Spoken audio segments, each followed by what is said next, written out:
Almighty God, we, the representatives of the citizens of the City of Brisbane, are assembled here to strive and care for the welfare of our city and all its people. Lord, we ask that you guide us in the decisions we make today. Amen. Brisbane City Council acknowledges this country and its traditional custodians. We acknowledge and respect the spiritual relationship between traditional custodians and this country, which has inspired language, songs, dances, law and dreaming stories over many thousands of years. We pay our respects to the elders, those who have passed into the dreaming, those here today, those of tomorrow. May we continue to peacefully walk together in gratitude, respect and kindness, in caring for this country and one another. Please be seated. I declare the meeting open. Are there any apologies?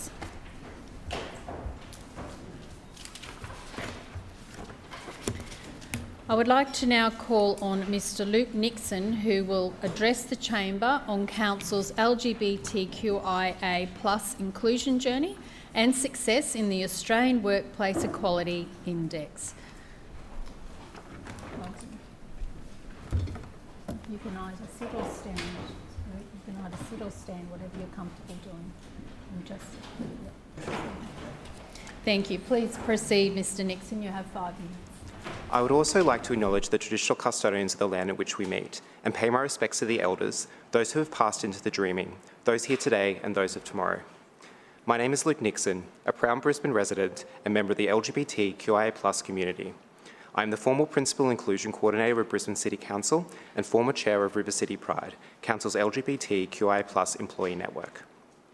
When the doors of City Hall first opened in 1928, it would still be 63 years until homosexuality was decriminalised in Queensland. When the freshly renovated doors opened again in 2013, it would still be almost 5 years until we achieved marriage equality in Australia. But behind these doors, history was also made, with Brisbane City Council becoming the first local government in Queensland to publicly support marriage equality.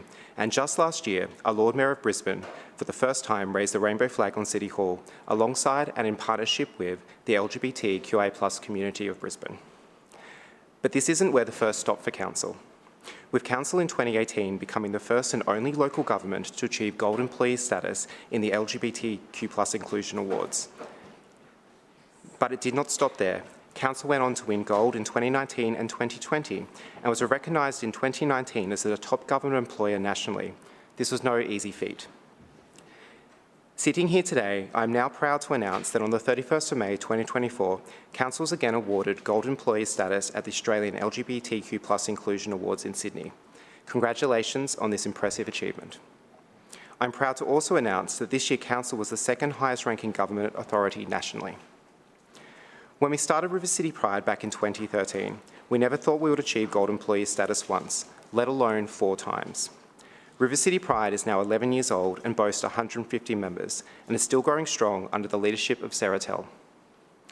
While these accolades in themselves are impressive, it is the sum of hundreds of individual achievements that led to Gold Employer status.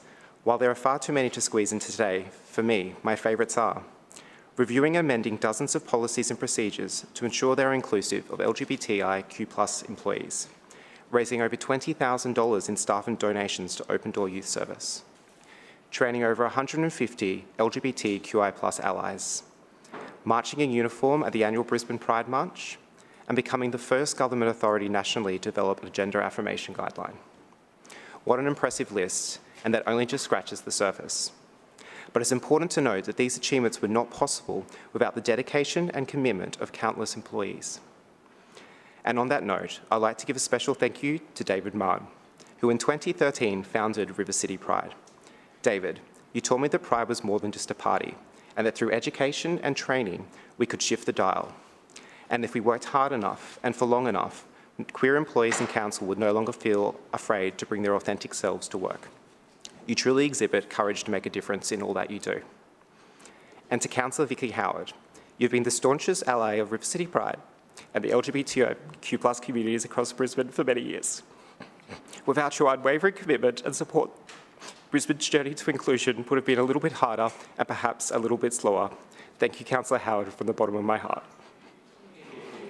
And for myself, As an employee back in 2016, marching with my colleagues and some of you, our elected representatives, at Pride, I said it was a proud moment to be able to stand there and represent the city that I love and an organisation that truly reflected my values. That remains true for me 8 years later, both as one of your roughly 132,000 LGBTQI+ constituents, and now as the proud winner of the Network Leader of the Year at the LGBTQ+ Inclusion Awards last month in Sydney. This award closes out a wonderful chapter of my life and career in council. As I move on to my next chapter, working on inclusion initiatives with the Department of Infrastructure, Transport, Regional Development, Communications and the Arts. It's a bit harder than just saying council. I will always reflect positively on my time with council. A member of the LGBTIQ+ reference group for the Brisbane Powerhouse, I won't, however, be going far, as I turn my attentions to Melt Open, the new open access festival of queer arts and culture in Brisbane, running from the 23rd of October to 10th of November 2024. But for now, every time I see the bridge lit up rainbow, every time I see the rainbow flag flying from City Hall, every time I jump on the City Prider, or skip across the rainbow crossing at the Wickham, or borrow one of the thousands of books in the queer collection from our library, I'll be reminded that the city I love loves me back. Together we have really made it a better Brisbane. Thank you.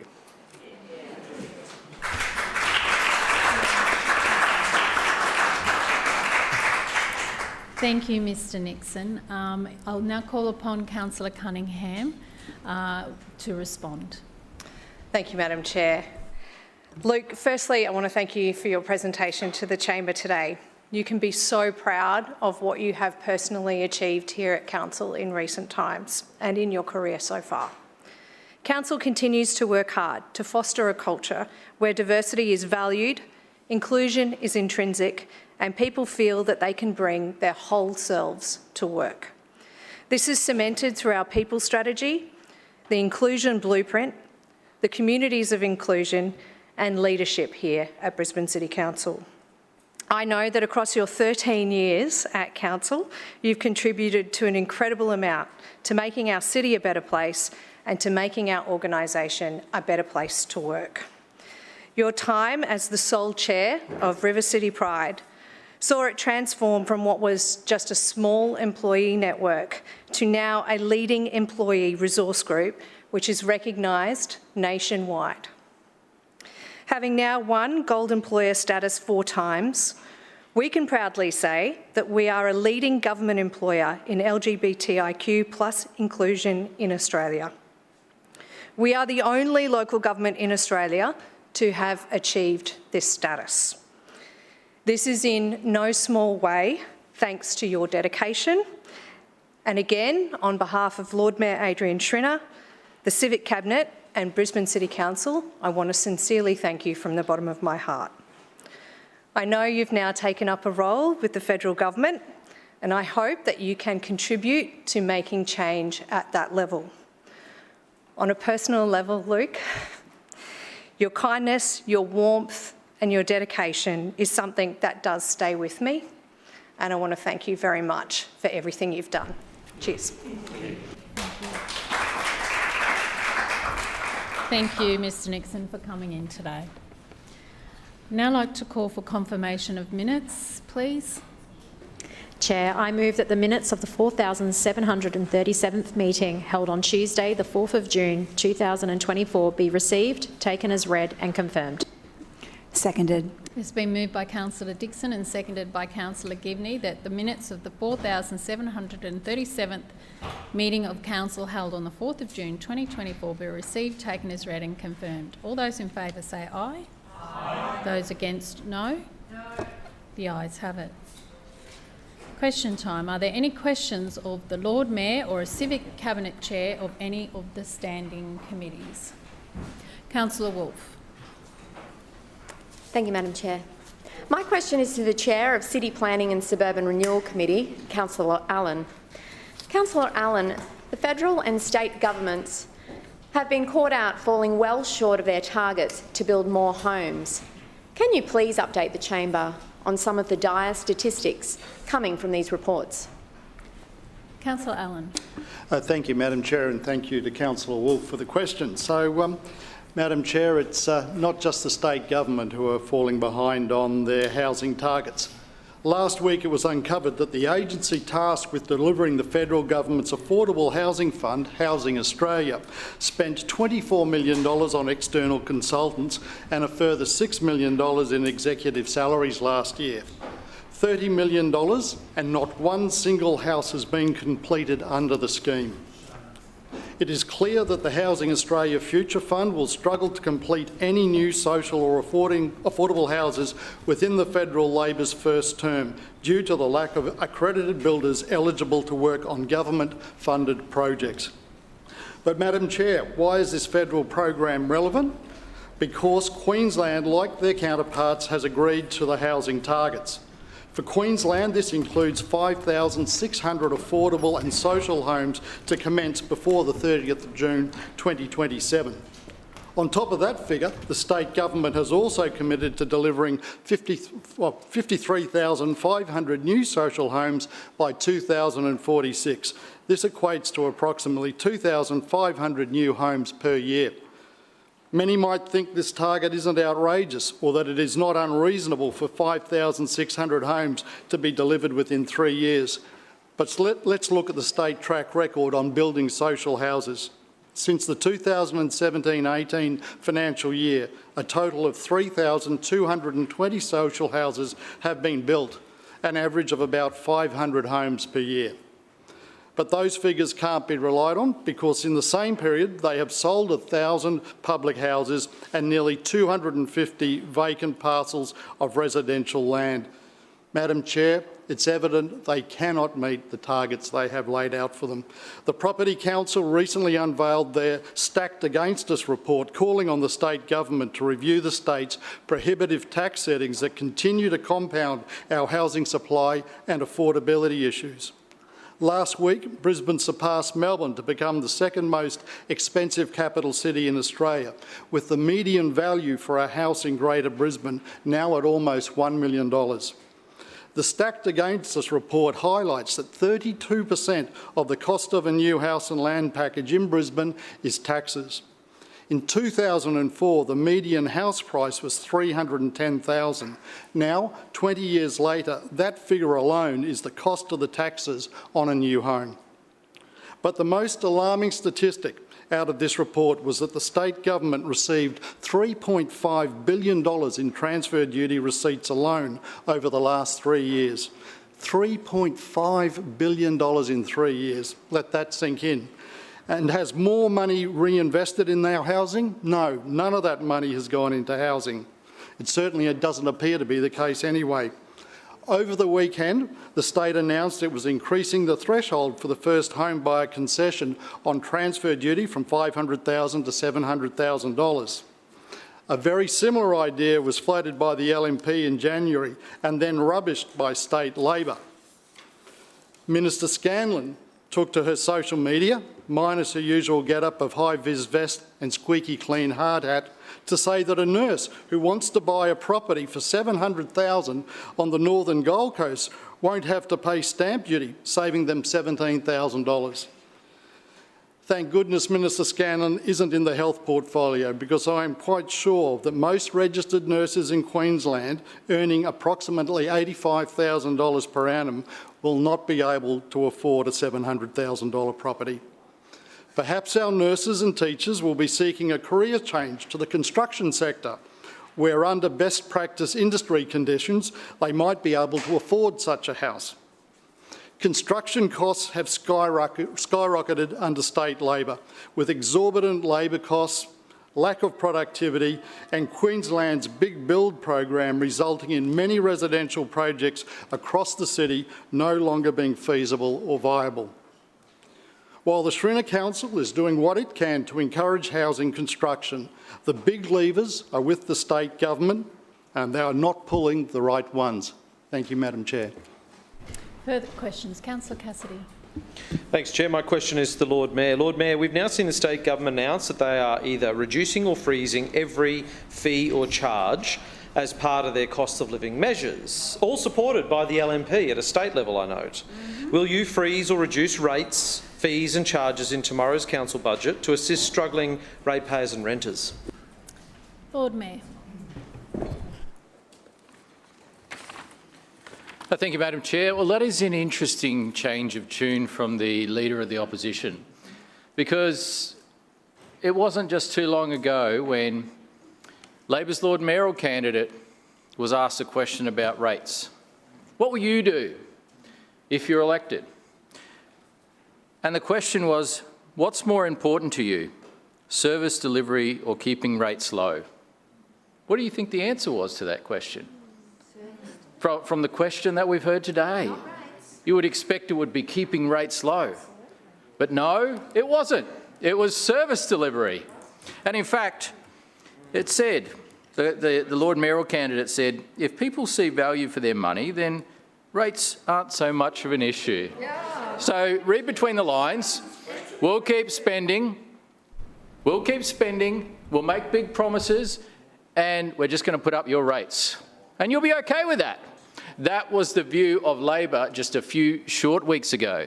The Labor leader, the would-be Lord Mayoral candidate or would-be Lord Mayor. Point of order, Chair. Point of order. The Lord Mayor can't debate the question or the questioner.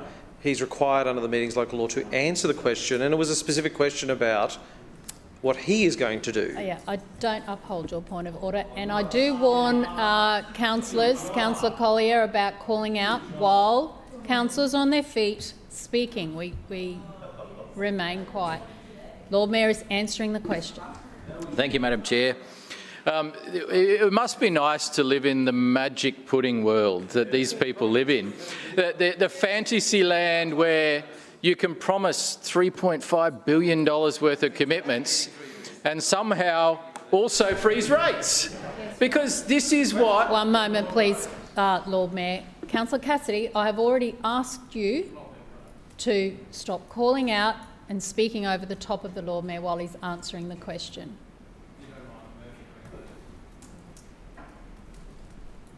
All councillors will remain quiet.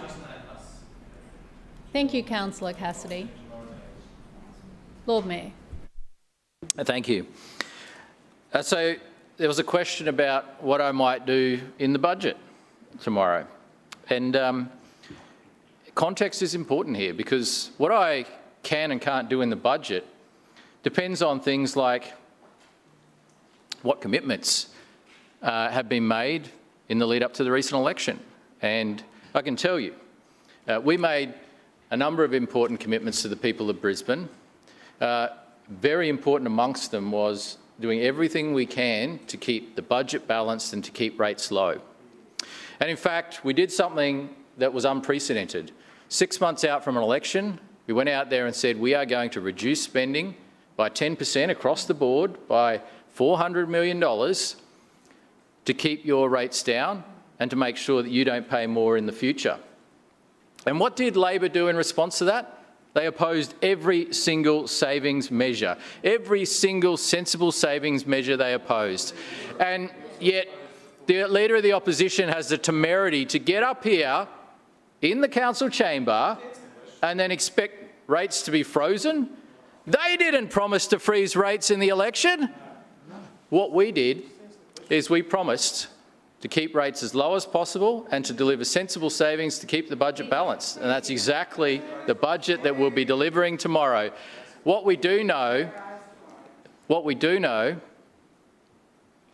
is that we won't be in a situation where 1 year we can be in surplus by $13 billion and then a stone's throw down the track will be in deficit by $3 billion, like the state government is just about to put us. We're just about to hear a textbook example of irresponsible financial management from the state government. In the process of throwing away $10 billion, going from a $13 billion surplus to a $3 billion deficit for cynical political reasons. And so I love it when Councillor Cassidy tries to ask me about these things, and there should be more of it. You should ask more questions of me, Councillor Cassidy, because I get a little bit bored in question time when you ask questions to everyone else except for me. Councillors, I turn up for the good bits, and you know. But look, if you don't want to ask me questions, that's up to you. The Deputy Mayor can hold her own, and certainly against you, Councillor Cassidy. But we will be delivering our commitment to the people of Brisbane, which is to keep rates as low as possible, to deliver sensible savings, to keep the budget balanced, and also to make sure we continue to deliver a record infrastructure program that keeps Brisbane moving. Thank you. Further questions? Councillor Parry. Thank you, Madam Chair. My question is to the Chair of the Transport Committee, Councillor Murphy. Councillor Murphy, last week Councillor Massey shared some fantasies about the Toowong to West End Bridge. It was news to all of us. Can you please set the record straight for the chamber on who is actually responsible for this project? Thank you. Before I call you, Councillor Murphy, I will remind councillors to stop calling out across the chamber. Thank you. Councillor Murphy. Point of order. Point of order, Councillor Johnston. No one was calling out, Madam Councillor, Chairman. it is not your place to decide that. Please resume your seat. Well, point of order, Madam Chairman. I'm raising a point of order that you've said no one should call out. No one called out. Councillor, resume. I'm not upholding your point of order. Who you think actually called out I there when no one called out? do not uphold your point of order. Of course not. No one called out. It was a fantasy. I caution you, Councillor Johnston. That's your first one. Councillor Murphy. What a strong and powerful point of order that was, Madam Chair. And look, thank you, Madam Chair, through you, Chair, to Councillor Parry for the question. Last week during question time, we heard Councillor Massey pose quite a lengthy question to the Lord Mayor about the Toowong to West End Bridge. It was less of a question and it was more of a diatribe, Chair, and a rewriting of history around how green bridges came about in this city. Councillor Massey claimed that after years of advocacy from the Greens, this council adopted their proposal to build a bridge between West End and Toowong. But this is wrong. History shows that Lord Mayor Adrian Schrinner conceived and initiated the Green Bridges program when he came to office in 2019, not the Greens. Councillor Massey tried to claim that the idea was first floated by the Greens mayoral candidate Ben Pennings at the 2016 council election. But that's fake news. It was this administration under former Lord Mayor Campbell Newman who first floated the idea of a bridge from Toowong to West End in 2010, 6 years earlier. But I have to give Ben Pennings credit for something. He did something very clever, actually. He did the same thing as big money Bart Mellish did with the Gympie Road bypass tunnel. Do you know what he did? He changed the colours and he swapped some words around. Point of order. The Greens didn't commit to delivering the Toowong to West End Green Bridge. Point of order. Councillor The standing rules require people to be dressed by their appropriate titles, and to my knowledge, Bart Mellish is a state member of Parliament. Thank you. Thank you. Well, hang Thank on. you, Councillor Johnston. And a minister of the government, and I don't know what big money actually means. Number two. He's quoting. Thank you, Councillor Johnston. Councillor Murphy. These are cracker points of order, Madam Chair. We should keep them up. Look, so the Greens didn't commit to delivering the Toowong to West End Green Bridge. One moment, please. Councillor Murphy. Firstly, the LNP councillors have been laughing their heads off, which is clearly what you consider to be interjecting in this place. What action are you going to take against them for interjecting? Again, I do not uphold your point of order, Councillor Johnston. Of course not. OK, then how about you Councillor just address Johnston, Councillor Murphy you are not to debate removing that. his comments Thank you. about... How about Please you address resume your Councillor seat. Murphy not removing his comments about... That is your second caution, Councillor Johnston. Councillor Murphy. So, Madam Chair, it wasn't the Toowong to West End Green Bridge. Do you know what they committed to deliver? The West End to Toowong Green Bridge, a very different and definitely not the same bridge, where they reversed the wording in the announcement to what we had said we wanted to do. And, Madam Chair, that is the Greens' policy machine in action, pinching, repackaging and plagiarising other people's ideas. And despite what we heard from Councillor Massey last week, we all remember when former councillor Sri Ranganathan, then Lord Mayoral candidate, and the local member Amy McMahon campaigned against the very same bridge due to loss of green space. This is despite the Lord Mayor's commitment that there would be no net loss of green space around the city. Not no loss ever, but no net loss. And so what's important when it comes to checking what the Greens say in the chamber is to look at their actions, not at their words. Do not take them at face value. Because during the election earlier this year, we saw no commitment from the Greens to build any new green bridges in Brisbane. Zero. Not the Toowong to West End Green Bridge, not the St Lucia to West End Green Bridge, not any other green bridge either, Madam Chair. What the Greens did promise was more feasibility studies, more cost estimates and more consultation. And when it comes to funding, there has been nothing but crickets from the Greens across all three levels of government. Nothing from the member for Griffith, nothing from the member for Ryan, nothing from the member for South Brisbane. I could go on, Chair, but the Greens do not have a consistent position on green bridges. For example, Councillor Massey is calling on the Lord Mayor to build these bridges in the next 2 years. The Greens member for Ryan is pushing for the Lord Mayor to commit in 5 years. You have Jonathan Shree and Amy McMahon campaigning against the Toowong to West End Green Bridge due to loss of green space. And then there's my favourite, Michael Berkman. When we released Council's short list of alignments in 2020, he did his own community consultation. When we unveiled the concept design in late 2021, he claimed this as a community win, his own personal win, Chair. Like a vulture, he circled overhead, waiting to swoop in and find someone else's work that he could take credit for. The truth is, he had nothing to do with that bridge or its development. And Councillor Massey is in a similar boat. She claims to have campaigned and advocated for this bridge for a very long time. But did construction or funding for this bridge appear in any one of their 101 election commitments that they made? No, it didn't. Instead, the Greens had 101 better ideas to spend their money on, like the $6 million that they committed to spend for residents and visitors to our city to swim in the Brisbane River. Chair, if the Greens wanted to be part of the success that we've had with this program, then they could do the one useful thing, which is to campaign and advocate for federal and state funding for this program. They have 2 state MPs, they have 3 federal MPs here in Brisbane, but all they have done so far is grandstand, claim credit, campaign against and never fund these bridges. Further questions? Councillor Massey. Thank you, Chair. My question is for the Chair of Transportation, Councillor Murphy. Kangaroo Point is the highest density suburb in Brisbane, and with some of the worst public transport connections in the inner city. Residents are vocal about the challenges of the hopper, which is often too full to take in new passengers. They are frustrated about the 234's unreliability and infrequency, especially in peak hours. In just 3 weeks, over 600 residents have signed a petition that I'll be presenting later today calling for the return of the 27, which briefly provided frequent and reliable connections. With the impending removal of parking minimums in Kangaroo Point, it is imperative that this administration puts money where its mouth is.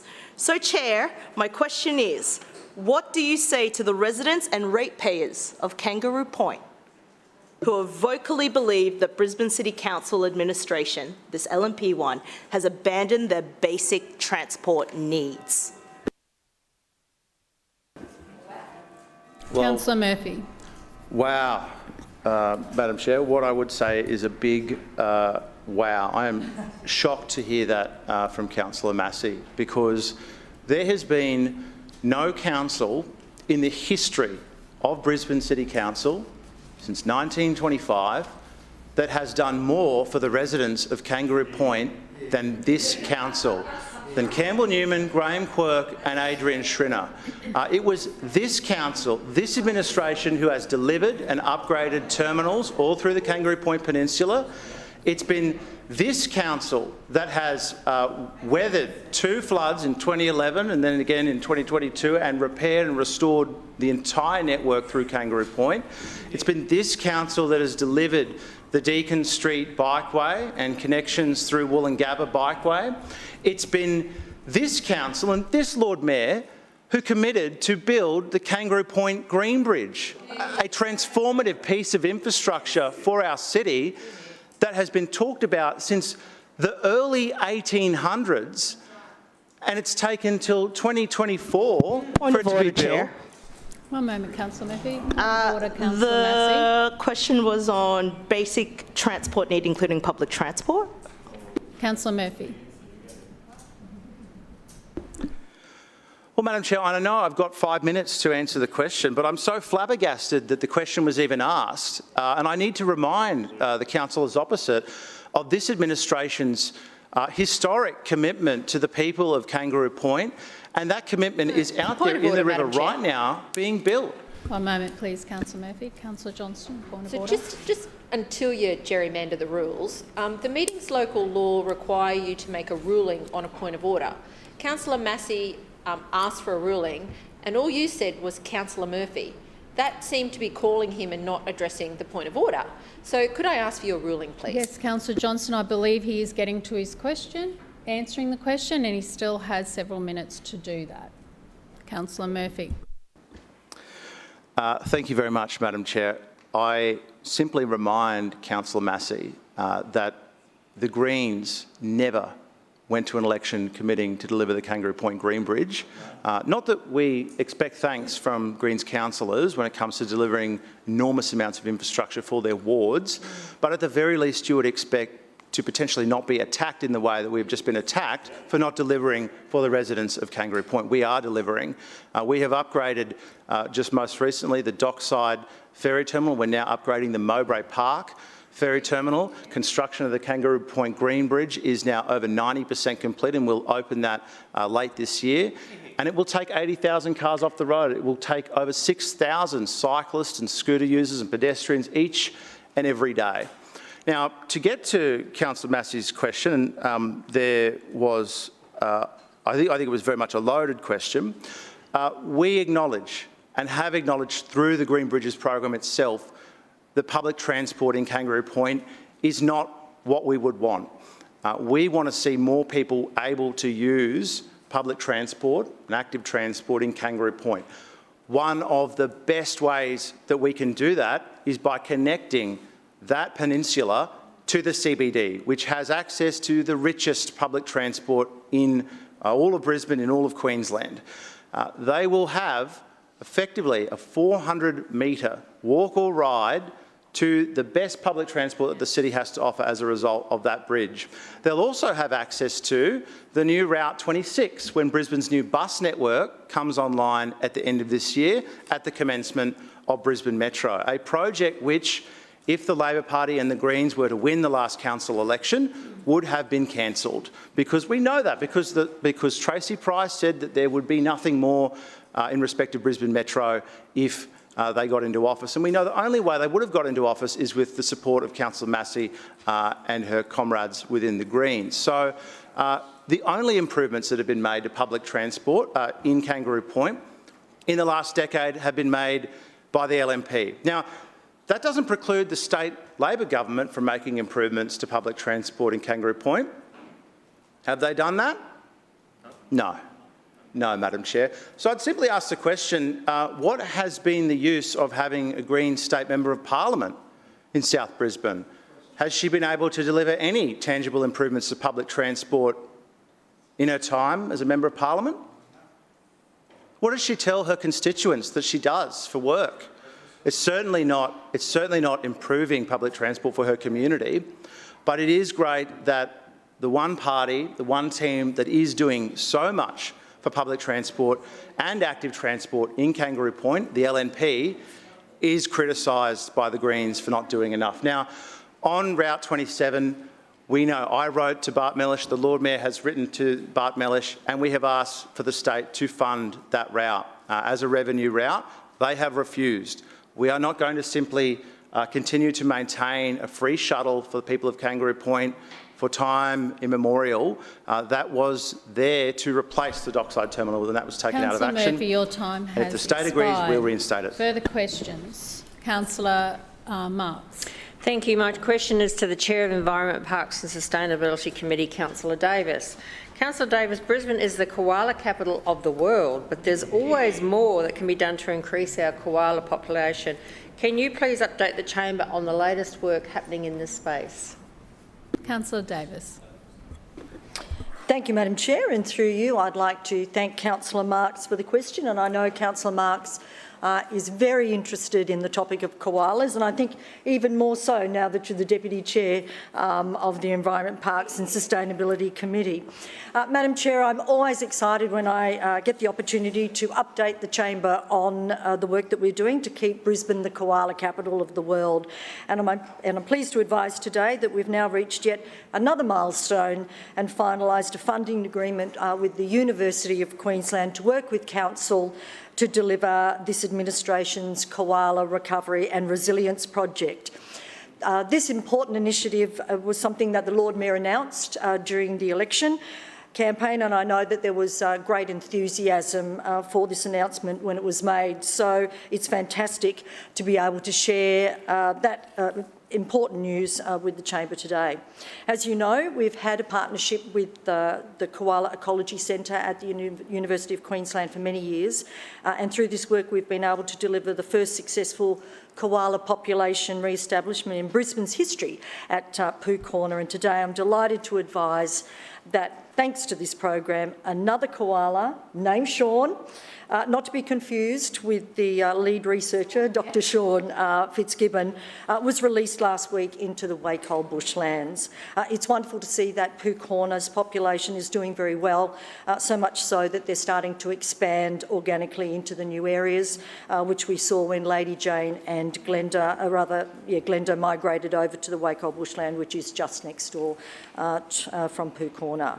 So they will now be joined by Sean in their new home. Like all of the koalas rehomed in this program, Sean was treated for sickness and injury prior to being released.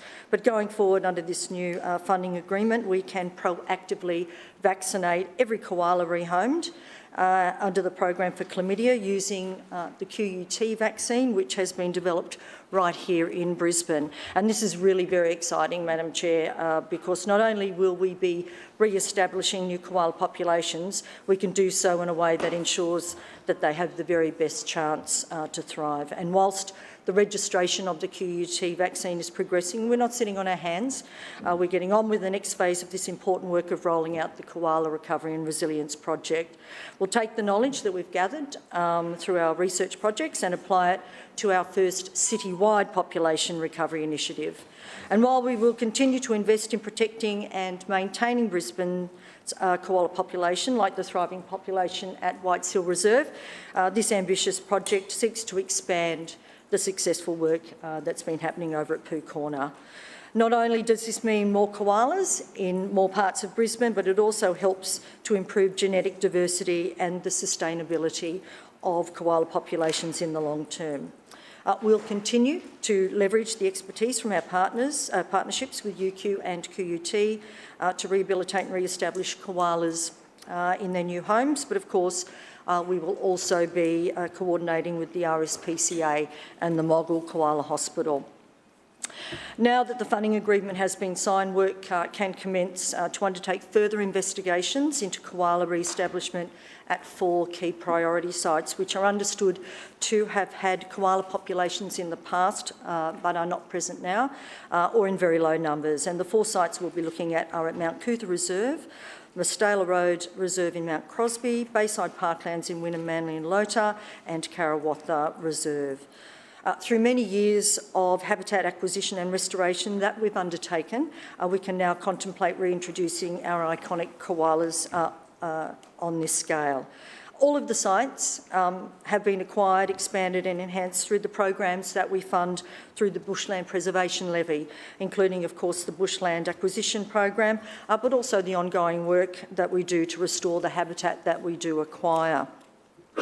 Mustalia Road Reserve, for example, was a significant environmental offsets site which we acquired in 2015 and have made now significant progress in its restoration. And of course, Mount Cootha Reserve was the first original bushland acquisition site when in 1990 we purchased 12 hectares at 495 Sir Samuel Griffith Drive. So as well as protecting existing habitat, we've actually been able to create new habitat to support growing koala populations across Brisbane. I'm sure you will agree, Madam Chair, it's a wonderful outcome, and I'm looking forward to working with the Lord Mayor and our delivery partners on our Koala Recovery and Resilience project in the coming term. Thank you. Further questions? Councillor Johnston. Yes, my question's to the Lord Mayor. Lord Mayor, 1 year ago, you announced $202,000 to reconstruct the World War I era retaining wall built on the Ipswich Road frontage of Yeronga Memorial Park in the budget, which has not been delivered. And as your new budget is tomorrow, I don't think it's going to be done today. Could you please advise why you cut this important heritage-listed project from your budget and confirm that you will fund it in this year's budget? Lord Mayor. That'll be confirmed tomorrow. Thank you. Thank you. Further questions? Councillor Aderman. Yeah, thank you, Chair. My question is to the Chair of City Standards, Councillor Hutton. Among the many public safety initiatives the Shrinner Council takes care of, it's become apparent that the state government now wants to handball more policing over to local councils. Can you please update the chamber on the latest move by the state to shift costs onto local councils? Councillor Hutton. Thank you for the question, Councillor Aderman. Chair, our Compliance and Regulatory Services officers do a magnificent job on the front line, regulating high-risk activities across our city. It's no easy task being a CARS officer, and sadly, thanks to the state government, it only gets harder. And that's because our CARS officers are increasingly burdened by the state government's addiction to delegating regulation to local councils. It is a practice that simply does not age well. Recently, the state dropped another batch of businesses into that list, Chair, informing councils that we now need to regulate additional personal appearance services operating in our communities. We already carry out the tasks of monitoring tattooing and body piercing. But I can't help but think that local governments are again being stung by the state. Chair, under these new guidelines, councils will be known for roads, rates, rubbish and Botox. You heard correctly, the state government is now injecting new responsibilities to council by adding Botox services to our list of services to be regulated. Council will now need to iron out all of the details in regards to Botox regulations. Under the Act, certain activities are identified as either high-risk personal appearance services or non-high-risk personal appearance services. Moving forward, businesses that are not a healthcare facility and delivering high-risk personal appearance services will now be required to obtain a licence to apply to council. We are now required to licence activities not previously licensed, like fillers, anti-wrinkle injections and skin needling. Previously, these businesses would not have been regulated as non-high-risk personal appearance services. So although no licence was required, the business was still required to comply with the infection control guidelines. And in the event a complaint was received to council, of course, we would investigate. To be clear, this now introduces a licensing requirement stinging hundreds of Brisbane businesses. Over the past 2 years, it has become an established custom and practice that the state government to cost shift to local councils. The Chamber may be aware at the end of last year, Queensland Health released a consultation paper proposing that local governments regulate state food businesses like correctional facilities, schools, parliamentary food services and hospitals. Better yet, their own consultation paper states that the state does not currently regulate these facilities as they are exempt under the Food Act, making Queensland the only jurisdiction in Australia where food safety legislation does not apply to state food businesses. You could simply not make this up. The ratepayers and renters of Brisbane wouldn't think that their council could be paying for state government buildings, but under this proposal, it could be a reality. It begs the question, why does the state government addicted to cost shifting to local governments? Council just collects 3 cents in every tax dollar you pay. The state and federal government collects 97 cents in every tax dollar. So it begs the question, what are they spending your money on? While local governments are being stung and are expected to stand up to the plate to police matters that ultimately should be the responsibility of the state. What we know, though, Madam Chair, is that on this side of the chamber, we'll continue to do the heavy lifting to keep our residents safe and to step up to the task of making sure that Botox is kept in line. But we would love to be able to say that our state and federal government was backing us. Thank you, Madam Chair. Thank you. Further questions? Councillor Collier. Thanks very much, Chair. My question is to the Lord Mayor. Lord Mayor, last week you stood here and announced that you don't believe that Council needs to complete a business case for your promised new metro depot in Fitzgibbon and route expansion down Gympie Road. How can you seek funding from other levels of government without a business case? Did you really not have any intention of building this new depot? Lord Mayor. Well, thank you, Madam Chair. Well, we know one thing's for sure. Labor has no intention of expanding Metro to the north side. They have no intention of expanding any mass transit services to anywhere because they are against the Brisbane Metro project. They have been from day one. And despite the fact that the federal Labor government is on board, despite the fact that the state government begrudgingly came on board, they're still holding out in hating on Metro. Well, the people of Brisbane don't hate on Metro. They can't wait to see it operating and they can't wait to see it expanded to the north side. Now, let me spell this out really clearly for you, Councillor Collier. The Brisbane Metro service can be operated on a transitway. The state government has committed to building a transitway along the Gympie Road corridor. They have also committed to a business case to send Gympie Road underground through the Gympie Road bypass tunnel. You put the two things together and there's the perfect opportunity to run metro services along the Gympie Road corridor. Now they've committed to the transitway. They've committed, I assume, to the tunnel. We'll probably find that out today in a few minutes' time. And what we've done is made sure that we provide the enabling infrastructure to allow this to happen. Now, this has come from One moment, please, Lord Mayor. I will remind councillors to stop calling out.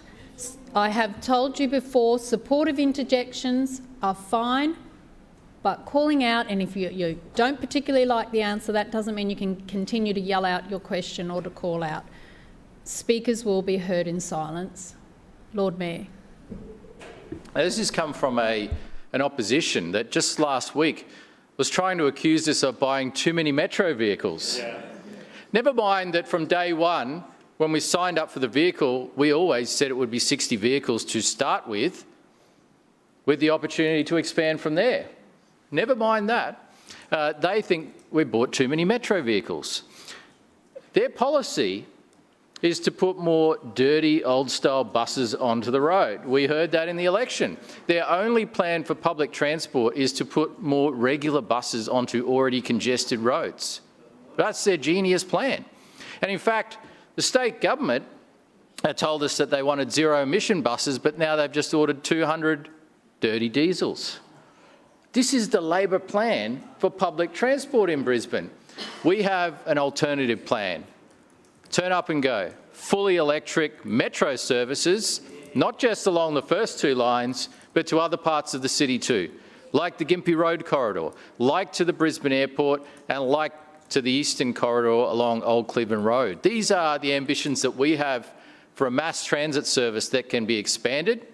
We want to see it expanded, and we want to work with the state government to make that happen. And so for Councillor Collier to continue, after years and years of opposition to this project, and after failed election attempt after failed election attempt to continue to criticise our plan for mass transit is a symbol of being arrogant and out of touch. Councillor Strunk, I've just spoken to councillors about that, so that's your caution. Lord Mayor. If you... Councillor Collier, I caution you too. When people are calling out inappropriately across the chamber, as you are now, you will be cautioned, and you are both cautioned. I said it's okay if you are supporting your speakers with supportive interjections, but you are not to keep calling out while someone is speaking. Lord Mayor. Now, Madam Chair, if the Labor Party is against the North Side getting better public transport services, just say so. Just own up and say so. But we are in favour of helping the state government.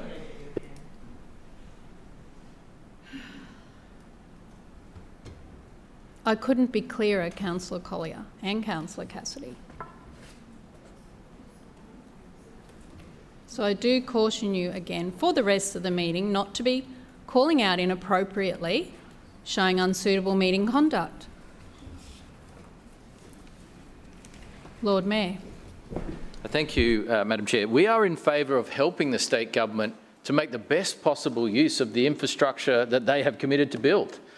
And so whether it's the Northern Transitway or a Northern Busway, whether it is the Gympie Road Bypass Tunnel, these are perfect opportunities to roll out mass transit. I think it'll be a missed opportunity just to have standard buses, let alone diesel buses, going up and down the new transitway, when we could have metro services going up and down the new transitway. That's what we'd love to see.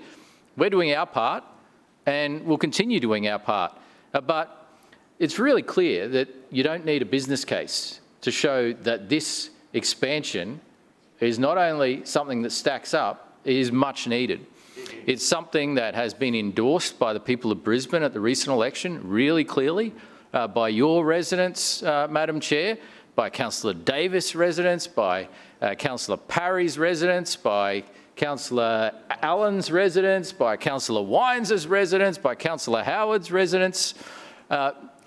All across the north side, people are excited for this opportunity for Metro to roll out, and it's time that Labor drop their petty opposition to the project. Expired. Further questions? Councillor Toomey. Thank you, Madam Chair. My question is to the Chair of the Infrastructure Committee, Councillor Wines. Councillor Wines, the Shrinner Council was elected on a platform of keeping Brisbane moving. Can you please update the chamber on those projects across the city that are doing just that? Councillor Wines.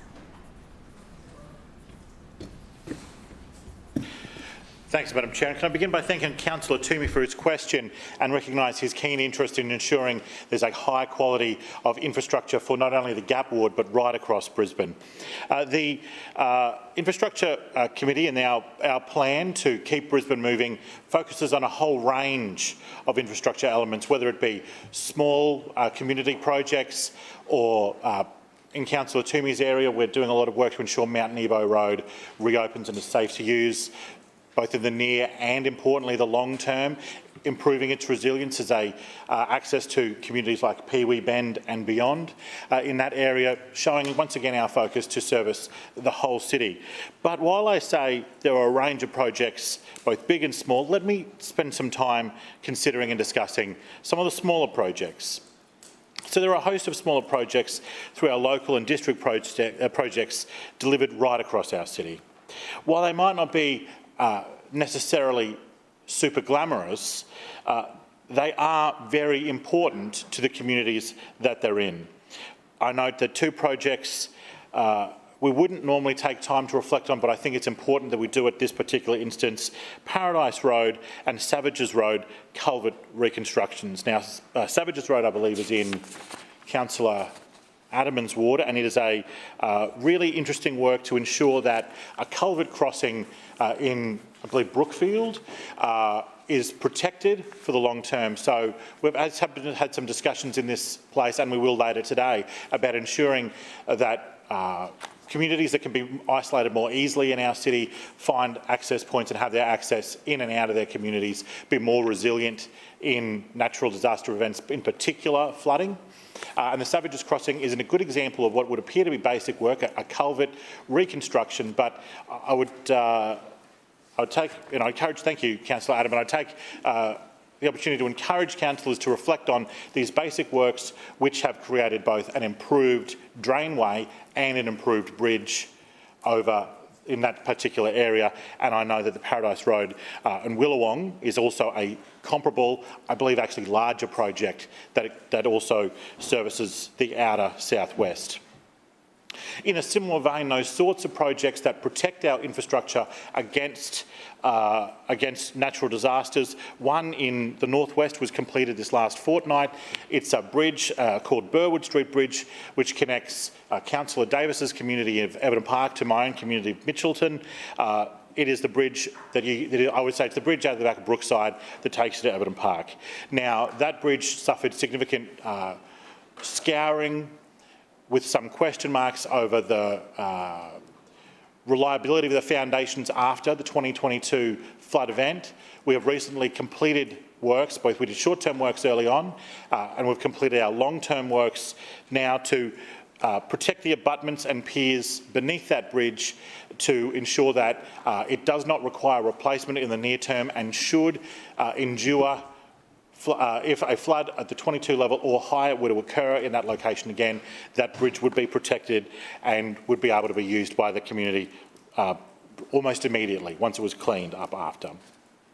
So I reflect on those sorts of projects, but also on the smaller projects. A recent project where we expect to be completed any day now is, of course, the intersection of Butterfield Street and Clyde Road, I think it is, in Hurston, which will form part of a corridor of works in that community to create safer roads in the inner north. So these works are near the Ballymore Stadium, but I use that by context of location. They form part of an axis around that location, but also that's also a feeder road. If people are familiar with it, that's how you sort of feed your way through the Hurston community into and out of Butterfield Street if you were to move between and within the suburb of Hurston. That street also saw a lowering of speeds to 40 kilometres an hour, creating better infrastructure and encouraging safer driver behaviour and improved pedestrian access. There's also further work in the Abbotsford corridor in that Clyde Road area that will be done in the near future. Later today we'll be talking about, in our petitions in the committee, we'll be talking about Cambridge, Melville and Arnold, which is in Wynnum Manly ward. We'll be discussing how best to use our attention and our public funds to serve that Manly community and to ensure that we have an ongoing public conversation to make sure that the outcome of that expenditure is in line with community wishes. Councillor Wines, your time has expired and that now ends question time. Lord Mayor, Establishment and Coordination Committee report of the 3rd of June 2024.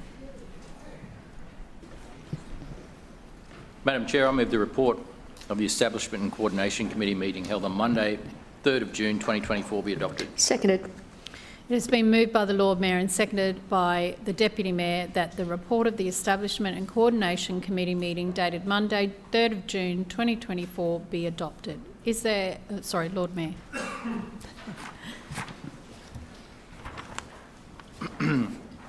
I'd like to amend today's agenda so that the presentation of petitions and general business occurs straight after the committee reports. I'd also like to move that all E&C items are taken as seriatim for voting purposes. Madam Chair, last night the Tropical Dome, Story Bridge and Victoria Bridge were lit up in blue for the Australian National Swimming Trials. This is obviously the important last step in the journey to Paris in next month's Olympic and Paralympic Games. We obviously support our swimming team. We need them to do well and bring home the golds, and we know that they will. Last night, City Hall was lit up in red, yellow and green for Portugal's National Day, celebrated annually on the 10th of June. Tonight is the eve of the Philippines' Independence Day, and we're lighting up our assets in red, white and blue to mark this occasion. This year marks the 126th anniversary of the independent nation of the Philippines. And I was pleased to be at the Filipino Barrio Fiesta on the weekend with the Lady Mayoress and the kids, as well as David Crisafulli. It was a great event as usual. Tomorrow night, our assets will be lit up in Teal for Thank a First Responder Day. And there are hundreds of thousands of first responders across the nation who put themselves on the front line to protect our community. And this is just a small way to say thank you and appreciate the work that they do for all of us. Thursday night, the Story Bridge and Victoria Bridge will be lit up in red to support the Budgie Bolt.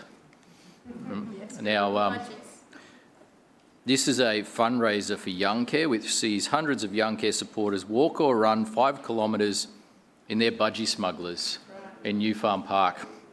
I promise you this is not an event that I will be participating in, but I know that Councillor Wines is interested. I have seen him dressed as Mr. Incredible, and I think he'd be a perfect option for this. On Friday night, the Story Bridge and Victoria Bridge will be lit up in blue to support Big Freeze 10.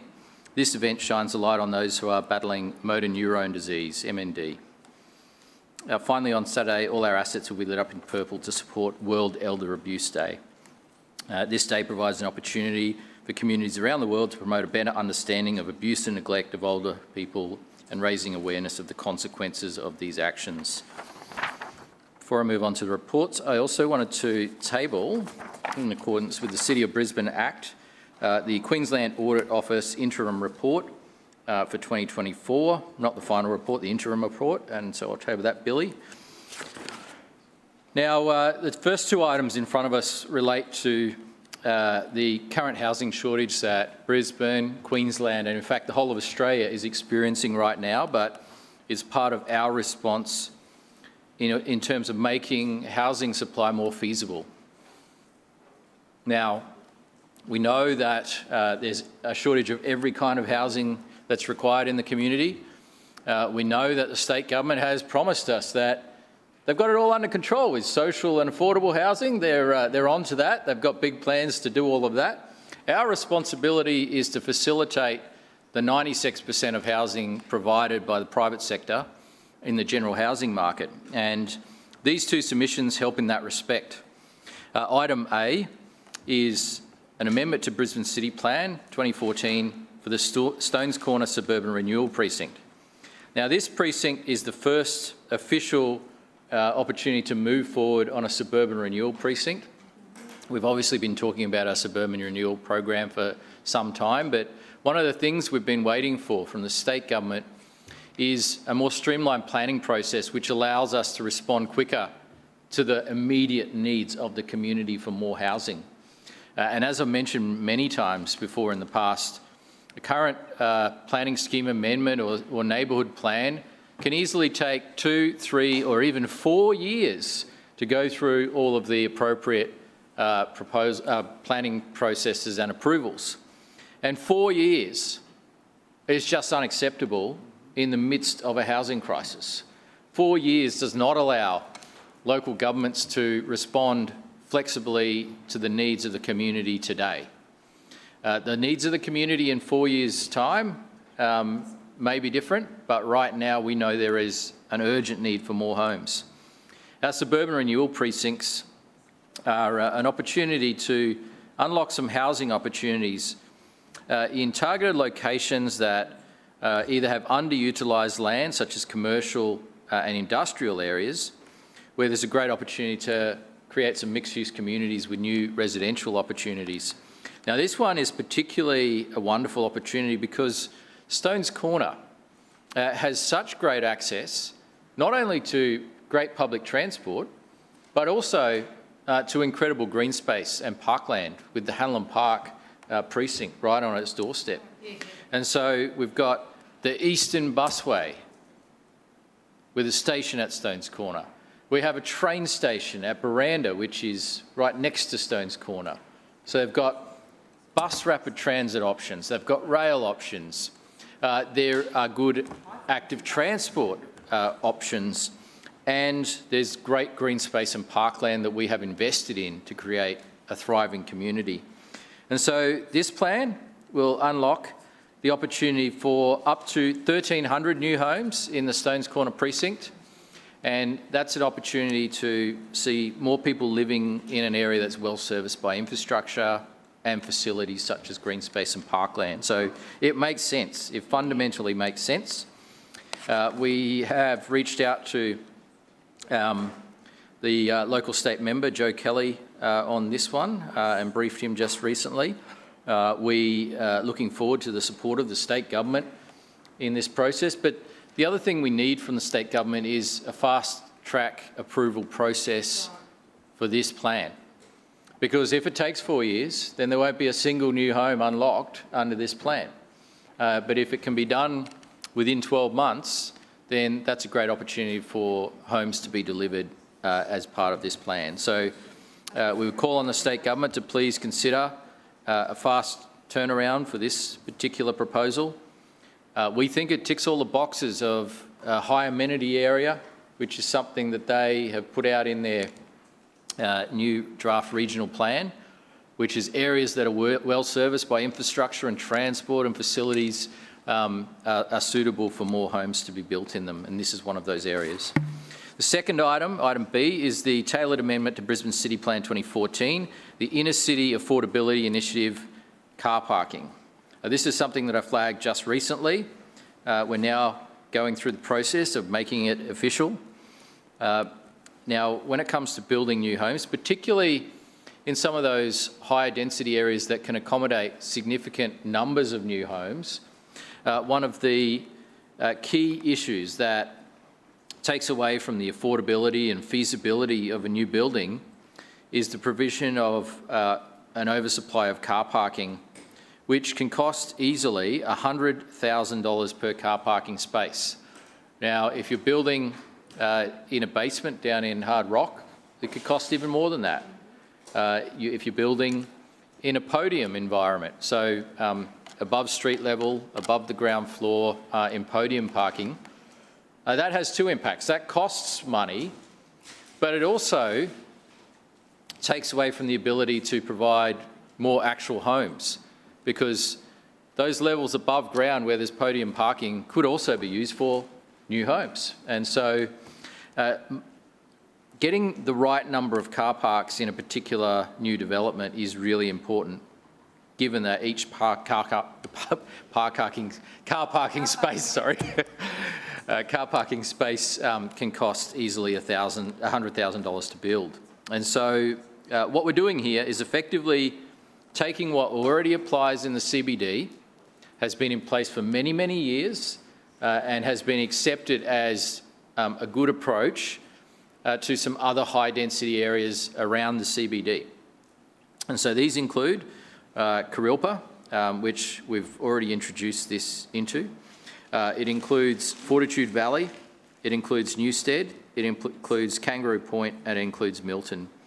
So all of these things, all of these areas have in common that they are inner city, they are close to facilities and the CBD and good public transport, and there are also plans for even better public transport in these precincts as well. And so this gives people the option to live in a car-light way. And that doesn't mean that people will necessarily have no cars, although a significant number of households do now in the inner city have no cars. In fact, there are 1 in 3 households that are single adult households now. And Lord Mayor, your time has expired. Move for an extension. Seconded. It's been moved for an extension by the Deputy Mayor and seconded by Councillor Dixon. All those in favour say aye. Aye. Those against, no. The ayes have it. Lord Mayor. Thank you. 1 in 3 households in Brisbane are single adult households. And so that's 1 in 3 that you would expect, even though they might have a 2-bedroom apartment or a 3-bedroom apartment, they'll still only have 1 car. And what's more and more people are choosing to have no cars at all, and particularly in those inner city areas that I mentioned. And so if you take Fortitude Valley as an example, based on the ABS statistics of the car ownership per household, in Fortitude Valley, 83% of homes either have 1 car or no car at all.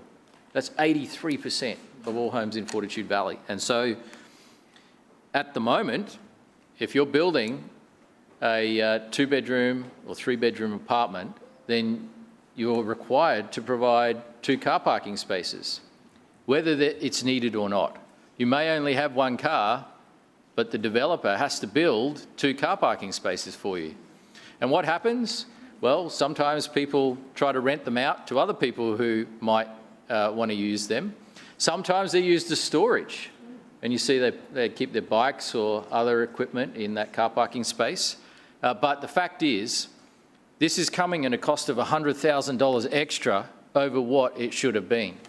And so this initiative helps to make new builds more affordable, to make new homes more affordable, and hopefully it'll help more projects become feasible in the areas where we'd like to see more people living. So I want to thank the Premier for his public support of this initiative.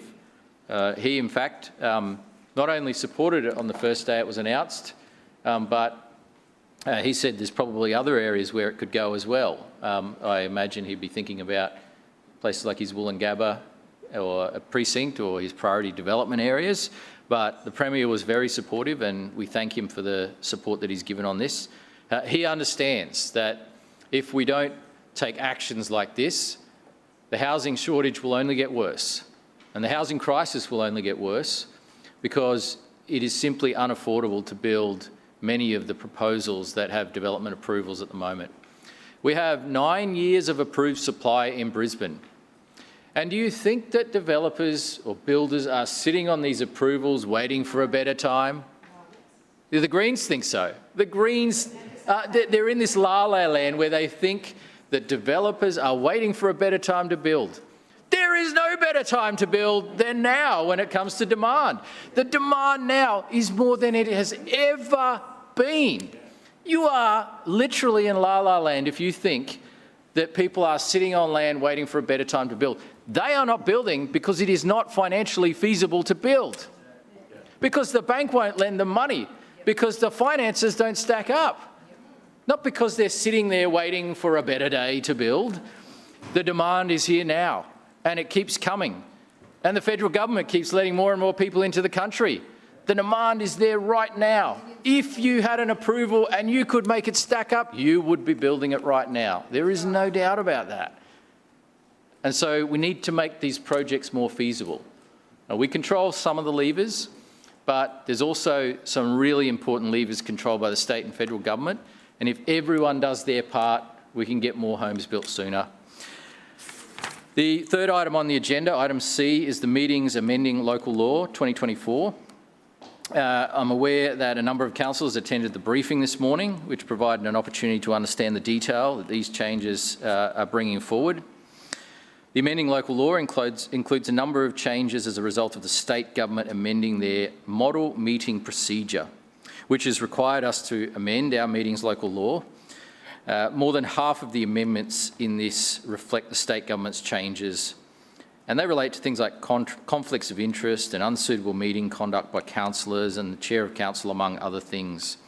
At the same time, we've also taken the liberty of introducing family-friendly hours into the meetings local law, something called for by the Labor Party, something called for by the Labor Party, something introduced by the Labor state government up the road in George Street back in 2018. And, sorry, I didn't hear that. These changes will strengthen the balance between providing guaranteed opportunity to discuss local issues while making sure councillors meet their after-hour commitments and community engagements. We'll also ensure that we are not unnecessarily burdening the 70-odd council staff who are required to stay back and support the meeting.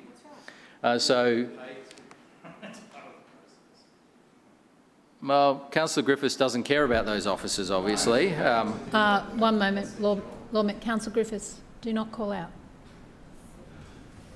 Lord Mayor. Well, Councillor Griffiths thinks that they're paid to do that as part of their job, which is a sign to me of disrespect to those officers, particularly on those very long meetings, you know, maybe 1 o'clock in the morning, where Apparently, Councillor Griffiths thinks that's fine. He didn't stay for those meetings. He didn't stay, but he thinks it's okay for other people to stay. So thank you for your contribution, Councillor Griffiths. Thank you. All councillors, thank you. Look, I'd like to stand up for those council officers. And Councillor Griffiths. He wants to go. He wants an early mark. That's your first caution, so you're on the way. First caution, so you are on the way. And you have your opportunity to get up and speak in a moment, which you can use then, but not while people are speaking.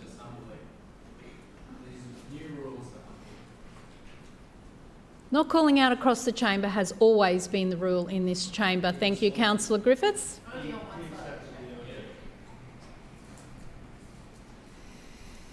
Lord Mayor. Thank you. So some other changes have been introduced that reflect what happens in the state parliament. Now, it's interesting, Labor councils will probably say, oh, well, we're not a parliament, we're a council. Well, there is no other council in Queensland like Brisbane City Council, and there's certainly no other council with a government and an opposition. There is no other council like that. It operates like a parliament. It has a chair which operates like a speaker.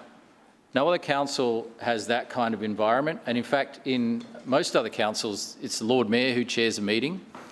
This is obviously a different situation. It has been since 1925. It's not a recent thing. That's why it has its own City of Brisbane Act and why it has its own unique meeting local law.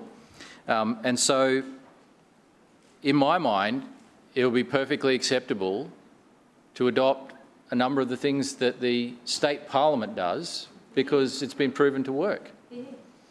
And if certain councillors want to make, I guess, hysterical arguments about the democratic process, then I don't hear them making that about the state parliament.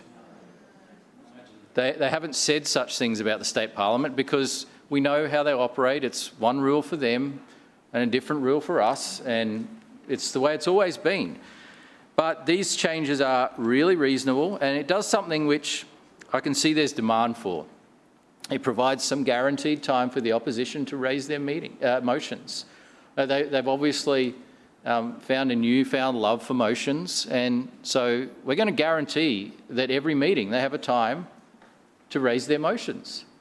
And we're not going to say that it should go back and forward where there's a government motion and then a opposition motion. Only the opposition gets to have their motions. If we want to bring through a motion, we bring it through. It's called an E&C report or a committee report. We can bring through motions anytime we like, but we're giving them a guaranteed opportunity every single meeting. And that's the way it works in the state parliament. It's very reasonable. It's been the case for a number of years, and it's accepted by both sides that it's a good way of doing things. The other thing that's changing is the speaking time. Now, much like the practice now, myself and the Leader of the Opposition will continue to speak for 10 minutes during the E&C report with an opportunity to extend if Council resolves so that will remain unchanged. Councillors will, in the future, be able to speak for up to 5 minutes during committee reports with an opportunity to extend if the Council resolves. When you add those changes up, they result in a council chamber that supports family-friendly hours, something that Labor called for, not just for councillors but for the 70-odd council staff that are required to stay back and support the meeting. Now, I know there's certain councillors who like to say, for those listening along at home, well, I'll give you the big tip. They're mainly council staff listening along at home. Why? Because they're interested in what's going on in the meeting. They need to know what's going on in the meeting. If their area of council has a submission coming through or a matter being debated, they want to see what happens. And so for those listening along at home, this will be a great outcome because it's a modernisation of the current rules to make sure that they allow us to meet our other commitments and obligations to the community, to family, and also to not unnecessarily burden the council staff who, after working a full day, then listen on to the council meetings, even if they go until 1 o'clock in the morning. And so once it passes through the chamber today, assuming it passes, the proposed changes will go to public consultation All submissions will be reviewed Lord Mayor, your before time coming back has to the Chamber for expired. adoption. Thank you. Thank you. Councillor Cassidy. Thanks, Chair. I rise to speak on all of these E&C items before us today. Starting with Clause A, the amendments to Brisbane City Plan 2014, the Stones Corner Suburban Renewal Precinct. This is something we'll be supporting. We support this amendment to City Plan to include the Stones Corner Suburban Renewal Precinct. This is the kind of place that does make sense for increased density, and this is the kind of approach that we have argued for some time. The precinct core, as shown in attachment B, is well serviced by public transport, including the Buranda train station and Stones Corner busway station, linking the busway right into the Brisbane CBD. This area has excellent access to this specific area, excellent access to a library, a pool, sporting fields. Unlike over at the Maruka Salisbury Neighbourhood Plan currently, none of those things there, but this area does. So it makes sense to increase density around Stones Corner to us. Hanlon Park serves as a boundary line for the precinct core, offering excellent green space. It was a great project. Wish there was more of them. How much was that one? $20 million spent there. So of course you would expect some increased density around there for people to enjoy that, to live a healthy lifestyle while connected to the rest of the city. This process we're seeing started today is from what Councillor Allen described last week, I think, as sort of an evolved version of what we saw at Kurilpa. This is the process of which that change, that TLPI and subsequent planning scheme change should have gone through, but the administration decided not to do that. So this approach does allow the community to come along on that journey, rather than just sort of see the end result of behind closed doors, backroom deals done exclusively with developers, as we saw and as was described by the Deputy Mayor at the time, the Kurilpa precinct, and then the community is presented with the final plan. This is at least well described, well located, and the community will have an opportunity to talk to council and talk amongst themselves about it. We saw during that Kurilpa TLPI process, I think, an erosion of an erosion of trust between local residents there and with council. And we were all promised at the time that was going to be the quick fix, that was going to be the approach of council, that was how the LNP were going to do things, and then it eventuated again. The Deputy Mayor admitted that the development may not occur for 5 or 10 years down the road. So why not be upfront with people through that process? Now at least we see, with some community pressure, some change processes with this level of precinct planning that we see before us today. So, as I've said before, we are happy to work constructively with the administration on sensible approaches to planning. I think that has gone unnoticed, obviously, but I'm happy to take a call, happy to sit down with the administration and look at these things as they come up and talk to them. But we're happy to accept this Clause A today before us in moving us forward to some solutions to the housing crisis. On Clause B, the tailored amendment to Brisbane City Plan 2014, inner city affordability car parking. Slightly more than car parking, but that's the focus of it, I guess. As I said, when these changes were announced 4 or 5 weeks ago, something like that, that Brisbane Labor councillors will support sensible changes to help address the affordability of housing here in Brisbane. The supply of new housing is critical to address that, we agree. We agree that on balance it is appropriate that these changes are made today, and we'll be supporting them. Unit developments on a small to medium scale at the moment are largely just not being built. They're not economically viable. We know that standalone homes, low-density residential developments and townhouse developments are proceeding, generally speaking, in the construction industry at the moment, and very large-scale unit developments are going ahead, but there's that whole missing middle, I guess, in terms of when we specifically talk about unit developments happening at the moment because of economic conditions. But we also know this policy will take some time to come into effect and will predominantly support the development of large-scale developments, which, as I said, are still currently viable and the economic climate. So we continue to encourage Council and this administration to think of new ways to support the construction of affordable housing around Brisbane. I do note, as I said, this isn't just about parking. This amendment extends the city core and city frame. As a result, this of course could see other changes to zoning for building and parking within that area for other kinds of developments as well. It essentially shifts the CBD further north and further south by altering what's allowed to be built in those areas, including more density, as we're talking about in housing, but also more commercial property being developed as well, essentially making the CBD of Brisbane as far north as Albion and crossing the river to include South Brisbane as well. As Brisbane develops and grows and becomes an Olympic city, obviously what we conceive of as the CBD and how people work and how people move does need to be changed. I don't think this policy change has adequately explained that to the people of Brisbane. We see the announcement made by the Lord Mayor at a Property Council breakfast. Then we see a short press release and a short interview on TV, and then that's it. And then it's brought to Council. There's no broader discussion in the community about what these changes mean. I think that's something that's certainly missing from these planning changes. Inner city areas, we do agree, places where high density housing should be built. They're areas that are supported by necessary infrastructure and public transport access. But we also need to see increased investment in public and active transport infrastructure to assist a transition away from private car use. I don't think we're there yet, and I know the Lord Mayor has said this, we're not there yet to simply say that without any further investment in particularly active transport infrastructure, as the CBD goes further north, people seeking to ride a bike down Ann Street to work is terribly unsafe at the moment to do that. By simply removing car parking requirements at the moment and not talking about investing in additional public transport and active transport infrastructure, we'll see the kind of shift away from private motor vehicles that we need to.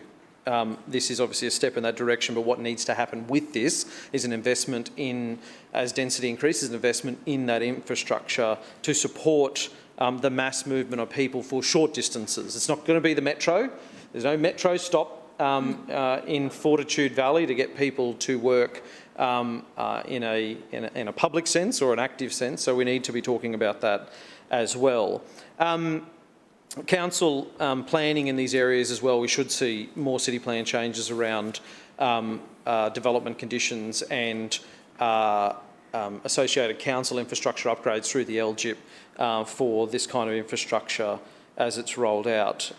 By focusing on inner city high density areas as well, we are advocates of that in the sense that it also protects our unique suburban areas as well, which is really important. I think if we're serious about protecting the lifestyle that people in Brisbane appreciate and love, and being able to, whether they do live in an inner city, a dense inner city area or an inner city ring, to be able to go out and look at and immerse themselves in those unique parts in Brisbane, whether it's going out to the Baysides, down my neck of the woods, or out to Wynnum Manly, or going down to Oxford Street in Bulimba, or down on Ipswich Road and Maruka, and places like that, which are amazing and unique in their own ways. We want to make sure that the experience of people where they live there and people travel to those areas is protected and maintained. And when we talk and we hear the LNP talk about it, and we do hear this at other levels of government, and we talk about it as well, and limiting that suburban sprawl, that also means we need to act fast, and that's why we are supporting this amendment today, because what's filling the gap at the moment in many ways is that suburban sprawl in new ways. We're seeing more subdivisions, we're seeing 5-bedroom houses that are now acting as quasi-unit developments as well, filling the gap of a need for a room, a need for a place for someone to live and sleep and eat. So it's critical we see these policies actually deliver on what they are supposed to. So we want to make sure, and we need to keep an eye on the application of this policy in actually delivering more affordable housing rather than just more profits for developers. Yep. We've heard from the Lord Mayor that it makes a property cheaper. In his estimation, it's $100,000 should come off the construction price. It should come off the construction price of a unit. We need to, as a council, have a mechanism to make sure that that is measured, and we should advocate that that is enforced. If we're making these policy changes to make housing more affordable, we certainly want to see that is actually the case. Councillor Cassidy, your time has expired. Point of order, I'll move for an extension. Second. It has been moved by Councillor Collier and seconded by Councillor Strunk for a movement of an extension of time. All those in favour say aye. Aye. Those against no. The ayes have it. Councillor Cassidy. Thanks, Chair. On to Clause C, the meetings amending local law. This is one we won't be supporting today. These changes I don't accept the Lord Mayor's argument that they protect a councillor's ability to continue to raise local issues. They're an assault on the work of local councillors, essentially, on all sides of the council chamber. I know the LNP don't care about that, but we'll come to that. And it's no secret to anyone who's had a look at this that the changes are rushed through because LNP councillors and our LNP mayor particularly are allergic to hard work. We've tested that theory over the last month, inadvertently. We didn't realise we'd be having this discussion a month after we started to bring important citywide and local issues to the council chamber. We know that ENC meetings go for about 30 minutes or so. The Lord Mayor said that the work of Civic Cabinet goes on and that work comes to council, and that's the only work we should be discussing, apparently. Well, we know that they go for about 30 minutes. They're very well catered meetings for 30-minute meetings. But they make, and they have made, the council agenda threadbare.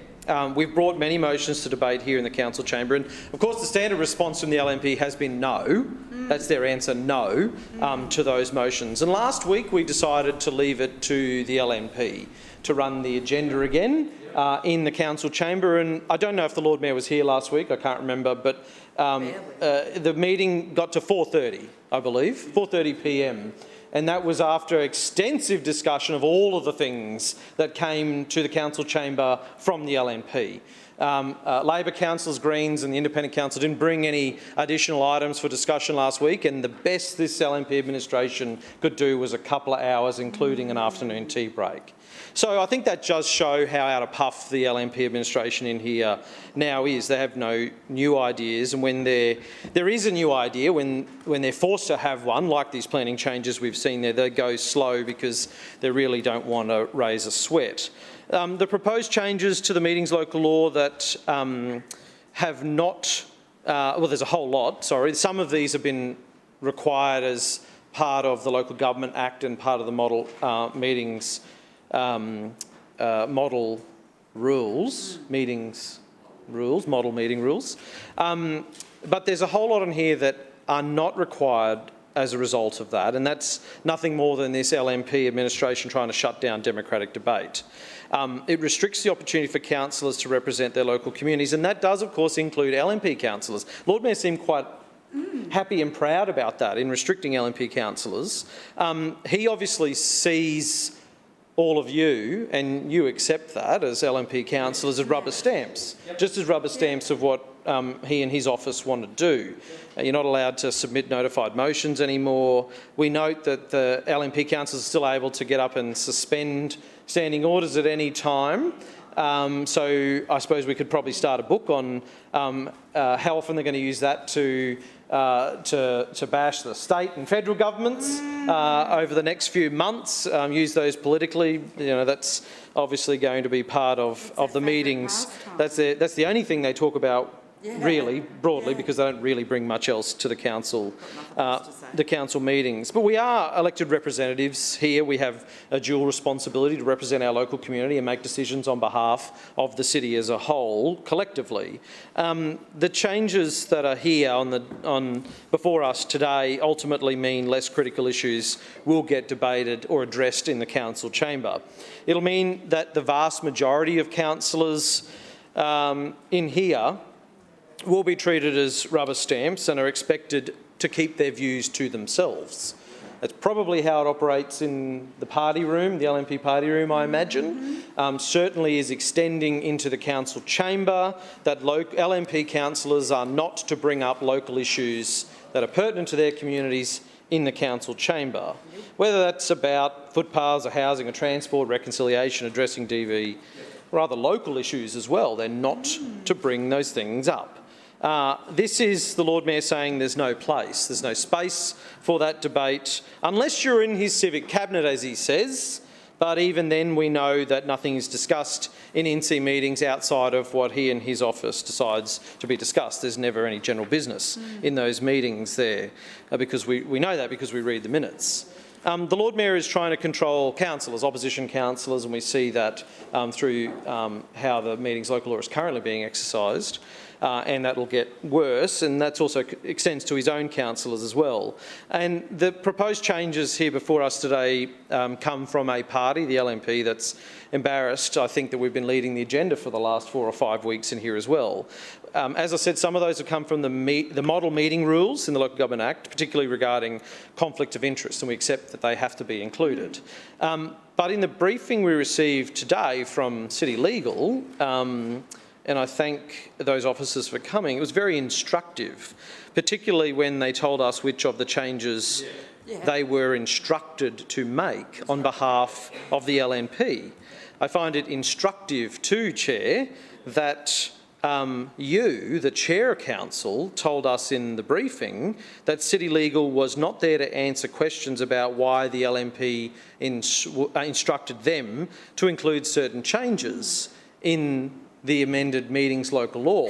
Very, very instructive. We all know, of course, the answer to that, and those of us that were here have been here since the last election as well, because we were told apparently the meetings local law hadn't been updated for some time. It was 2021 was the last time it was updated.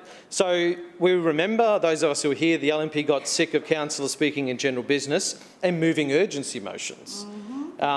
The same arguments that we just heard from the Lord Mayor they made back in 2021, criticising councillors from moving urgency motions. So they changed the local law to prevent councillors from doing that and to prevent councillors from speaking in general business for multiple times. And now in 2024, it's evident that the LNP is sick of councillors moving notified motions, even though they demanded that we do it.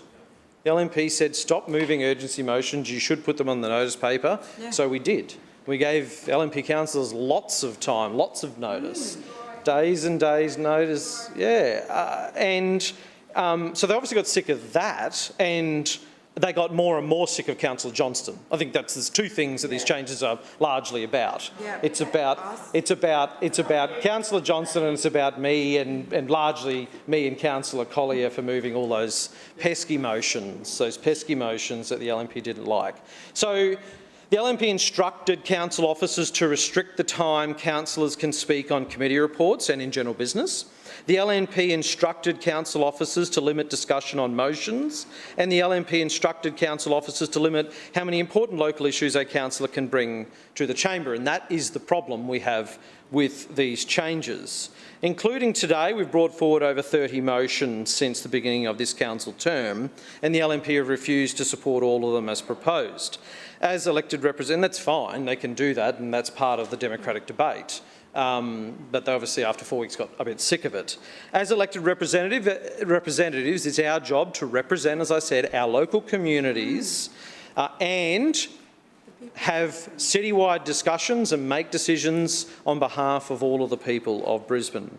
And now this part-time LNP mayor and his part-time council are limiting that. And the issues we've raised over the last few weeks include short-term housing and homelessness strategies, updating the Housing Action Supply Plan, updating domestic violence strategy, updating the Reconciliation Action Plan, organic waste services, guaranteeing no further cuts on basic maintenance, reproductive leave, period poverty, rescinding the authority on expensive overseas Olympic travel, a zero-cost opening for the Kangaroo Point Green Bridge, lighting the Acacia Ridge Sports Complex, advocating on local projects right around Brisbane in the upcoming budget, and more. But this council, majority, the LNP councillors here, have shown no interest in positive change, and now they want to completely silence debate altogether. In fact, this Lord Mayor has been absent for more than 50% of council meetings since the election, since we came back. When he is present here, he's not really engaged. And we heard the part-time mayor today say that he only sticks around for the best bits. So that's a bit of a kick in the guts for every single civic cabinet chair when he walks out and leaves their contributions because he thinks they are not important. The Lord Mayor thinks that only his work and E&C is important. None of the committee work is important, unfortunately. That's where we've got to now with this LNP administration. Now, finally, we have heard from the Lord Mayor and from the so-called Leader of the House. What does that even mean in council? I think it's totally made up. What house? It's a chamber. The Deputy Mayor has now appointed herself the Leader of the House as well. That these changes were aimed at improving the hours for those with families. So, Councillor Cassidy, your time has expired. Point of order. I'll move for an extension. It has been moved by Councillor Collier and seconded by Councillor Strunk for an extension. All those in favour say aye. Aye. Those against, no. The ayes have it. Councillor Cassidy. Thank you, Chair. So we heard that these changes, after all that, these changes were just around the hours that council meetings were running. I wasn't here for the time that Campbell Newman was mayor, but I've certainly heard, and I know Councillor Griffiths can vouch for that, and some of the LNP councils, those meetings went till the very wee hours. Quite often till Councillor Johnston as well. You had to keep the car park open. They went to 1, 2, 3 a.m. So the LNP didn't seem to mind then when they were keeping councillors and council staff here for long hours. But when they've decided to become a part-time administration and a part-time council, they all of a sudden care about workers despite having sacked a whole lot of them and not refusing to backfill staff and all that. We won't get into that now. But if you add up the proposed times for debate and speeches, the meetings can still go to 8 p.m. They can still go to 8 p.m. at night. So using their own logic, which is also very dangerous when you engage in LNP logic, these hours are still not family friendly in the sense that they are arguing for them. And we've seen previously and heard from the Lord Mayor today that he's continuing to use the state parliament hours as a reason. They're not part of the model rules. They're just something that he admires about the state parliament. Yeah, but I note that the LNP have committed, if they are to win the state election, to revoke the family-friendly hours, to extend those meetings. So I don't know what he disagrees. The Lord Mayor disagrees an awful lot with David Crisafulli these days. He called the leader of the LNP earlier deeply irresponsible for supporting the cost of living package the state government's brought in, and now he's disagreeing with him on family-friendly hours. I guess he's agreeing with the state government and disagreeing with David Crisafulli and Jared Blay up there. But you know, and if they were serious, Chair, about just thinking about this, if they wanted to emulate the state parliament, and the Lord Mayor's made that argument, the kind of language and abuse we've heard from LNP councillors over the last couple of weeks would land them in the State Ethics Committee and would have had serious ramifications for their behaviour over the last couple of weeks as well. So I don't take the Lord Mayor's reasoning around emulating the state government seriously when he picks and chooses those certain things to really cover up why he's doing this. It's clear that this is the LNP using their majority and their power to silence debate. Now, if we want to have a discussion, and again, I would have been open to getting a call from anyone from the leader of the House. No, can't. It's not real. From the Deputy Mayor or from the Lord Mayor to discuss these changes and to throw some ideas out on the table. Could have had a committee of sorts. We could have discussed this. That's how meetings, local law changes used to happen. We could make some suggestions, which we will do today. Perhaps we need to finally look at maintaining a robust council meeting that enables LNP councillors and Labor councillors and Greens and independent councillors the opportunity to discuss and debate things for as long as they need to, let's split council days. Let's have council on a Tuesday that starts at 9 a.m. and committees on a Monday. We know the chair's already going to be here on a Monday. They have civic cabinet. We know they shift the time around that meeting all the time. That could be in the afternoon on a Monday. We can come in for our committee meetings 8:30 till 11 a.m. on a Monday. We can start the meeting on Tuesdays at 9 a.m. and that can go to 5 p.m. and that's still very family-friendly hours. That's so much better for committee clerks and for council staff, and it's so much better for debate, much better for the public access of those meetings as well. So there's a suggestion. Why don't we have a look at doing that instead of making these changes to the meetings local law? If you are genuine, if you're genuine about making council function better, if you're genuine about debate and you're genuine about your councillors being able to raise local issues, why don't you look at that? Maybe the Lord Mayor didn't reach out because he was on his day off, or his days off as a part-time mayor. I don't know. I don't know why he didn't reach out. The leader of the council house didn't reach out either. Maybe they're on their days off. I don't know. But I guess it's sort of true to form when you packing for Paris probably actually. Yeah, forgot about that trip. How could we? So. This isn't, and they can get up and go, oh, we're crying poor about an attack on democracy, but it really is that. And communities that have councillors that want to raise local issues and debate things in here are going to miss out. And the communities, most LNP represented communities won't, because most LNP councillors don't bring local things up. But we do on their behalf. A lot of those citywide things we talked about are also affecting communities that are represented by LNP councils. So the ones that are going to miss out on having important citywide debates are people that live in areas that are represented by LNP councillors. They think they're punishing us on this side of the chamber, but in fact they're just punishing the communities that they represent. That's the end of it. I know it's sort of just a political game for the LNP. This is just about sort of using their power, amassing their control to limit what other people do around them. I know in their mind that's how they're operating at the moment, but if they took just a step back and considered how this would impact the communities that they represent, they might also then think to themselves, maybe we should start raising local issues. Maybe we should start advocating for things.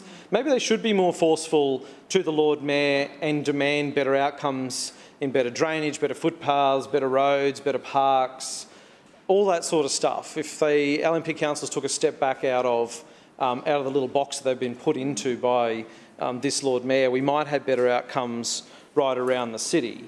But we don't have that, unfortunately, today before us, so we won't be supporting these changes. We'll continue to represent the people of Brisbane, both in the wards that we were elected to and in our dual role of making decisions and having debates at a citywide level, representing all people of Brisbane, whether they're ratepayers or renters.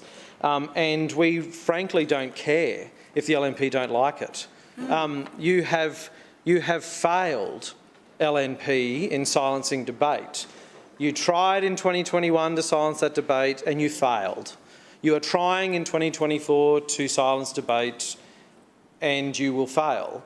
But what you're ultimately doing, we're going to continue to raise those important issues and continue to debate them. But what you're doing is limiting your ability as an LNP councillor to go out to your community and saying there is a pathway to raise these issues. Now what they are confirming is that all LNP councillors' roles here in Brisbane City Council is to be a rubber stamp for the LNP mayor. That's it, full stop. They're not there to do anything else. They're just there to have been elected as an LNP politician representing the LNP, not representing their communities. And that's a great shame. Further speakers. Councillor Allen. Thank you, Madam Chair. I rise to speak on items A and B. Firstly, item A, the Stones Corner Suburban Renewal Precinct Plan. The Shrinner Council, as the Lord Mayor indicated, is committed to meeting the demand for new homes, providing for a strong economy and creating vibrant mixed-use communities. As the Lord Mayor has said, the Stones Corner Suburban Renewal Precinct is a fantastic opportunity to deliver more homes in an area where more people want to live, work and relax. We understand that the large-scale neighbourhood planning process can take many years. Certainly there are instances where they've taken 4 and even potentially 5 years to complete. And that is why we're turning our focus to suburban renewal precincts, whereby detailed planning can occur for smaller, underutilised or strategically located suburban areas, ensuring on-the-ground outcomes can be achieved more quickly. And precinct planning involves working collaboratively with a range of stakeholders to create a vision, strategies and actions for the renewal of an area. The purpose of the proposed Stones Corner Suburban Renewal Precinct Plan is to revitalise the precinct through the introduction of additional high-density housing, mixed-use outcomes and convenient access to key employment hubs while maximising connections to high-frequency public transport and quality open space. The focus area for the precinct plan will span the core parts of Cleveland Street and Logan Road and encompasses parts of Gladys Street, Hanlon Park, the Stones Corner Library and the Busway. The proposed amendments will include changes to the Eastern Corridor Neighbourhood Plan, changes to planning scheme policies and supporting any consequential amendments as required, for example, changes to zones, overlays and tables of assessment. We will work with the state government to achieve a streamlined, accelerated planning scheme amendment process with Stones Corner. This was flagged by the state government in the Shaping South East Queensland document late last year, which is effectively the South East Queensland Regional Plan. And one of the key items in there was to find a mechanism to expedite planning scheme changes.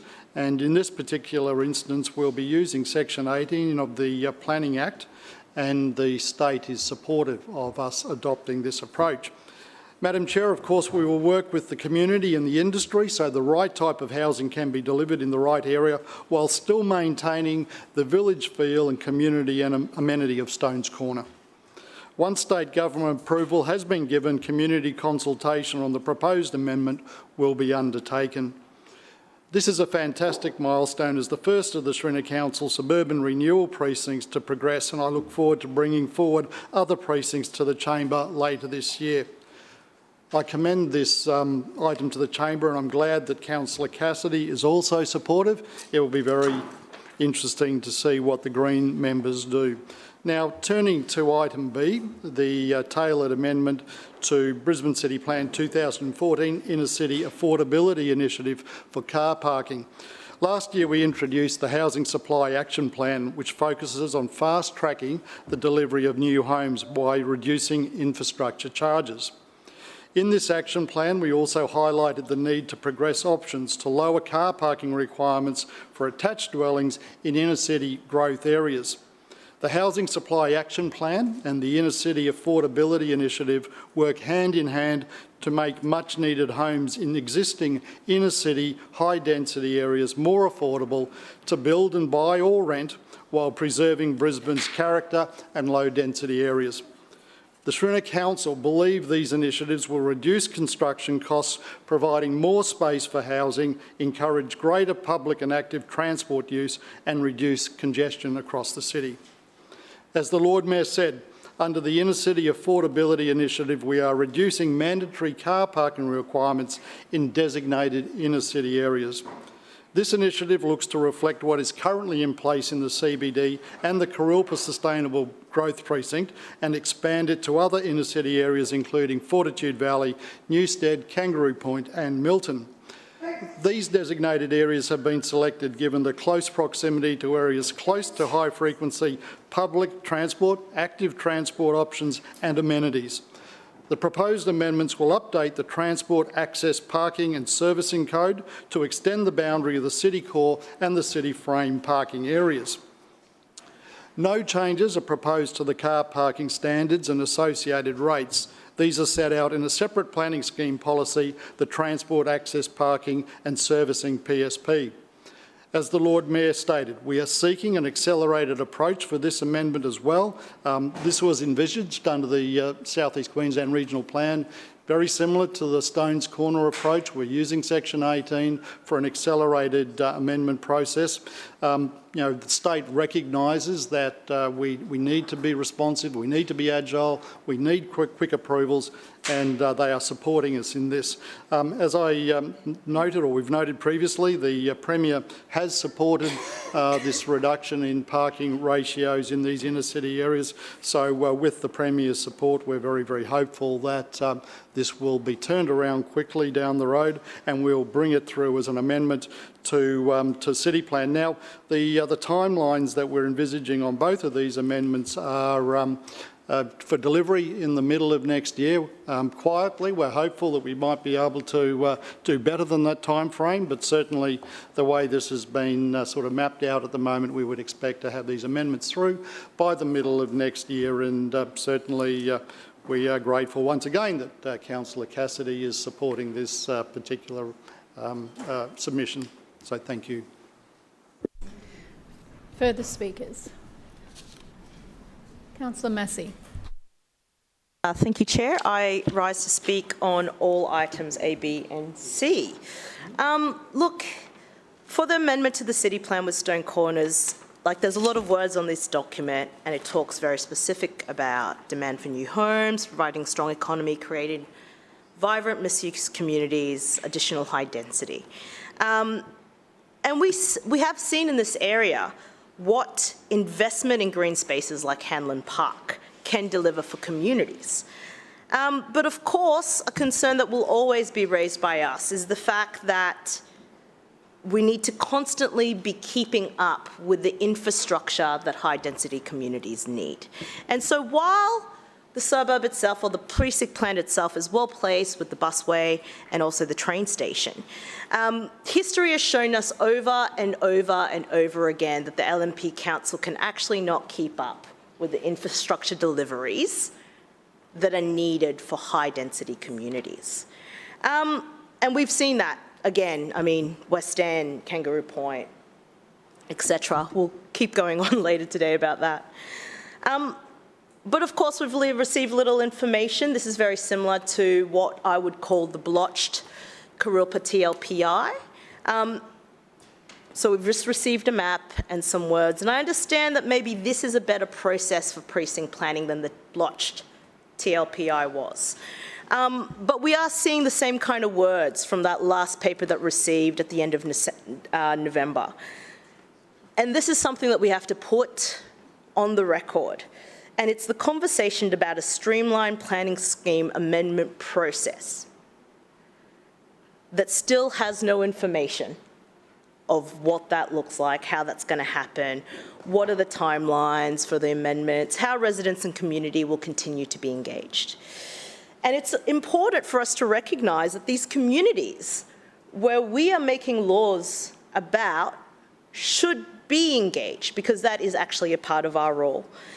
In this, I suspect the ALP and the LNP, the ALP state government and the LNP administration are lockstep in shutting down any community consultation, but that doesn't come as a surprise. However, I will acknowledge that Stones Corner, again, with the infrastructure that exists around it presently, is a good place to make some planning for density, particularly Logan Road, which is actually already upzoned for medium density. There's a really great opportunity there for mixed use in that area. To item B, the inner city affordability initiative, car parks. For years, the Greens at Brisbane City Council have been advocating for a reduction in car parks.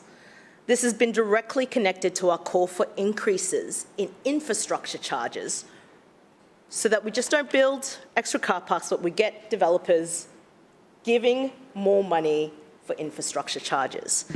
And that's directly connected for council to deliver the needed infrastructure for our growing communities. The parks, the public transport, ferry terminals, safe bikeways, scooter lanes, the list goes on.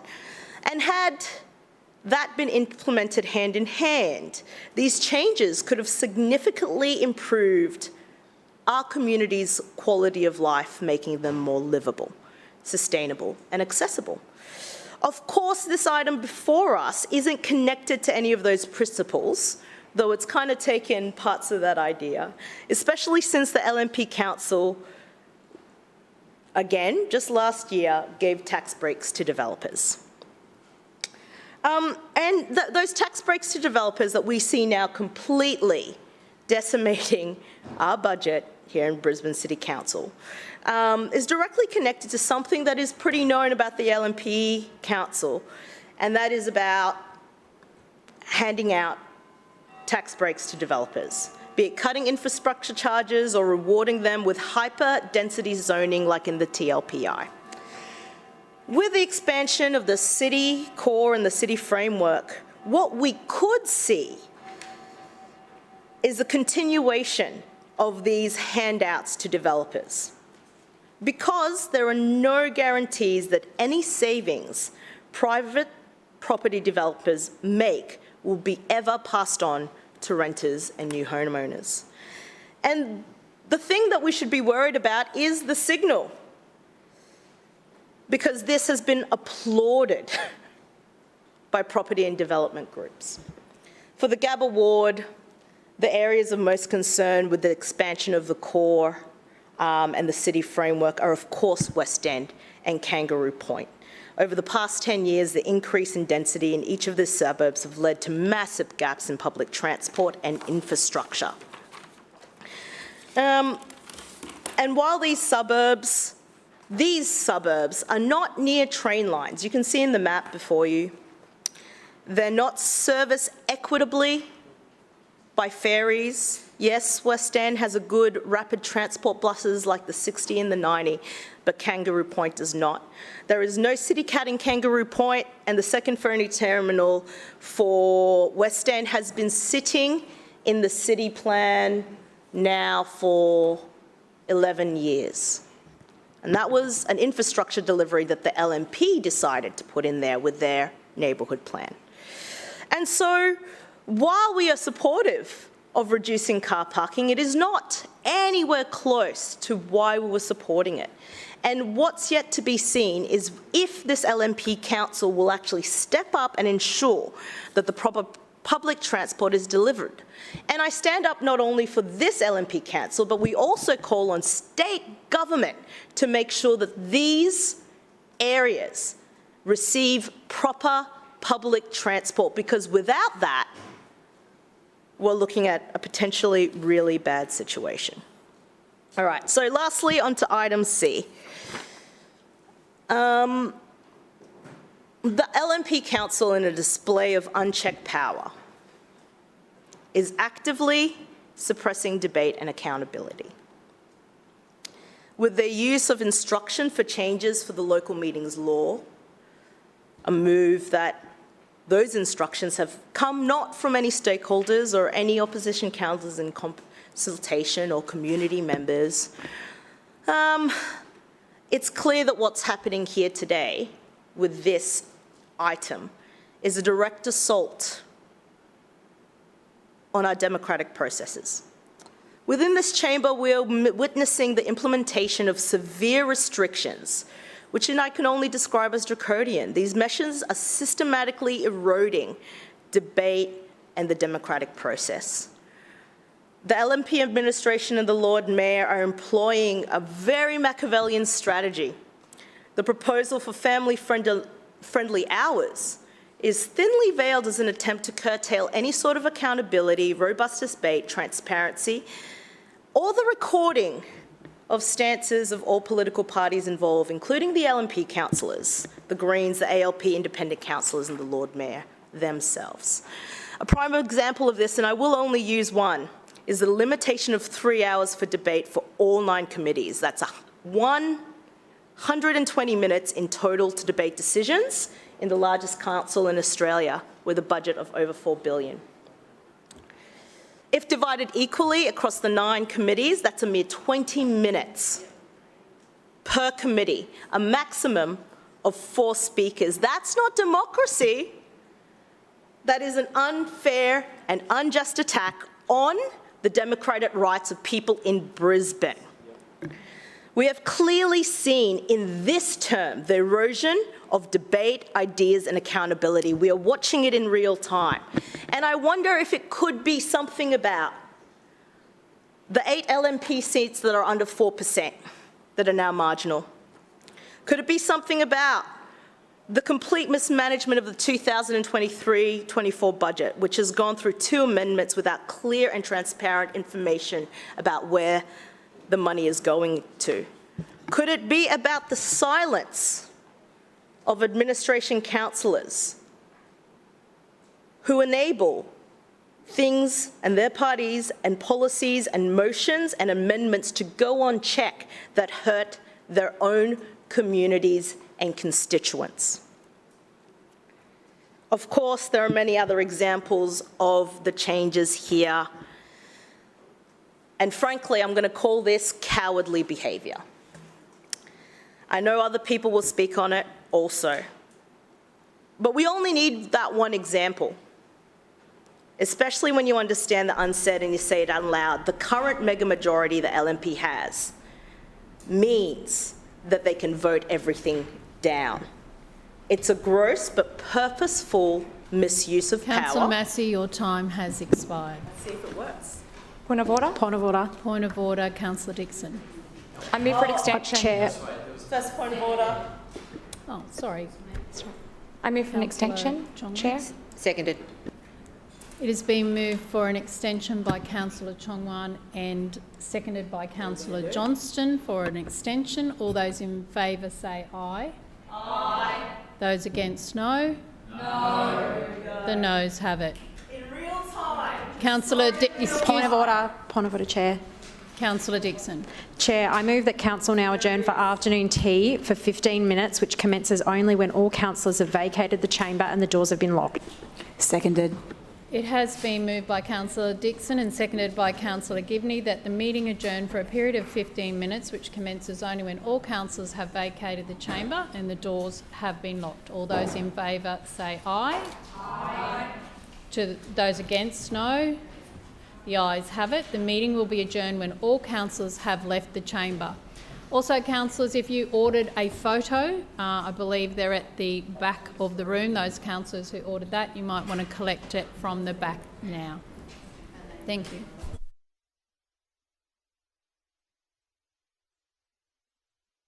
Further speakers?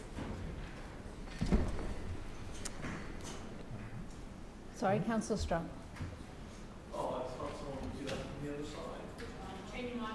Thank you. Oh, we're wired now, eh? Okay. Yeah, so it would have been interesting to maybe have another speaker from the other side get up and talk about this item that I want to talk about, which is the amended local laws 2024. My team and I sat down and had a look over the changes, whether they were the state government legislative changes, the meeting local laws, and or now what we call the instructed changes, isn't it? Or destructed changes. But anyways, instructed changes. We spent, well, in between phone calls and answering the counter, we spent a lot of time going over them, and some were obviously really very acceptable. There wasn't any issue with a number of them. Some made, they mostly make sense, but the instructed ones, of course, are the ones that we have the greatest issue with, of course. But I just want to speak about one of them that was mandated and that we had to adopt, and that is that the chair now decides that if conduct is of a serious nature, that the chair can make an order without previous warnings to either reprimand or require the councillor to leave the chamber. Well, what a loaded gun that is for a chair to have at their disposal. So you can be saying a few things, you can be mumbling a few things, and if the chair decides that you were being disruptive, you could even be talking maybe to someone sitting next to you, one of your own colleagues, and that could be considered disruptive as well. The gun's loaded. All of a sudden, you're out. You're out for that meeting, and we know why.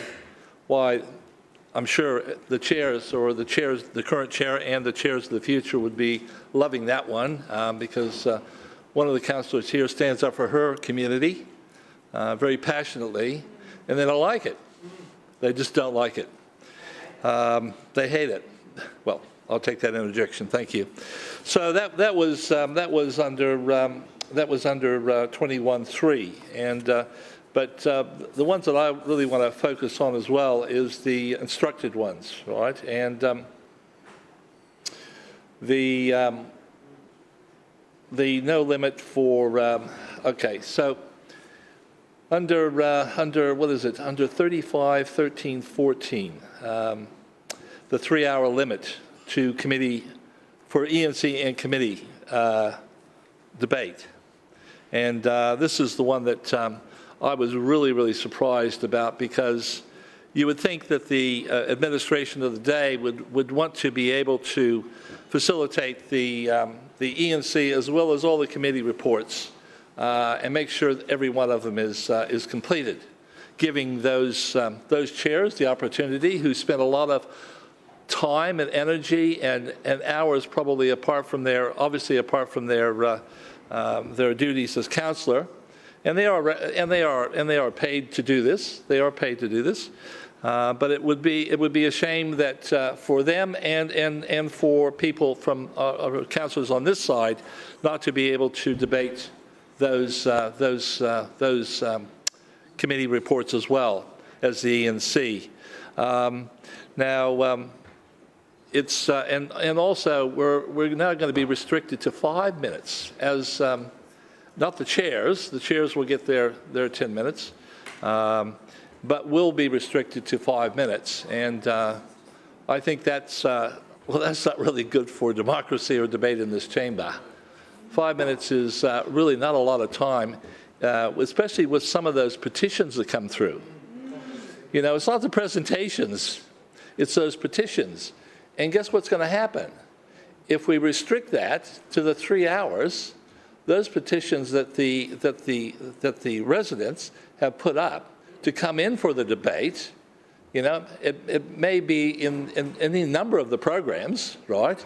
And sometimes they're not even relevant to the program. So it's to me, but they seem to put them in some programs that are irrelevant. But anyway, so if we're not going to be able to complete that process, right? Well, the petitions will never be heard and or debated in this chamber. They'll be gone, never to be seen again. And so I think that's a really bad outcome or really a bad new rule because I just think that it's, again, taking up what some of the other councillors on this side have said, it's really guillotining the debate in a substantive way. Right, we have less time, only 5 minutes instead of the 10. Right, and we'll possibly, especially with the ENC, because if you remember, some of our ENC clauses go out to up to 10 or 13 clauses that we've got to debate. Well, there's no way that we're going to go through all those and then end up finishing the rest of the committee reports. So just from a functionary point of view, from a logical point of view, you know, you're disadvantaging your chairs, you're disadvantaging the public who put things forward through their petitions, and you're guillotining the debate on any of those clauses that may come forth, I should say. I want to speak about the 30-day rule as well. This is on notified motions, of course, and you know, for months and months and months, the Lord Mayor complained about notified motions not being forthcoming from us, from the opposition. And because we used to employ urgency motions that were relevant, and then we decided to take a different tack and say, okay, all right, let's do some notified motions. Let's just see what happens there. And so we did a number of notified motions, and yes, and there was a lot to talk about in a notified motion as far as each motion. But now that there's going to be only a 1 hour time frame to debate notified motions, right? And also there's going to be a 30-day rule as well, which means that if it's the last 3 meetings of that particular session, guaranteed that we're probably not going to get to the substantive amount of those notified motions, and they'll be gone forever. They'll be history. I don't even know if we're actually allowed to reintroduce them. I don't know if that's part of the new rules or not. Maybe the Lord, who knows? Is it 3? I'll take that into rejection. Thank you. Is it in there? I missed that one. Thank you. And again, the motions are something that, the notified motion was something that the Lord Mayor really demanded that we undertake. And we give them plenty of notice now. As the leader of opposition say, we give them heaps of notice now, days and days of notice. So you have all the wherewithal to be able to get your notes together, to debate those. But funny enough, you almost never debate any of them, right? So these are, you know, ideas that cover right across Brisbane. They're not necessarily local ideas that I bring in from my ward because you know, but a lot of my ward members will put together petitions, you know, to advocate for certain things as well. So, and we know what's going to happen with those now as well. So they're just basically going to disappear after 30 days. So I don't think a great deal of thought was put into this in a lot of respects, or maybe there was. And this is, again, just a way of guillotining debate on any issue that we raise, whether you probably agreed with it or not, right? And I think looking through the about 20 or 25 that we've put in this session, I think there's probably a number of those that you would agree with, right? But didn't either want to debate it, or you thought it was a good idea, but it wasn't yours, right? Which is a shame.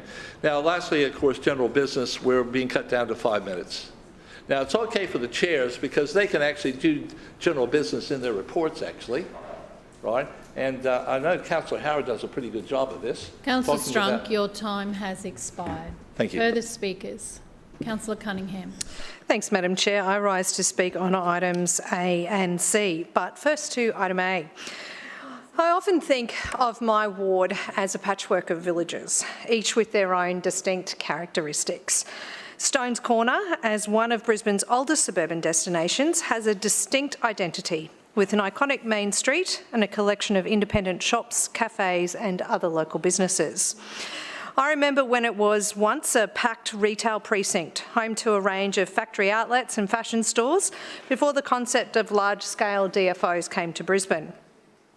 Stones Corner now includes higher density residential development and a growing cluster of personal services, including beauty, second-hand, recycled and retro fashion retailers.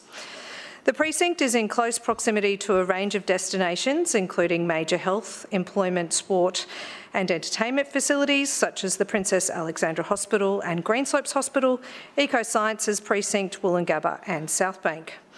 And of course, on the edge of the precinct is our much-loved and award-winning Hanlon Park. Once an ugly concrete drain, it's now a great destination for families from right across Brisbane and visitors even from interstate to visit. Stones Corner is also well serviced by public transport, with the Eastern Busway and Buranda train station all in easy walking distance of the centre.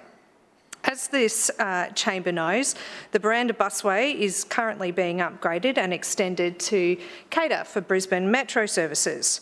The main commuter cycle route to the city, the Velaway, is also being upgraded at Buranda and is accessible to Stones Corner residents via Hanlon Park. Madam Chair, with all these amenities, there is little wonder that the area is growing in popularity, and we need to cater for this growth. The Shrinner Council has time and time again showed that we're committed to meeting the demand for new homes, providing a strong economy and creating vibrant mixed-use communities together with a range of stakeholders.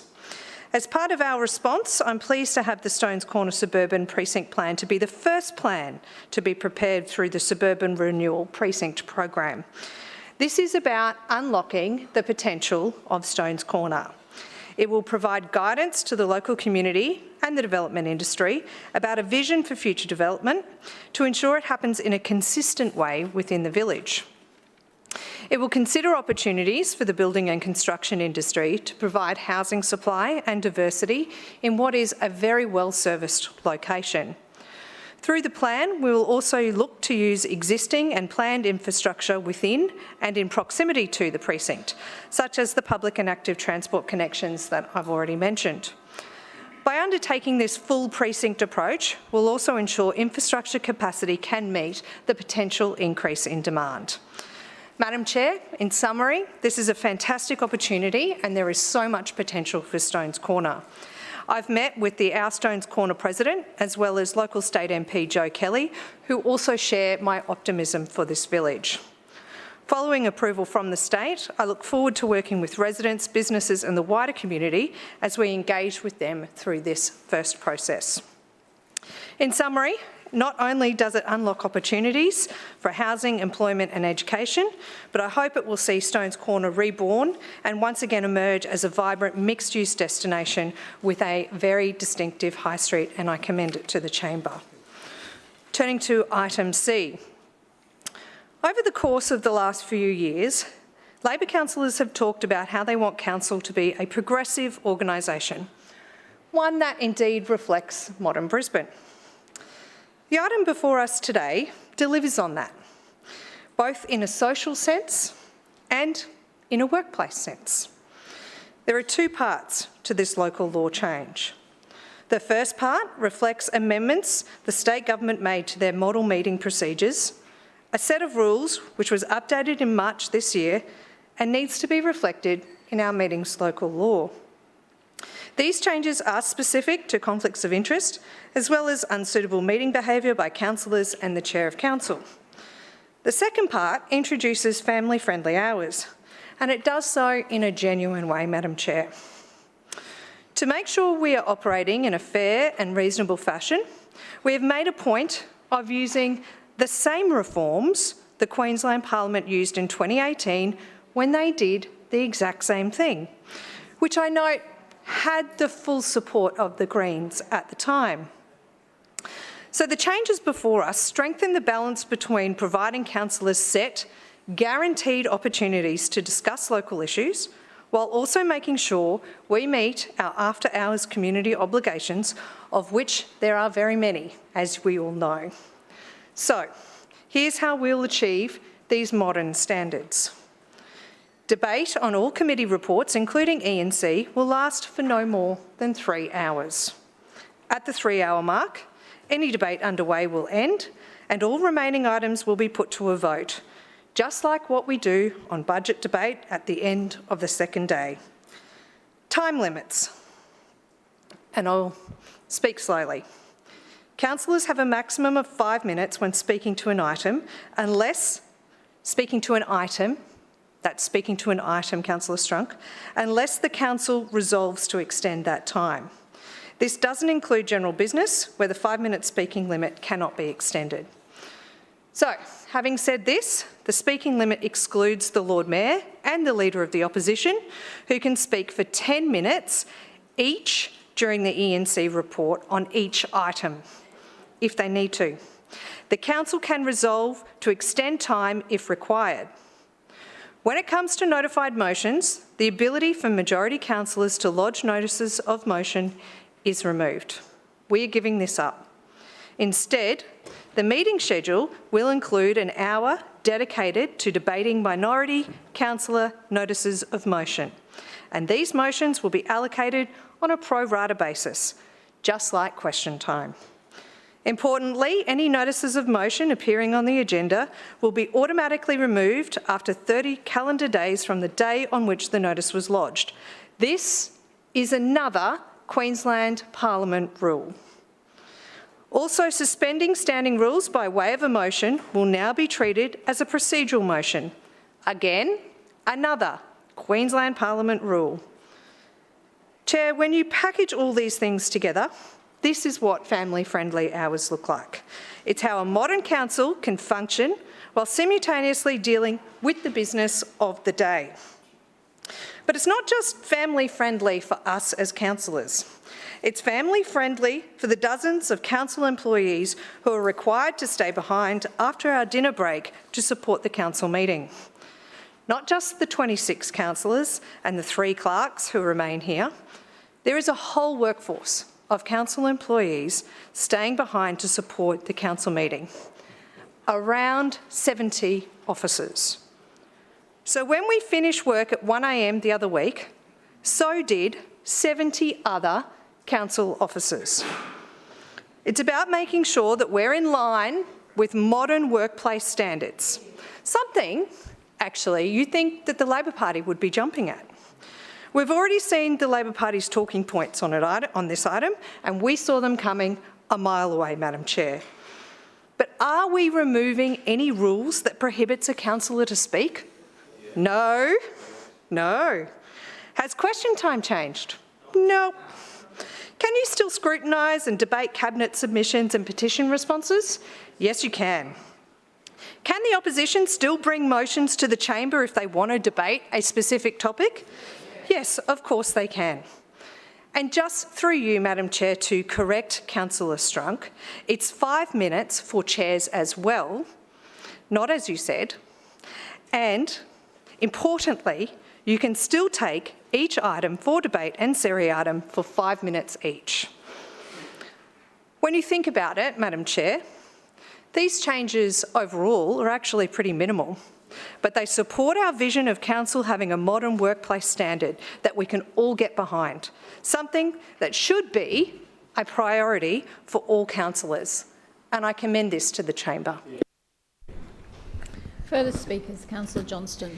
Yes, I rise to speak on all 3 items on the ENC report. Firstly, just briefly, on item A, the amendments to City Plan Stones Corner renewal precinct.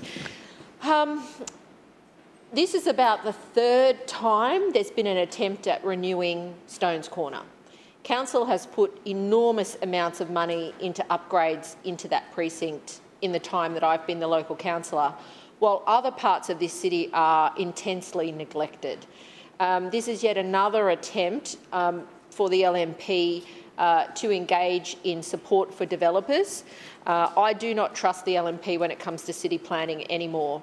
I presume this is more pork barrelling for one of the most marginal city councillors in Brisbane, and it will not lead to good outcomes for this part of the world. I have no doubt about that. I haven't seen a precinct treated well and get better outcomes to date. Secondly, with respect to the car parking initiative that the Lord Mayor is bringing forward, I too note that the Lord Mayor, who isn't here, the part-time Lord Mayor who's changing the meeting's local law, is not present. He's left it to the self-named Leader of the House to handle this matter, and the Leader of the House is a made-up title, so that doesn't inspire confidence at all. But when it comes to working on behalf of developers, this Lord Mayor has it down pat. He trots off to the Property Council to announce changes to City Plan without telling anybody.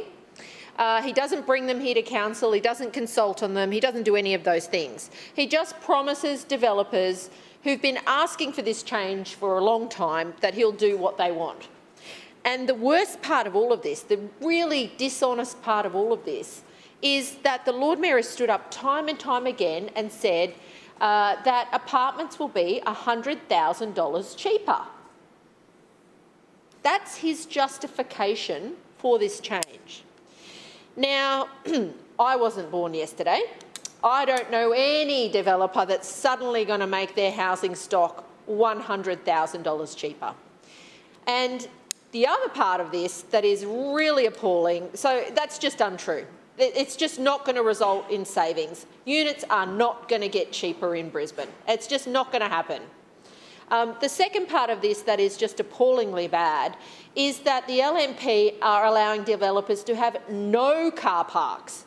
So if you buy a unit anywhere in this 5K radius, not only will there now be no requirement for a car park at all, you cannot park your car on the street because you're not eligible for a parking permit, and you probably have to go and pay a mega owner of paid parking in this city to park your car off the street.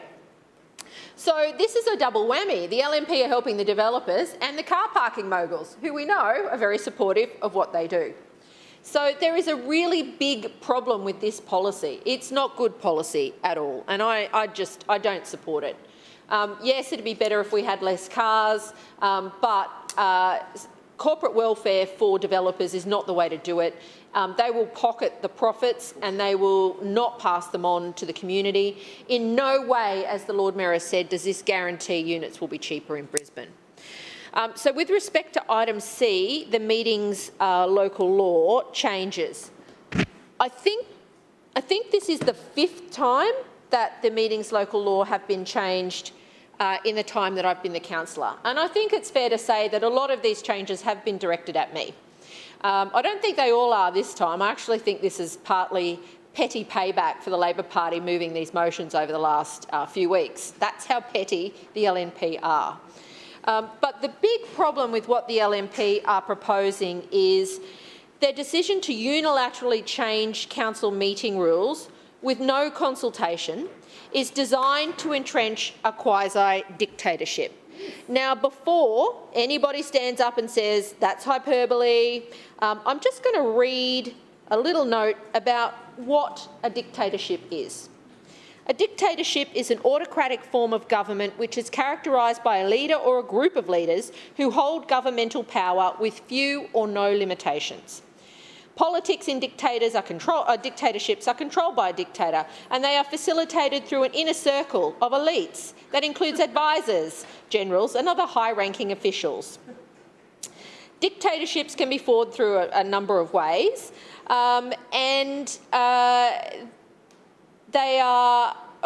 Dictators maintain control by influencing and appeasing their inner circle, well, we know that, repressing any opposition, that's what they're doing here, which may include rival political parties, armed resistance, well, yeah, we know that. They bring the police in here to kick us out if they don't like what we're saying,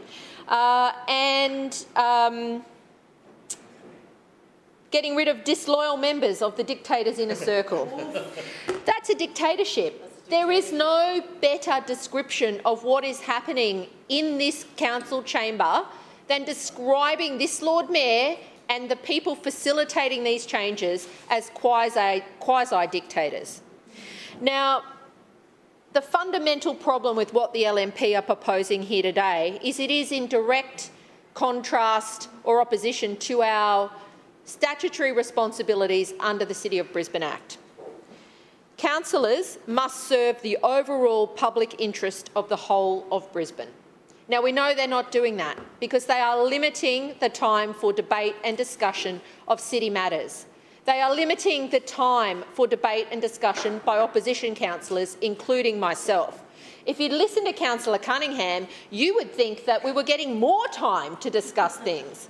Currently, opposition councillors have unlimited time to discuss matters of importance to them, and it can take some hours. What Councillor Cunningham and the LNP mates in the inner elite circle of the LNP are doing is reducing that to 1 hour. 1 hour. Not only that, when we have big decisions at council that come through the council reports by the LNP, they're restricting debate to 3 hours. Now again, the dishonest part of what Councillor Cunningham has stood up and said is that's what they're doing at the state level. It's so untrue. State Parliament sits for weeks, not 3 hours. State Parliament has the opportunity to speak for 10 minutes rather than 5. At federal level, it's even more. You can speak for 15 minutes.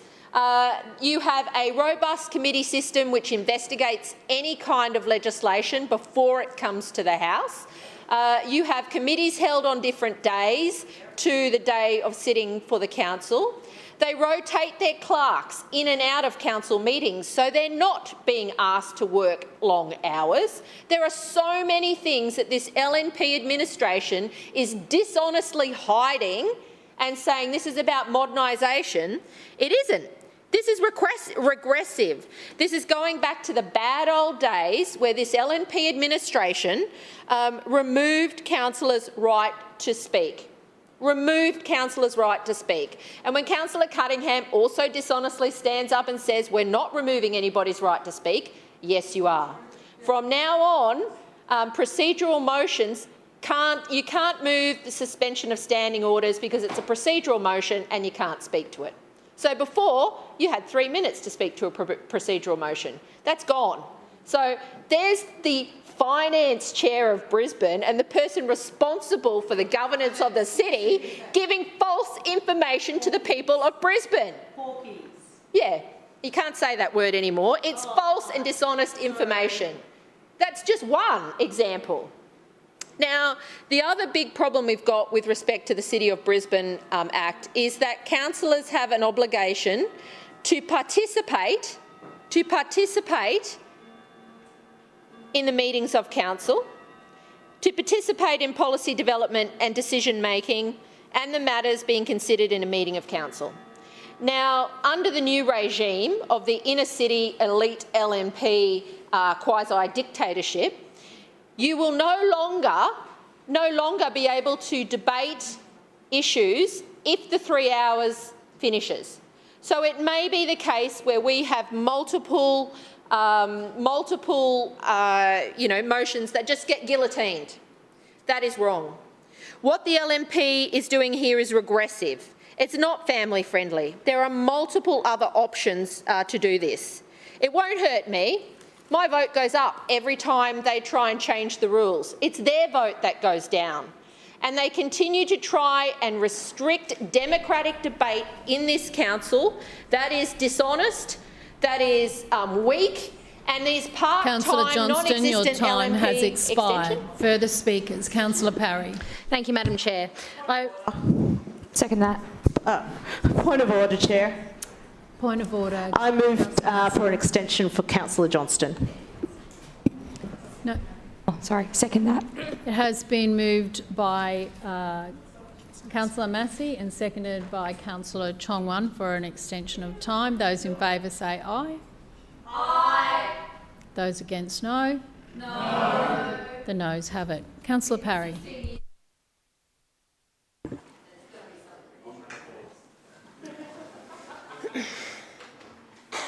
Thank you, Madam Chair. I rise to speak on item C. And as a new councillor in this place, and as someone who operated in a professional environment that was completely separate to this one before now, I hope that I can bring a fresh perspective to what are some important changes to the meeting rules today. The truth is that in corporate Australia, employers are doing everything in their power to improve the experience of their people. So attracting and retaining talent and being an employer of choice is critical to remaining competitive in what is a really tightly held labour market. Skill shortages are hampering productivity across many sectors. Indeed, no sector is immune. So someone asked me what I was talking about, I think. I'll take that interjection. What I'm talking about is the corporate sector that is trying to attract hard-working and talented people, the same thing that we want to do as an employer. It's important that we provide flexibility, that we provide autonomy in the workplace. That's the widespread view of people leaders across many sectors in this country. That's how you keep people, and that's how you get the best out of people. This is what we're talking about when we speak about family-friendly hours. You don't have to be a parent or carer to feel burnt out, and you don't have to be a parent or carer to want to get home from work at an acceptable hour. But what I can say is that if I'm speaking from my personal experience as a parent, it was really challenging a few weeks ago to come home at 2 a.m, to go to bed at 3 a.m, and then be up at 6 a.m. to get the kids ready and off to school and daycare. The truth of it is I genuinely struggled, and my partner did most of the heavy lifting that morning before I dragged myself to the first meeting of the day. It's all well and good to speak about diversity and inclusion and equality in this place, but it's another thing to use your diversity, use your own lived experience to make a difference. The fact is, I'm a woman in this place with young children, and I know that when I sit very late here, it throws my entire family off kilter. I can only imagine what it must be like for single parents who have to rely on family members or paid babysitting to get through, or have to make the choice. Do they stay here or do they go? Do they partake in the debate or do they not?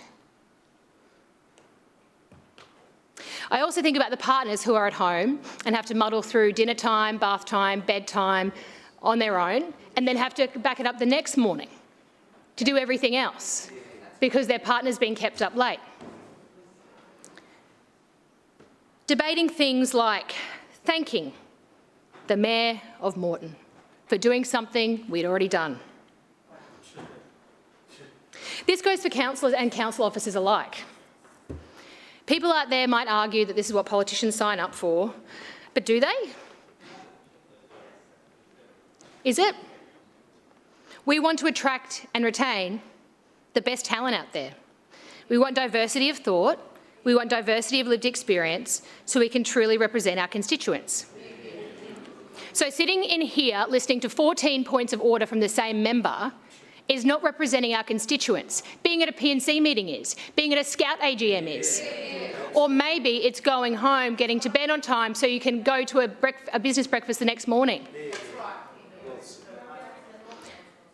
In the same way we must attract and retain the best talent for our council workforce, we must also do what we can to attract and retain the best talent when it comes to councillors. We must remain modern and competitive. We should always be striving to do better. If I'm a young woman making a decision about whether or not to get into politics, I've got enough barriers in front of me without having to consider already long working hours being further amplified by absurdly long council meetings. I don't buy that longer speaking time results in a richer debate. In fact, it dilutes it, if anything. These changes match what the state government has done. There is nothing radical here. The quality over quantity adage rings true in this place. If the point can't be made in 5 minutes, then perhaps it's time to hang up the mic. Take the last few weeks. It wasn't about meaningful debate. It was about writing a higher number on a social media tile. It was about making an unremarkable political point. So this idea that these changes stifle debate is wrong. Motions can still be moved by those opposite, and the Instagram counter can keep going up. And we can still hear about how we should be thanking politicians from across the country, across the globe even. And on that note, members of the crossbench can still go home at the dinner break or during committee reports, as they have done in the last few weeks. They can still leave early, walk out the door and get on their bus and go home. With these changes, it just means there's a better chance for the rest of us to do that. We can debate and consider the important business of council in this place. We can also attend our Tuesday night PNC meeting, our Scouts AGMs. We can be in bed at a decent hour and rise the next morning to tackle the day. And importantly, so can council officers. Councillor Collier. Thanks very much, Chair. I rise to speak on item C of the Establishment and Coordination Committee report before us today. And I think the councillor for Marchant really has, summed it up quite nicely what the LNP's perspective is on these changes, and that it's all about politicians. The entire sum of the LNP's argument about why the changes that they have instructed council officers to make, and I want to be very clear, there's two different sets of things before us. The ones that are in the model that need to be done, we support. But what we're talking about are the ones that the LNP political party and the administration have instructed council officers to make. And the contribution from the councillor for Marchant sums it up for the LNP. It is all about them. Yes. It is all about themselves, and to the LNP, power is control. Power is controlled to the LNP, but on this side of the chamber, power is empowering our local communities and the people of Brisbane. As someone who is also a more recent addition to this chamber, I have only served in this place for just over a year.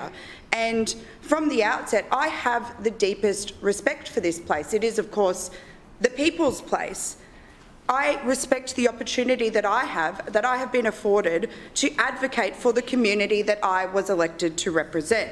And like I said, we accept some of these changes that need to be made are okay, that is important. But what before us today and what we do not accept, what we do not support, are the changes that the LNP have made under instruction. It is disappointing and it is disturbing to hear the LNP's desire to change the rules to stop councillors who were duly elected to this place from raising important local and citywide issues and engage in debate about these issues. The LNP administration have, of course, consistently demonstrated their lack of respect for the way in which this chamber operates, and they will go down as the most childish and pathetic administration based on their actions. Councillor Cunningham, of course, in her contribution to this debate, let the cat out of the bag. They've literally chucked a tanty and brought forward a suite of changes because they don't like engaging in debate, which I will remind LNP councillors, that is a core function of your job.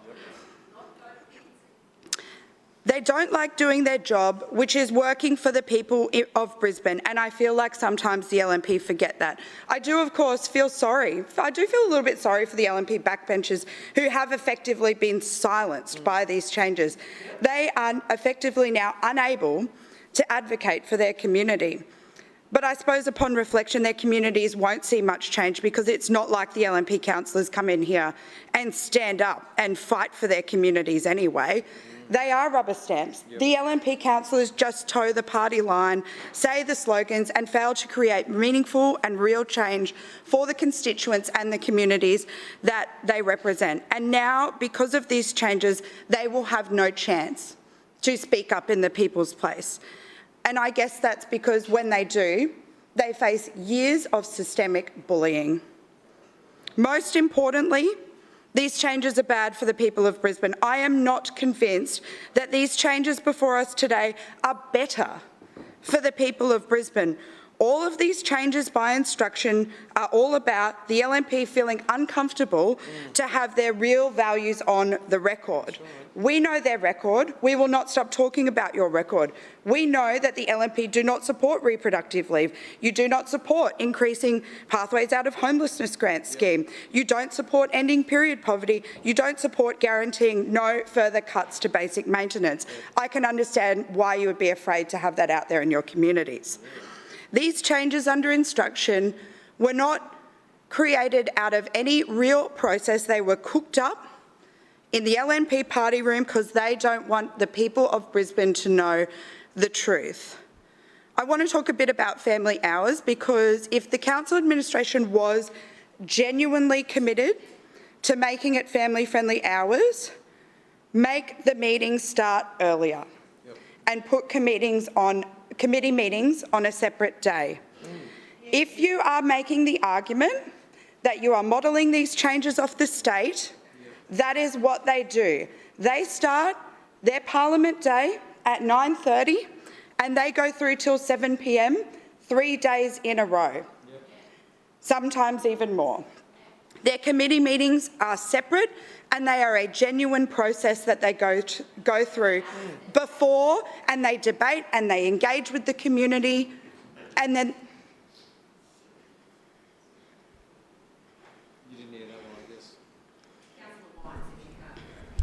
Thank you, councillors. There's been plenty of chatter going on that I've been allowing people to chatter, haven't I? Councillor Griffiths, thank you. Continue, Councillor Collier. I'm genuinely not sure why Councillor Wines is unhappy about the important work of state parliamentary committees when members of all political parties participate. Councillor Wines, Thank you. Councillor Collier is on her feet speaking. You can have a turn after her. Councillor Collier. I guess maybe Councillor Wines is unaware of the extensive public hearings that committees go through, the regional travel that the committees go through, the public hearings on the bills. Yeah, I mean, he's not very across his brief anyway, so I don't expect him to remotely understand another level of government. Councillor Wines, I caution you, I have just told you not to call out. Yeah, couldn't help himself. He had to mansplain it to me. Councillor Collier. Councillor Collier. Inappropriate. Please making the meetings end. Point of order, Madam Chair. Point of order, Councillor Howard. I ask that Councillor Collier withdraw that statement. Councillors, thank you. Councillor Collier. You are not to debate each other in this chamber, councillors. We are not debating this. I've asked you to stop calling out and Councillor Collier to please stay appropriate. Point of order. Continue. Point of order, Councillor Howard.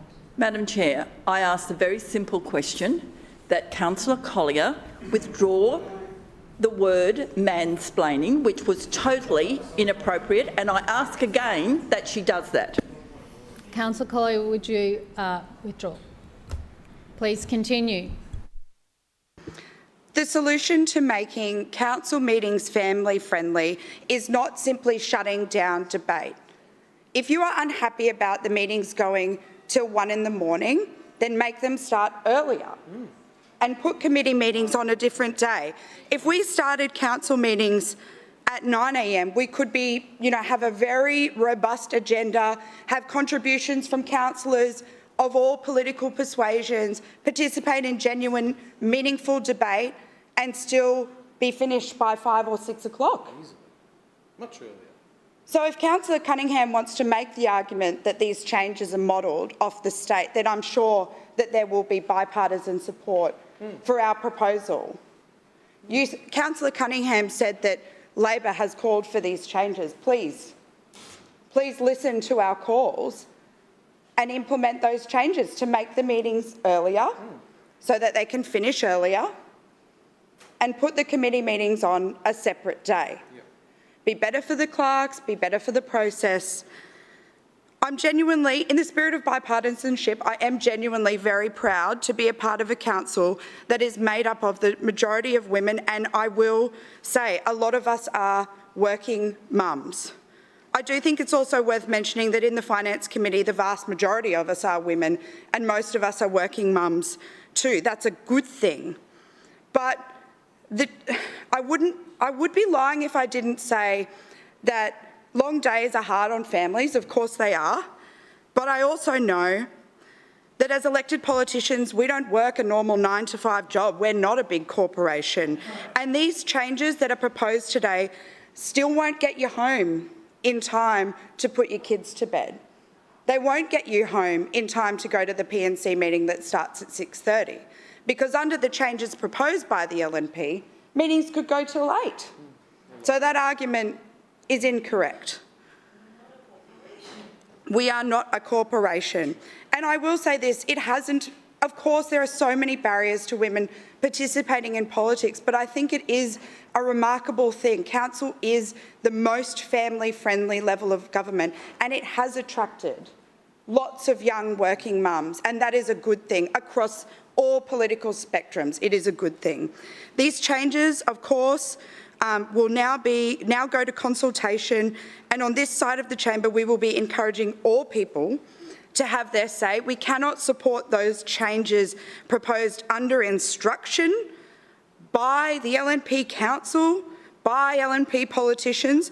What we do in here is important. These changes should not be considered lightly. Power is not control, it is empowering local communities. Further speakers? No further. Councillor Griffiths. Yes, thank you, Madam Chair. And it's been an interesting afternoon. And it's been very interesting what Councillor Collier just said, and I'd like to echo those sentiments. I, in my 21 years here, have this process has changed for changing a local law that affects meetings local law, and it's always been, or up until fairly recently, it's always been something that's been done between the opposition and the administration. It's actually been a joint committee. I've sat on the committee a few times, and the changes have been negotiated, and they've been taken back to each other's party rooms, and consideration has been given to those changes. That has not happened this time. This time, the way I found out about it was a media release, and being contacted by the media about something the Deputy Mayor had released. It is not appropriate for any administration, Labor, Liberal, I don't care who they are, to be writing their own rules about the way the chamber is run. It is not appropriate. No one out there in voter land would think that that's fair. Everyone will see that the people writing the rules are looking after their own self-interests. And that's exactly what we're seeing here today. We are seeing an administration that's been here for 20 years saying, hey, we're not in control of the agenda. We need to be in control of the agenda. We're going to limit the amount of time you can speak. We're actually going to halve it. You can only speak for 5 minutes. We're going to reduce the amount of time that you can debate things. We're going to give you less opportunity to debate things, less opportunity to put motions up that are urgent. We're going to control everything you do.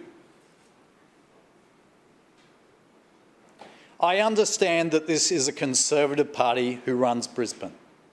I understand that. And I understand Conservatives like control. They like control, they like being in charge. But it doesn't deliver the best outcome for our residents. It doesn't deliver the best outcome for our staff. It doesn't deliver the best outcome for us as a city. So I think the changes put forward today, certainly the changes that have been directed, and there's only one person in this place who can direct someone, that's the Lord Mayor. So those changes that have been directed are extremely concerning to me. They aren't about good governance. They aren't about delivering well for the residents of Brisbane. They're about controlling what happens here. And I heard some councillors on the other side complaining, go, boo-hoo, we don't get to go home when you get to go home. That's the reality of your job. That's the reality. Point of order, Madam Chair. Point of order, Claim Councillor to be Parry. misrepresented. I note your misrepresentation. I didn't mention anyone's name. Thank you, councillors. Didn't mention anyone's name. Continue, Councillor Griffiths. Yeah, thank you. I didn't mention anyone's name. What you need to remember is, as a majority, you need to keep the numbers in the chamber, and staff out there and people who are watching need to understand that. It's the role of the government, the role of the people who are elected, who've got the majority, to keep the numbers in the chamber to make sure the chamber works. So that's your responsibility. That's part of democracy. That's how it works. That's your job. There is so many ways we could have improved these meetings rules. I think both sides would have accepted that. And it could have been done in a more collegial way, reaching across the chamber. This just looks dirty and foul. And that's what it is, dirty and foul with these changes. And Councillor Johnston was right before. There have been attempts to try these changes before. When Campbell Newman was in, when Councillor Quirk was in, it doesn't produce good outcomes. It doesn't deliver more for the city. And there have been times that I've sat in this chamber till 1 or 2 o'clock in the morning with debate, but that's what the elected representative of Brisbane throw up. And that's what the Mayor and the administration need to deal with. So this, I think this is appalling and pathetic and undemocratic. Now, I just want to reinforce too item A, which was the amendment to BCC plan for Stones Corner Suburban Renewal Precinct. And I was fascinated to hear the Lord Mayor talk about this area is underutilised and we're going to deliver 1,300 new homes and it's a site for bus and rail transport. And I thought, wow, hallelujah. This is a spot where you put more density. This is great. This is good. But then he went on to say, and it has incredible green space, which it does. It's got incredible park lanes. It's got an incredible waterway. The council's just invested $20 million in. It's got incredible sports fields. It's got a library. It's got a high amenity area. It's got a lot of accessibility around that area. Well, that is not what you're delivering with the Maruka, Salisbury, Nathan plan. There's none of that livability. There's none of that accessibility. It's, we're not making use of any resources that would make it socially accessible. So I just want to point that contrast out because these are the areas where we should be putting people. These are the areas where we should be looking at density. And if we're going to look at creating density in the areas that don't have services, then we need to be providing it. We need to be putting it in place and ensuring that it's there so that we're looking after everyone's lifestyle in Brisbane going forward. That's all I've got to say, Madam Chair. Thank you. Councillor Parry, your point of misrepresentation. Thank you, Madam Chair. Councillor Griffiths said, you over there, boo-hoo, crying about having to work. Is that correct? Or is that wrong? No, you're shaking your head. He used the term boo-hoo, sorry, which I took to intimate crying. I didn't cry, I didn't whinge, I didn't say boo-hoo.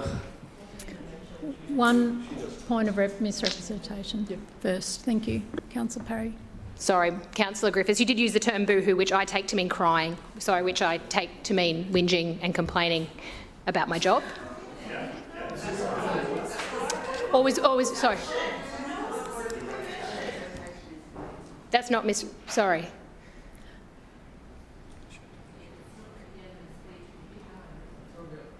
Can I continue? Yes, thank you, Madam Chair.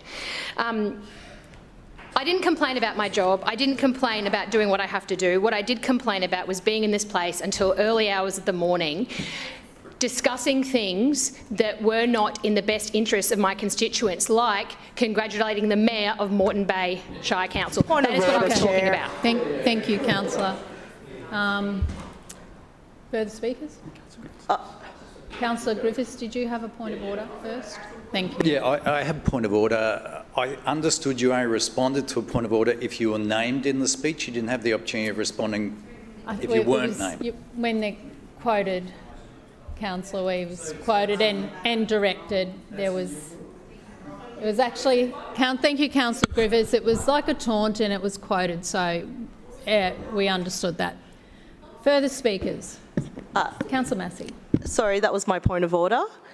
I was calling a point of order whether you could debate point of orders for misrepresentation. We're not going to have,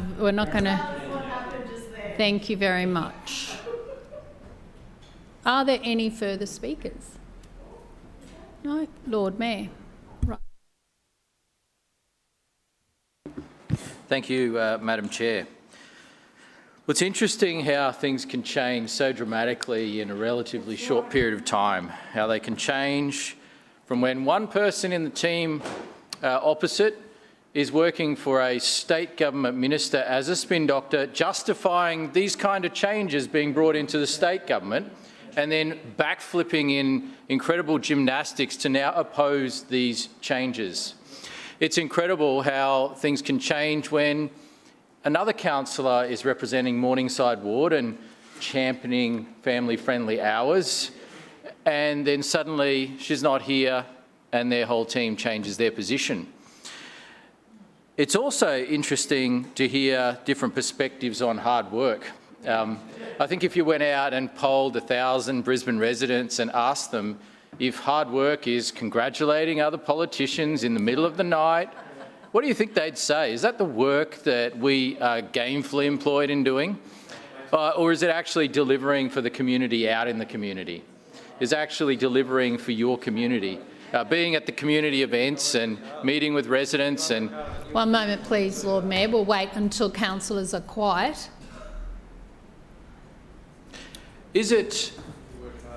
One moment again, Lord Mayor. Councillor Cassidy, I'm cautioning you again. I've just spoken. You had your chance and you spoke. It is now the Lord Mayor's turn. He's on his feet and you will be quiet. Is it important to be engaging in pointless debates in the middle of the night about, opposition grandstanding? Or is it important to be engaging and delivering for community? Because I know what I think is more important, and I know what I think the residents of Brisbane think is more important. I also heard some interesting comments about the LNP party room. What's quite fascinating, because I've heard some direct feedback about the Labor Party caucus and how that operates. And the word dictator has kind of come up in that discussion. It's really one person gets their way with another person cheerleading from the side. Guess who that is? Yes. And then everyone else sort of just demoralised and accepting their fate. So people in glass houses, Councillor Cassidy, should not throw rocks. Our party room is an incredibly vigorous place.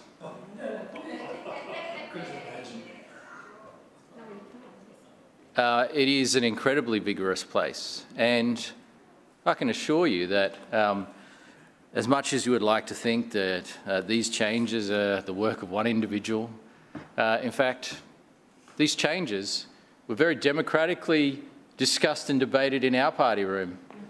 These changes are the result of a team making sure that we had a modern workplace to come into each Tuesday. And these changes have the support of our team, the wholehearted support of our team. There was a time when changes like this could be negotiated with an opposition that worked in good faith. Those days are gone. Because what we have is an opposition who will always go for the cheap and dirty political points. The opposition who... One moment please, Lord Mayor. Councillor Collier, that is 3 times this meeting I've cautioned you, and if I have to do it again, I will formally warn you. The Lord Mayor will be listened to without interjection. Lord Mayor. An opposition who, even when there's overwhelming evidence that they're on the wrong track about something, will just double down and do more of the same. An opposition who, for example, the last term of office. So if you consider the period in the last term of office where there was an opportunity for motions to be brought forward, how many motions did Labor put forward in 4 years between 2020 and 2024? Surely 60, 70? 60, 100? No, 10. 10. In a 4-year period, they put 10 notified motions on the agenda. 10. And magically, in just a couple of meetings, they cooked up 24 motions. Suddenly, they've just magically decided that this is essential to the running of council. One moment, please, Lord Mayor. Councillor Collier, I consider that you are displaying unsuitable meeting conduct, and in accordance with Section 21(4) of the Meetings Local Law 2001, I hereby request you to stop calling out across the chamber when other councillors are speaking. Lord Mayor. And I can imagine the caucus discussions about this when Councillor Cassidy was doggedly determined to put these items on the agenda, and his groaning caucus was like, oh, he's at it again. He's determined. He wants to double down. In fact, our strategy has been so successful. It's got all these front pages and massive media coverage, and we're running the agenda. He's got 10 likes on social media. But he wants to double down on that strategy, and then he has the hide to talk about our party room, our Democratic Party room, and how it operates. The reality is that they haven't been interested in putting forward motions until now. Suddenly they think it's essential. But let's have a look at what Councillor Collier's old boss said about this when it came through to the state government. So Minister Yvette Darth, when they were justifying their changes in the state parliament for family-friendly hours, it's about time that we had a sensible, respectful and adult conversation about what reasonable working times are for this chamber. End quote. Was that comment written by Councillor Collier in her former job? Maybe it was. But she has a very different view now. Let's have a listen to what Mark Bailey said. Prominent backbencher Mark Bailey. We should not be having ridiculous late-night debates until 2 in the morning, says Mark Bailey. Now, Sterling Hinchcliffe, we know someone who is respected by the Leader of the Opposition. When they were talking about private members' statements and the amount of time available for that, that's the equivalent, effectively, of general business, where a member can get up and talk about anything they want. So it's general business.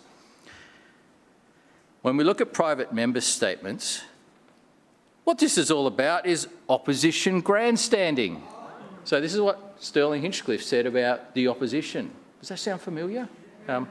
So it's incredible the gymnastics that we've seen today, where just up the road, explaining and justifying very similar changes for similar reasons, and how the opposition has now, put themselves in this position where they're dead against it. It's so unreasonable, it's so anti-democratic, yet they're totally okay with what happens at the state government level. And so, look, these changes are reasonable. These changes allow plenty of opportunity to raise important issues for the community. If we have a look at, for example, the opportunity to raise issues that are important to the community. Let's compare even what we have on offer here to what the state government has. Councillors will have at least 60 hours more per year than what a state MP would have as an opportunity in the state parliament to raise community issues. 60 hours more per year. So a Brisbane City Councillor would have up to 200 hours per year versus 132 hours per year for a state MP to raise important community issues. So while we have adopted some of what the state has taken on board, we still allow far more opportunities to speak on local issues. But I'd again say it is quite concerning that some councillors seem to think that what happens here on a Tuesday afternoon or a Tuesday evening is somehow the only important thing that we do in our jobs.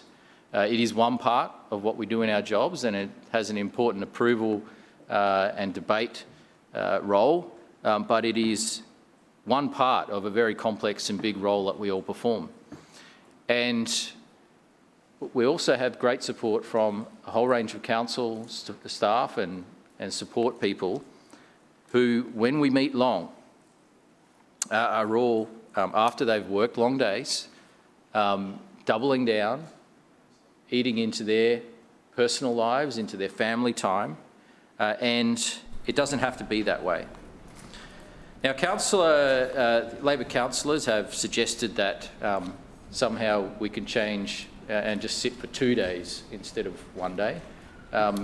And look, the reality is there is more than enough time on a Tuesday to do everything that needs to be done. If it's managed well, if it's managed respectfully and responsibly, Lord Mayor, your time it can happen. has expired. We'll now put item A to the vote. All those in favour say aye. Aye. Those against, no. No. The ayes have it. Division. Division. Division has been called by the Lord Deputy Mayor and seconded by Councillor Dixon. Councillors, ayes to my right and noes to my left. Please ring the bells.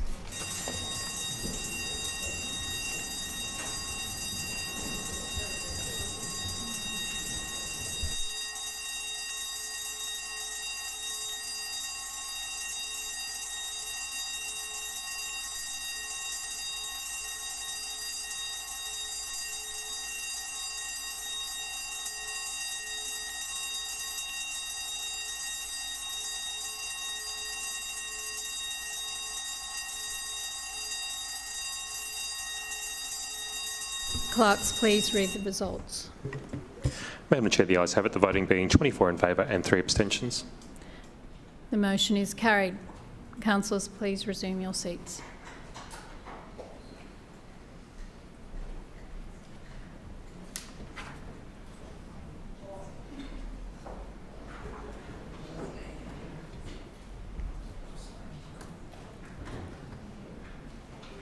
We'll now put item B to the vote. All those in favour say aye. Aye. Those against, no. The ayes have it. Division. Division has been called by the Deputy Mayor and seconded by Councillor Dixon. Councillors, ayes to my right and noes to my left. Please ring the bells.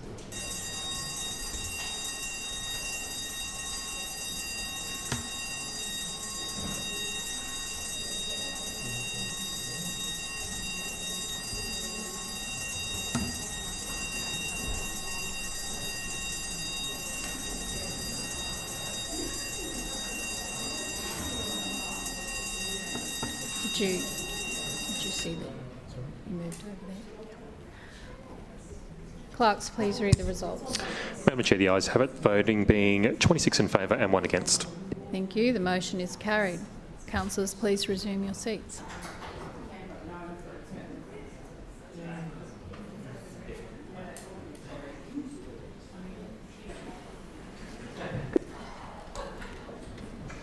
We'll now put item C to the vote. All those in favour say aye. Aye. Those against, no. No. Division. The ayes have it. Division has been called by everybody. A division has been called by the Deputy Mayor and seconded by Councillor Dixon. Ayes to my right and noes to my left. Please ring the bells.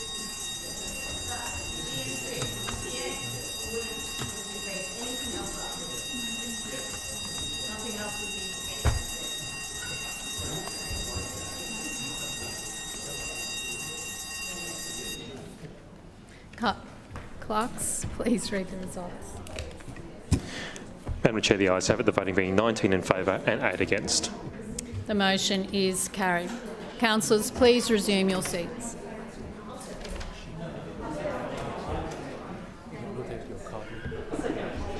Point of order. Oh, sorry.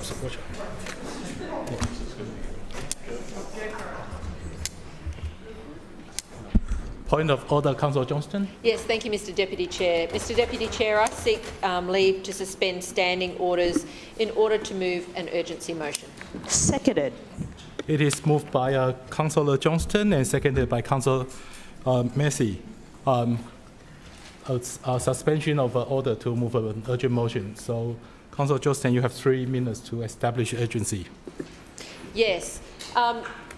Well, to say why meeting local law should be suspended, but it's incredibly important that the chamber notes that if the new meetings local laws that were just passed by the LNP administration come into effect, that this would be the end of the council debate on items. 8 other committee items would not even be debated. They would simply be guillotined and put to the vote.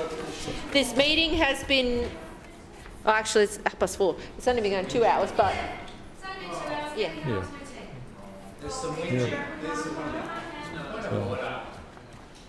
Point of order, Councillor Griffith. That's inappropriate to be calling out like that by the Deputy Mayor. Yep. Well, okay. Well,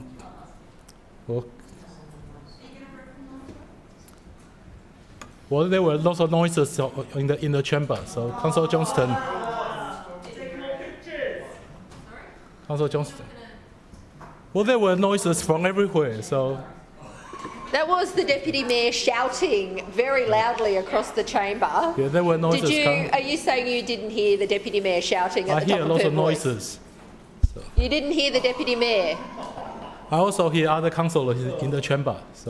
So it's been pointed out to you now by Councillor Griffiths and myself, the Deputy Mayor was shouting across the chamber. Will you, Mr Deputy Chair, Point of order, take Mr action? Deputy Chair. Yep.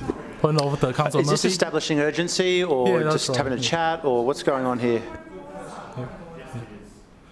Yep. Well, look, yeah.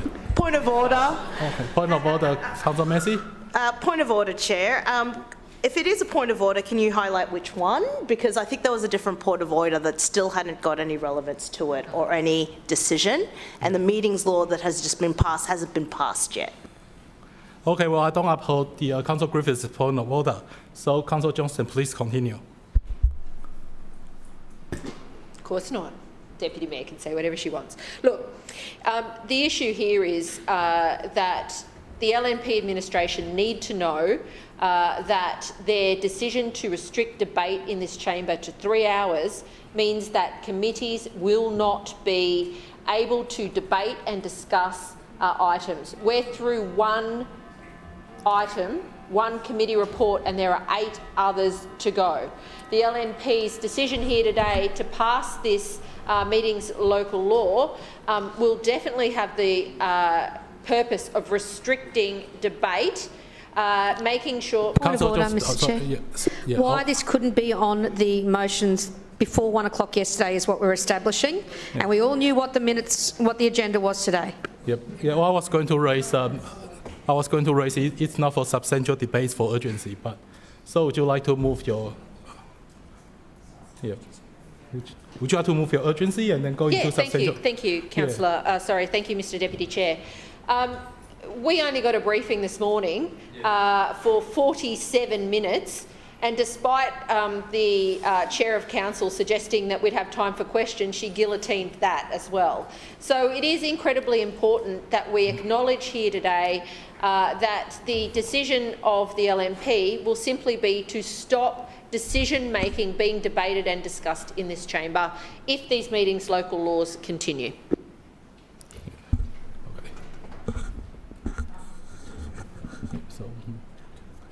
Yep. So now I'll move to vote for urgency. All those in favour say aye. Aye. All those against say no. No. The noes have it. Yep. Deputy Mayor. Deputy Mayor. Economic Development, Nighttime Economy, and the Brisbane 2032 Olympic and Paralympic Games Committee report, please. Thank you, Mr Deputy Chair. I move that the report of the Economic Development, Nighttime Economy and Brisbane 2032 Olympic and Paralympic Games Committee meeting held on Tuesday, the 4th of June 2024 be adopted. Second.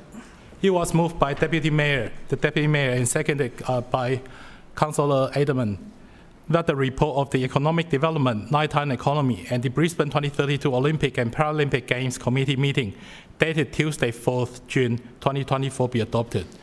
Deputy Mayor. Yep. Thank you, Mr Deputy Chair, and I do apologise for calling out across the chambers, but for those who can't count, there is still 45 minutes left of a 3-hour debate on committee reports if we were under the new rules, when you take out afternoon tea for 3 hours.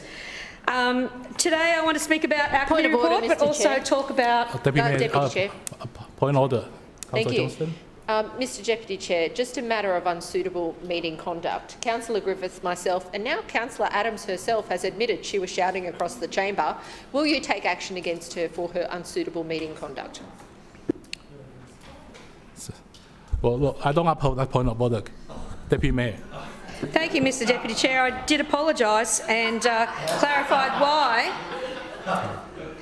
If you didn't hear it, I understand that. Yes, so let's just distract from the fact that she can't count. We are going to be talking about the Brisbane Hub, of course, as always, and the Brisbane Hub workshop is on pause for the school holiday period, but the new space with the first official day on the venue is coming on Monday, the 17th of June. So please make sure that your team, your community knows about winning government business for Queensland SMEs. We're still doing those presentations with GovReady. That's been a very popular one over the last 5 years. And that is on Thursday, the 11th of July. Last week, we got some very positive feedback from BBH members around the surety solutions and Shape Labs on some of the fantastic workshops that they've been doing. And we had a business name, Chocolat, which I presume is, yes, it's the Mayan chocolate business that got a Women's in Business grant a few years ago. It's very nice chocolate. They have got a new mentor and they've been seeking assistance with marketing and branding, and they had no idea what to do in my business, and Mandy pointed them in the right direction. So glad to hear the Chocolat is going to be more of their chocolate around the place, because it is a very, very good product. Last week's the committee report was on the independent authority. We got the presentation from our host city office, a little bit of the history on the host bidding, and as we know, we now have an independent authority being established to coordinate the delivery of the games-related activities outside of the OCOG responsibilities.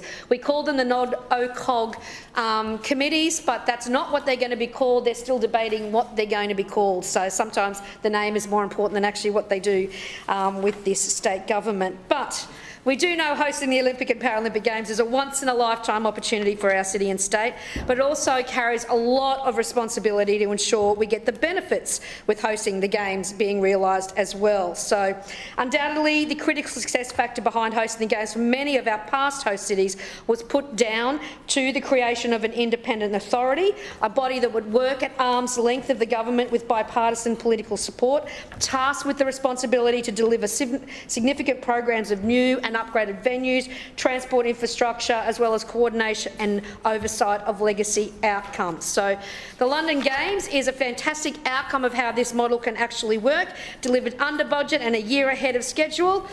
We have blown a couple of years, but by building new and permanent venues and facilities and infrastructure, they have enormous legacy benefits, including new jobs, education, innovation and economic boost. Paris was a similar story. They established the Solideo to oversee the construction and delivery of the Olympic venues and infrastructure. And having visited both of those legacy development corporations and looking forward to seeing them again in the next few weeks, it really will be a great way to learn about their legacy initiatives, employment, sustainability and inclusion targets as well. We've been calling on this one since day one. We're disappointed it's taken 3 years, but the authority will be up and running in the next couple of weeks, with an interim CEO being appointed and the board to be established by September. So the second requirement is to develop a Games coordination plan within the first 12 months of the commencement, and we're hoping that that plan will take all of the Games partners' responsibilities and obligations under the host contract to make sure that we can all work together with the authority to manage and deliver the requirements over the next decade. The Games are going to be the biggest event in Queensland history. It's way more than just a couple of weeks of sport. We have a fantastic opportunity to create real benefit for our community using the vehicle of the Games, and we look forward to working closely with this new team representing the city to ensure that we make the most of the opportunity. Any further debate? No further debate. I put the report to the vote. All those in favour say aye. Aye. Those against say no. Ayes have it. Councillor Murphy, Transport Committee. Councillor Perry, Transport Committee report, please. Thank you, Mr Chairman. I move that the report of the Transport Committee meeting held on Tuesday, 4th of June 2024 be adopted. Seconded. It was moved by Councillor Perry, seconded by Councillor Dixon, that the report of the Transport Committee meeting dated Tuesday, 4th June 2024 be adopted. Councillor Perry. Thank you, Mr Chair.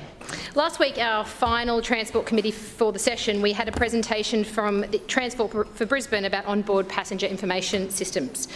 One of the most common pieces of feedback that we get on our buses is about the public's desire for onboard announcements and passenger screens.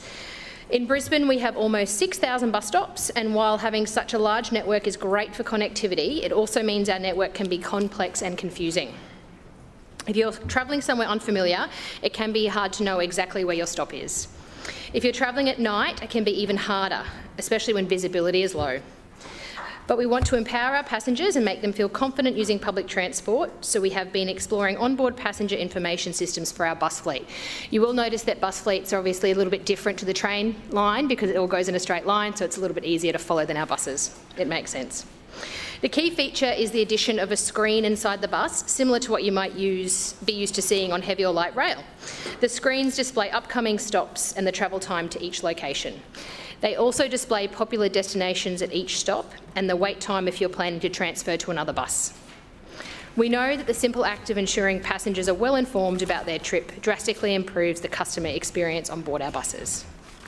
The system can also play pre-scripted announcements, so the combination of audio and visual information also makes our buses more accessible for everyone.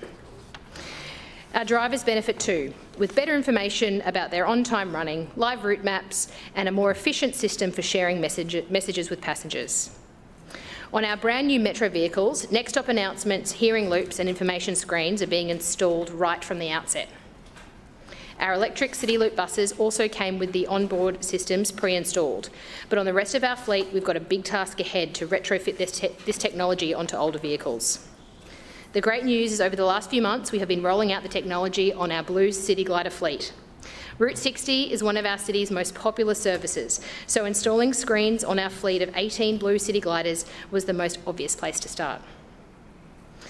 The first bus went live in January, and we're expecting the full Blue Glider fleet to be completed by August. Chair, the committee also considered a petition calling for seatbelts to be installed on council buses. I'll leave further debate to the chamber. Any further debate? Councillor Johnston. Yes, I rise to speak on item B, the petition regarding, item A and item B in this committee report. Firstly, with respect to onboard passenger information systems. Look, it is good that Council is looking at both visual and verbal passenger information on the metros. That is a good thing. But Councillor Parry's advice here today that putting in screens would make buses more accessible for everyone is just not true. I represent a large blind community. They live in Fairfield and Annerley in residential accommodation, and it is incredibly difficult for people who are blind to use buses because they don't know where they are.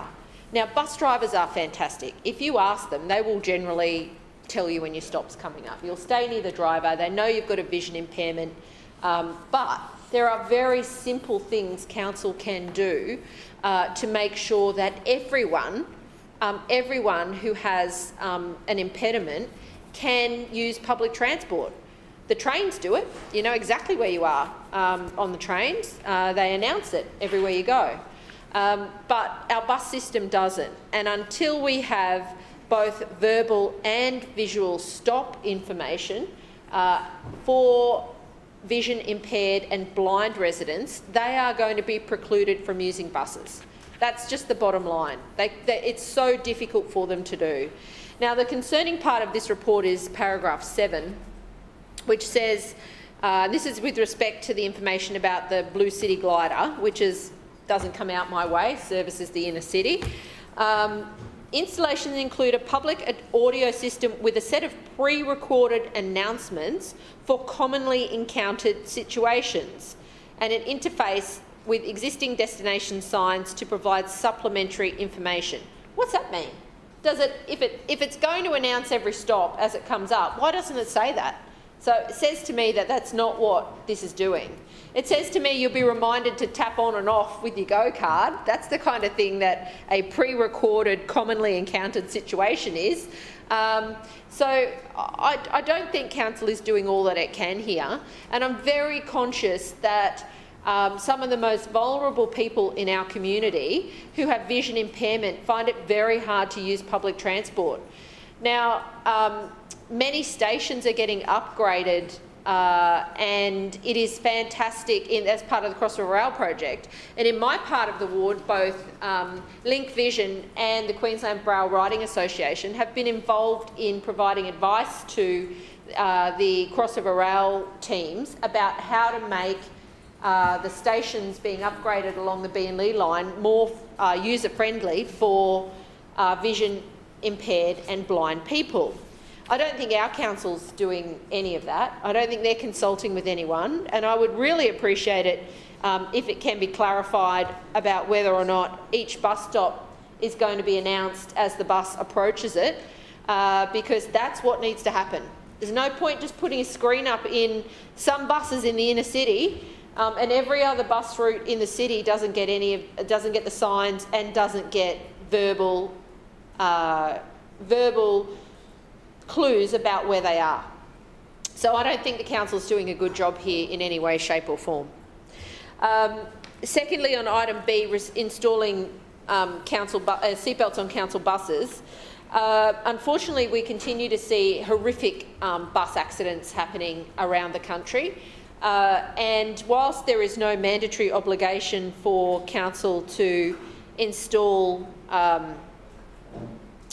seatbelts, it would be a matter of good practice. So I support the petitioner's request to install seatbelts. I think that if it's too hard to roll them out retrospectively, all future buses should have them. I completely understand it's very hard to retrospectively do that.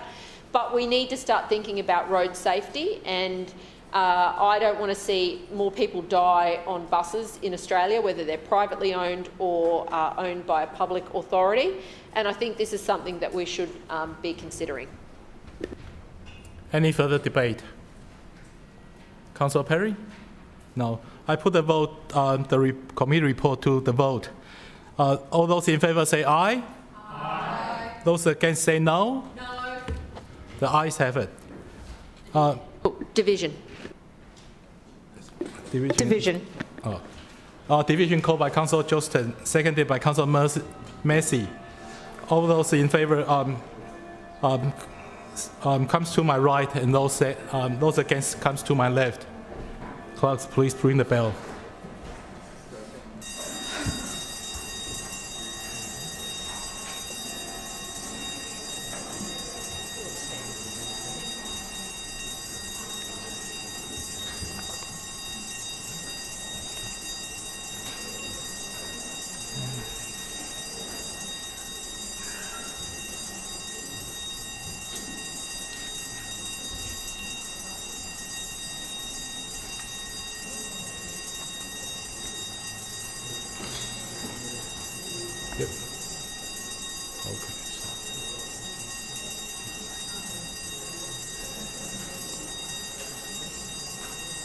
Clerk, please close the bar. Please read the result.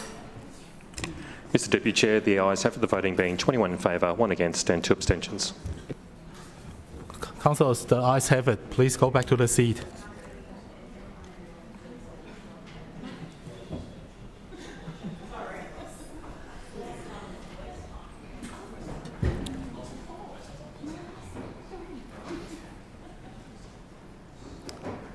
Councillor Wines, Infrastructure Committee report, please. Thanks, Mr Chair. I move that the report of the Infrastructure Committee meeting held on Tuesday the 4th of June 2024 be adopted. And I would very much like to second that, Mr Deputy Chair. Well, it was moved by Councillor Wines, seconded by Councillor Toomey, that the report of the Infrastructure Committee meeting dated Tuesday, 4th June 2024 be adopted. Councillor Wines. Thanks, Mr Chair. Just 4 items before us today. The first is the consideration of a bridge that Council will be taking ownership of in the very near future. Councillors may recall that we had a discussion some weeks ago about a petition about ensuring that people in the outer western suburbs had opportunities to move out of their communities in the face of a disaster west. This bridge is that bridge. So there was some conjecture about how that would work, but as we heard in the committee, the bridge would be raised. It would protect the water and sewer asset. I recall you yourself asking a number of questions about the nature of the weir. So it is a upgrade to the bridge that will make it less likely to be impeded by flow going over the top of the bridge. It also will mean that the bridge will act as a sort of protective barrier for necessary utilities like sewer and water, and responds properly to our questions earlier. Now, there was some conjecture. Some councillors on the committee struggled to understand the idea that SEQ Water would build the bridge and then transfer it wholly to us for our ownership and maintenance, and then it becomes a council bridge upon completion. Some people struggled with that, but that is what happened, and that is what will happen in the very near future. So it was a single lane traffic bridge requiring motorists to give way with a load limit of 9 tonnes and no separation of pedestrians or cyclists, and offering little to no flood immunity. All of those issues have now been addressed with a 2-lane, steel reinforced, 187 metre long concrete bridge, 9 metres wide with proper barriers and shoulders, a load capacity for heavy vehicles as well as general traffic, and there'll be 300 metres of new and refurbished road that will be dedicated local road upon completion. There were 3 petitions considered.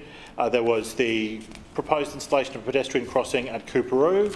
There was a issue about some parking around a cul-de-sac in Manton Street, Morningside, and there was another matter regarding, which was also, from memory, supported by, it was the Cambridge Parade, Melville Terrace and Arnold Street, Manly, which, as discussed earlier, will be returning to consultation to ensure that the project the council delivers in that community is in line with community wishes and expectations. Any further debate? Councillor Strong. Yes, thank you, Chair. Listen, I'm just rising to speak in regards to the presentation for the Mount Crosby Weir. Yes, it was quite an interesting presentation, and I thought that council actually had some skin in the game, so to speak, in order, I mean, for building it or paying for it to be built at least. But we found out towards the end of the presentation that it was SEQ Water, and we didn't really have anything to do with it other than we were going to take possession of this brand new bridge, which is fantastic. Wow, we didn't even have to pay for it.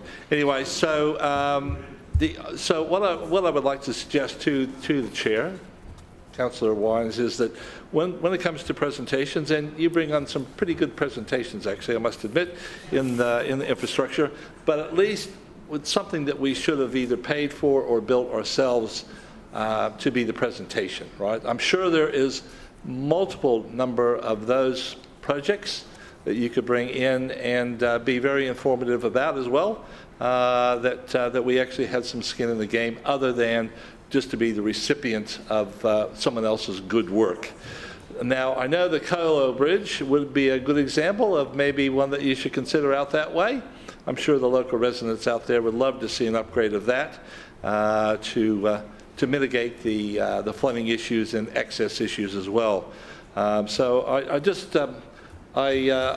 normally I normally endorse these presentations because they're important to inform councillors of what's going on around Brisbane in regards to what Brisbane City Council is actually doing, and I think it's important that we continue that in that vein and not present presentations that really have nothing to do with Brisbane City Council other than to be the recipient of a brand new bridge paid for by another level of government. Thank you, Chair. Any further debate? Councillor Givney. Thank you, Deputy Chair. I would like to speak on item C, which are the petitions that had been submitted regarding the improvements planned for the Cambridge Parade, Melville Terrace and Arnold Street intersection in Manly. For those in the chamber who have been lucky enough to visit Manly Harbour Village, you'll know the sense of community that this quaint shopping and dining strip boasts. From the marina up the hill, there are several unique cafes, boutique homeware stores and the newly renovated Manly Hotel. The Deck, Celtic Corner, the Blue Bottle Bar, Trendle and Turner Travel Associates and several real estate agents. A couple of hairdressers, a day spa and a number of other businesses owned and run by local residents. It's the epitome of locals supporting local. Late last year, Mark Matthews from Folk Hair contacted me about Council's proposed plans for the intersection upgrades, include a plan for Cambridge Parade. He and other local business owners were concerned about the loss of car parking that the proposed plans would eradicate. Ross Vasta, MP, requested an extension to the community feedback period so the local business owners could submit the 2 petitions that were presented during the summer recess of 2023-2024. They have been reviewed by the council team, and both petitions had approximately 3/4 of the signatures living in the Bayside area. One with 290 signatures and the other had 39. Thank you to Infrastructure Chair, Councillor Wines, and the planning team for coming out to Manly to see the intersection firsthand and hear the concerns from several of the local business owners. Taking this feedback on board, council officers have revisited the plan. They met with me recently and presented some alternatives, which have been drafted and sent through to me today, actually, that will be shared with the community in the coming weeks. I look forward to supporting the Manly local business community and residents to ensure that the plan balances the need for safety and accessibility to the village to ensure the businesses continue to thrive. Thank you. Any further debate? Councillor Chong-Wah. Thank you, Chair. I ask that the item in the report be taken seriatim for voting purposes. I'm seeking petition B requesting Council narrow the road, install a pedestrian crossing outside of 85 to 87 Leicester Street, Coorparoo. I support this petition and any petition that calls pedestrian safety around Brisbane. While it's outside my ward, this request for a pedestrian crossing in Leicester Street illustrates a lot of deep-rooted flaws with this council administration. Our city's neighbourhoods should be safe and easy for everybody to walk around, with a school, some parks, a shopping centre, a major bus routes nearby. Streets like Leicester Street should be easy to cross and stroll along. The more that people can walk around, the less cars on the street, the less pollution and congestion, the less noise and so on. But right now, in Coorparoo, just like most suburbs of Brisbane, the residents are fully aware of the dangerous streets that exist in their neighbourhood. These are the streets that you wouldn't let your kids play near because cars scream down them to avoid congested main roads.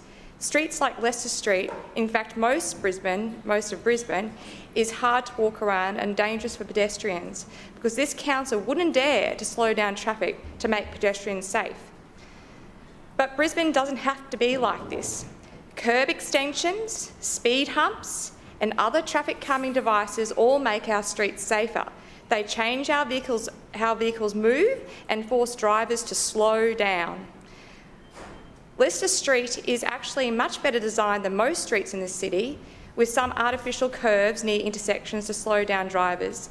Leicester Street has some good existing safety elements, such as 2 speed humps and pedestrian refuges. But it's missing the last important piece for pedestrian safety, the proposed pedestrian crossing. If you're young and quick, then you could jaywalk across the street easily. However, many of our streets also need pedestrian crossings. If you use a wheelchair or walker, you're aged or just not so quick to move, then you can't take your chances. If you're walking a child in a pram, then you wouldn't dream of trying. Leicester Street does need a new crossing on its southern end. We know how to make our streets quiet and safe. This isn't hidden knowledge. The residents who brought this petition forward know this, and I suspect this council has hundreds of requests just like this one. Yeah, for crossings, calming devices across the city. But this council administration just isn't listening. Whenever residents of a street get together to call for pedestrian crossings or traffic calming, there's no available budget. And then when you want to widen a road or vehicles drive faster, then the council is happy to oblige. Just one example is a wasteful and disruptive Moggle Road upgrade costing $230 million, which could fund hundreds of new crossings alone. These projects induce more demand, tempting more people to drive, creating congestion that they were meant to bust, and then we're back to square one. But that's a choice of this council administration. This petition shows an alternative. We can put pedestrian safety first instead. Any further debate?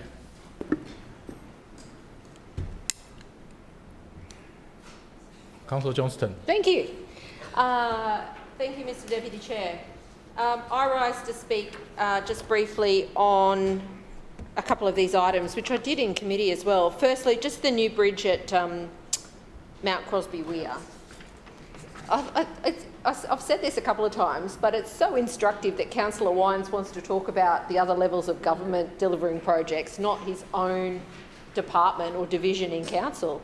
Week after week he brings through projects to discuss projects like Crossrail Rail, Queen's Wharf, this bridge, that are nothing to do with Brisbane City Council, that are to do with other levels of government. And week after week he does this. And we know why, because he's not delivering for the people of Brisbane within his own portfolio. Because if he was, he would be happy to talk about council's business in the Infrastructure Committee at Brisbane City Council. And I mean, out of the side of his mouth today, he essentially said, an SEQ Water built the bridge. So the state government have undertaken a significant flood resilience project for the people of the western suburbs. We've heard Councillor Adamans' joy at being able to name the bridge, but this is a flood recovery project funded by the state government for the people of the western suburbs. And that's the best that Brisbane City Council has to offer when it comes to talking about infrastructure in the city. The state government delivering a flood recovery project for the western suburbs. But anyway, with respect to item B, I completely agree with Councillor Chung-Wah, and I note that Councillor Chung-Wah has been attending our Infrastructure Committee meetings all this session, and I say good on you, because that is a great way to see what's going on in the city. I did not support this petition when it went through the committee because I support pedestrian infrastructure everywhere in Brisbane. The tide has turned too much in favour of vehicles. I'm not opposed to cars, and I've just stood up and voted against restricting parking in the city, but there should be more spent and invested in pedestrian infrastructure. We should be putting in zebra crossings everywhere in Brisbane. We should be slowing cars down. I mean, I'm waiting 2 years to have a speed limit reduction review of the Brisbane Corso for a section where an elderly resident was killed and another resident was disabled. Her back was broken and she's now disabled because of a bike accident in the same area. And 2 years later, this council cannot act on the speed limit for reducing that area to make pedestrians safer. But instead, Councillor Wines will come in here and bring everything that is not his committee. So I certainly support the petitioners who want to improve pedestrian safety in their neighbourhood. I definitely want it in my neighbourhoods, and the LNP says no every single time. Councillor Givney, of course, just blocked the motion that I moved only a few weeks ago to put a zebra crossing across the Eckerburn Road at Ipswich Road crossing that is one of the most dangerous in Brisbane. So we know that wherever they are in Brisbane, the LNP don't support upgrading pedestrian improvements. And it's disappointing to see even the newest LNP councillors opposing pedestrian safety upgrades. It's interesting, isn't it? Councillor Givney stood up and spoke about her issue and, oh, council worked with me and they listened to me and they did what we wanted. But meanwhile, when we try and get those things done in our own areas, Councillor Givney is the one that stands up and blocks them. So, and this is the area, this is the issue of concern. There is one rule for the LNP and one rule for everywhere else. I fully support more pedestrian improvements right around the city of Brisbane. I support them in Morningside, not Morningside, Cooperoo Ward, and I certainly support them in Tennyson Ward.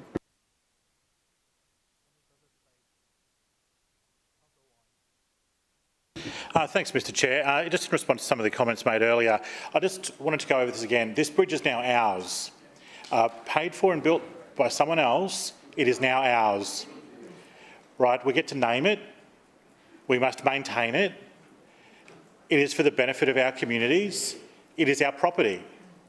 The asset management branch within Brisbane Infrastructure has oversight of it and has been involved the whole time. And that is a key branch. I often talk about it here. We had 7 presentations. I like to mix it up. I like to make sure that we see each and every part of BI on display. We had a presentation about a significant infrastructure piece, a build at Kenmore Victory Pocket intersection. Significant project, $19 million from the top of my head, built and delivered by this council. But I think that there's more to it, and I think people should see that there's more to it. Also, there was a petition regarding this that I think some of my committee members didn't understand what was in the petition or the proposed solution to the petitioners. When I say some of my committee members, I mean Councillor Johnston didn't understand what the petitioners were asking for and didn't understand the proposed solution. Claim to be misrepresented. So the petitioners were seeking a road solution, and Councillor Johnston kept talking about some sort of drainage solution and clogged up the committee meeting some weeks ago on that particular matter. So I thought it would be good, and as both Councillor Strunk and Councillor Johnston have indicated, my committee presentations are good and illuminating. So I took a moment to make sure that there was more time spent so that councillors generally and Councillor Johnston specifically could understand what the work on this bridge was, how it fitted into the greater council context, and what the benefit to the Western Suburbs community was proposed as a result of its construction and our acceptance of this key asset. So the committee meeting will be used to inform councillors, and I will use my discretion as a chair to make sure that councillors, when they show a lack of understanding, I will respond to the lack of understanding by providing them key information, which is what a lot of this presentation was about. In response to can I thank Councillor Givney for her contribution. We're very keen to be able to work with that community to make sure we get the best possible outcome. Can I also say to Councillor Chong-Wah, the pedestrian proposals that she talked about in her speech were roundly and definitely rejected by the people of Brisbane only 3 months ago. The 3,000 traffic calming devices and pedestrian crossings that were part of Councillor Sri Ranganathan's, former Councillor Sri Ranganathan's agenda were rejected, with 80% of Brisbane residents voting for anyone but him. Right? So they were rejected. Okay? People didn't like him. Right?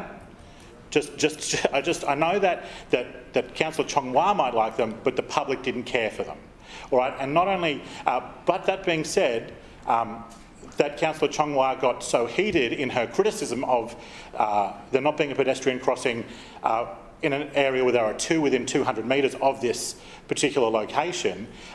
Earlier today, councillors may recall that in my answer to questions without notice, I talked about a project in her own community that was being built. So I would ask her to consider the whole picture rather than just the one in front of her, and consider that things do happen in her community and across the city. Also, the gratuitous and pointless attack on the Indooroopilly Roundabout Improvement Project from a pedestrian safety angle.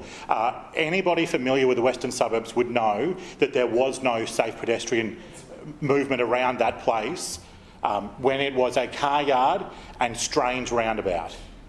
Soon it will be effectively a bridge overpass with significant pedestrian and cyclist improvements, significant pedestrian and cyclist mobility through the site, which did not exist before.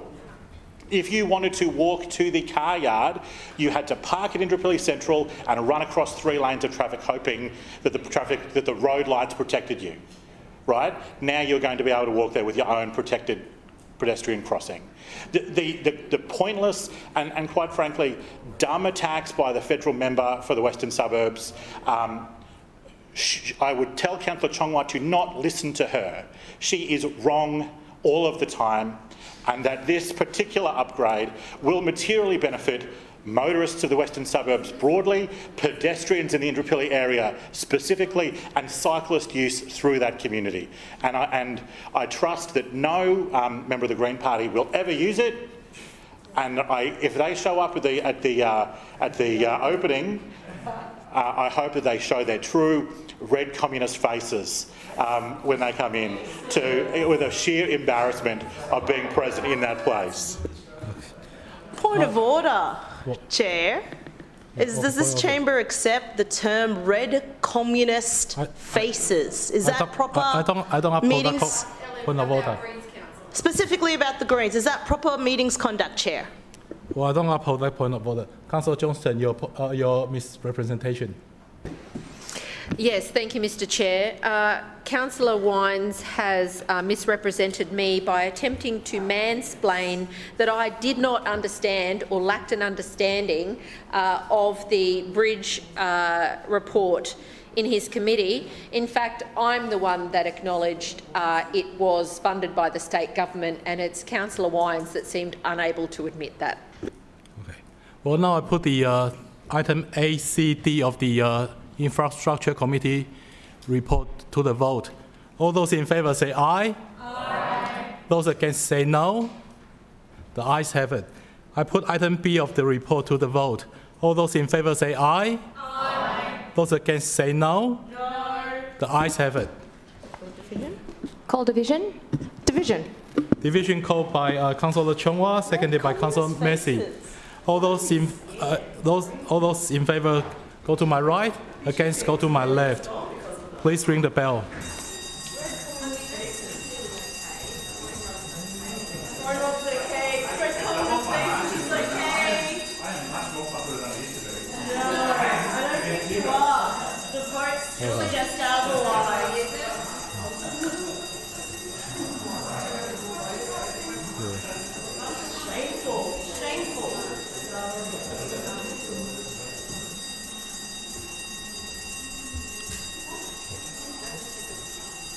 Okay, please close the bar.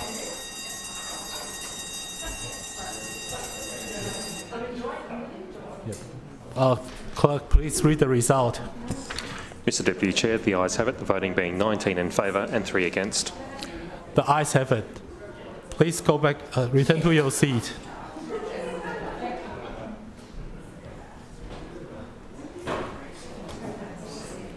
Yep. Okay. Councillor Allen, City Planning and Suburban Renewal Committee report, please. Thank you, Mr Deputy Chair. I move that the report of the City Planning and Suburban Renewal Committee meeting held on Tuesday the 4th of June be adopted. Seconded. It was moved by Councillor Allen, seconded by Councillor Penny. That the report of the City Planning and Suburban Renewal Committee meeting dated Tuesday 4th June 2024 be adopted. Councillor Wolf, sorry. Councillor Allen. Thank you, Mr Deputy Chair. Item A was a committee presentation on the proposed Stones Corner Suburban Renewal Precinct. We are seeking to unlock new opportunities across Brisbane through our suburban renewal initiatives and precinct plans. And revitalising urban and suburban villages and precincts like Stones Corner is another example of how the Shrinner Council is meeting the demand for new homes, providing for a strong local economy and creating vibrant mixed-use communities for all residents to enjoy. Mr Deputy Chair, much has already been said about this suburban renewal precinct today in the chamber and the opportunity that it presents. It was yet again disappointing to see that the Greens could not bring themselves to support well-located housing in this city. But the presentation itself was a good opportunity to show the committee what is being proposed and how such an amendment package could proceed prior to the amendment submission coming through the chamber today. Item B was a petition for a development application in Alderley. Council granted approval on the 29th of May 2024 and a copy of Council's decision on this application, including conditions of the approval and the notice about decision, can be accessed via Council's Development Eye website, and I'll leave further debate to the chamber. Any further debate? Councillor Allen? Now I put the City Planning and Suburban Renewal Committee report to the vote. All those in favour say aye. Aye. Those against say no. The ayes have it. Councillor Davis, Environment, Parks and Sustainability Committee report, please. Thank you, Mr Deputy Chair. I move that the report of the Environment, Parks and Sustainability Committee meeting of Tuesday, 4 June 2024 be adopted. Seconded. It was moved by Councillor Davis, seconded by Councillor Marks, that the report of the Environment, Parks and Sustainability Committee meeting dated Tuesday, 4th June 2024 be adopted. Councillor Davis. Thank you, Mr Deputy Chair. Last week's committee presentation was on Archerfield Wetlands District Park, which of course I provided an update to the Chamber on last week, but it was very exciting and interesting to do a deep dive into the project in our committee meeting, particularly for the benefit of the local councillor. As you know, Mr Deputy Chair, the Archerfield Wetlands District Park is one of Brisbane's most significant new parks projects, and it was identified as a priority project as part of the Oxley Creek transformation. When I took a tour of the site with Councillor Marks last month, we could really see it starting to take shape, and what a unique shape it is, and it's getting closer to completion every day. Every element of the park is fully bespoke and embraces the site's heritage as a wastewater treatment plant with a great deal of its original infrastructure retained and repurposed, after a thorough clean, of course. As I said, Mr Deputy Chair, work continues every day, and I understand that as of last week the site has now been fully energised. Fitting of the playground climbing tube is underway, and the fit-out of the new catchment centre is also underway. While the new parkland will deliver a world-class community space, it will also, of course, become the new home of the Oxley Creek Catchment Association, complete with its own native nursery. This will support the very important work that OCA is doing in collaboration with Council and BSA on the ongoing restoration of the Oxley Creek corridor. This project alone has already seen more than 100,000 new native plants installed, including 32,000 through the Biodiverse Brisbane initiative. Mr Deputy Chair, we also had 2 petitions, and I'll leave further debate to the Chamber. Thank you. Any further debate? Councillor Massey. Thank you, Chair, Deputy Chair. And I will rise to speak on item B, and I ask that this item be taken for voting in seriatim. Parks and green spaces are essential for our health and well-being, to build resilience with climate change and ecological benefits, and for communicating and connecting with each other, and of course they provide spaces to socialise. These spaces to socialise are for birthday parties, for community events, for engagements, anniversaries, baby showers, even to just hang out with some mates for a casual meetup. And you'll find that a lot of these will happen in our parks and green spaces, not just every weekend, but every week. And most often than not, there will be alcohol there. The majority of people are not drinking excessively. There's data that shows this. The majority of drunken disorderly offences and violence related to intoxication actually occurs predominantly near the nighttime precinct, the Fortitude Valley. But legally, there's only 2 parks where you can have a drink. What was stated in these documents is Roma Street and South Brisbane. Well, sorry, South Bank. I've found evidence and conversation elsewhere about New Farm Park, even though it wasn't mentioned in this document.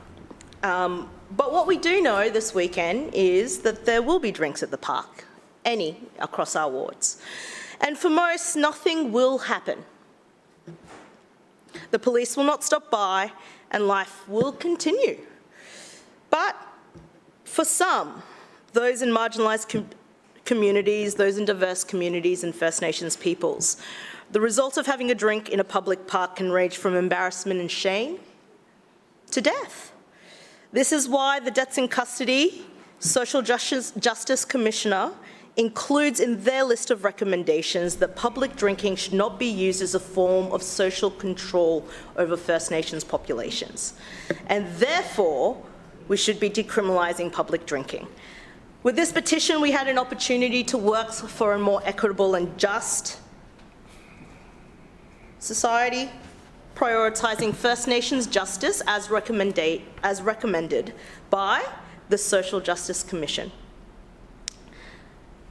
And we could have done that with something that was going to happen anyway, something that wasn't going to affect most people's lives.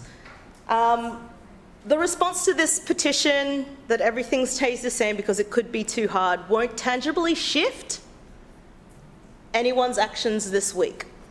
But had we decided to not be cowardly and to pursue other possibilities, whether it's creating a framework for a pilot, going into community consultation, or just reducing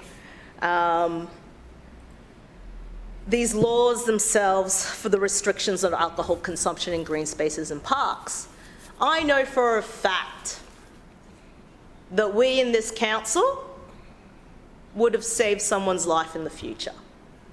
Like, we will. I think this is, you know, while we still have 10 minutes, I might just take a second.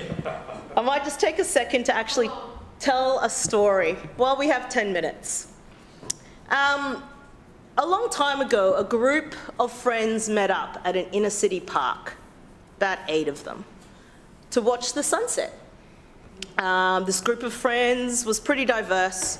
There was one person of colour in it. They'd known each other through university and through working in bars together. One of the people in that group bought a wine bottle. You think divided by 8 people, that doesn't mean a lot. And someone bought some cups, but obviously not everyone was drinking. It wasn't really about a piss up, was it? Anyway, not long after, police sirens go off and the police arrive to make sure that everyone throws out whatever it's left in their cups, and then proceeds to get a bottle and basically try to make it empty, but of course it was already empty. They then turn to that person of colour only, and they say, "We want to check your bag." And then they do, okay? And what they see is a scientific calculator. And then they say, "What do you use that for?" That person of colour replies, "I'm studying economics. I use it for maths." Right? They don't believe them. What happens after this, of course, is that person of colour is separated from the group, asked hard questions, told that they should be searched. Not just their bag, but their person, under suspicion of criminal activity. Now, this happens every day. This will continue to happen. And that search and the way that they were able to isolate that person was made possible because of these drinking laws. And yeah, it happened, and yeah, it still happens now. And it still happens now to the most marginalised community that are racially profiled. And we know that racial profiling happens because the police themselves admit, often the QPS, that there are issues with racism and sexism within there. And not only do they admit that, we have evidence. Last year, I think we all saw the incredibly horrific recordings of QPS police officers. So this is something that happens. Anyway, look, the spoiler alert is, and I'm speaking to them over there because most of the councillors are on their phone because they don't care about this story.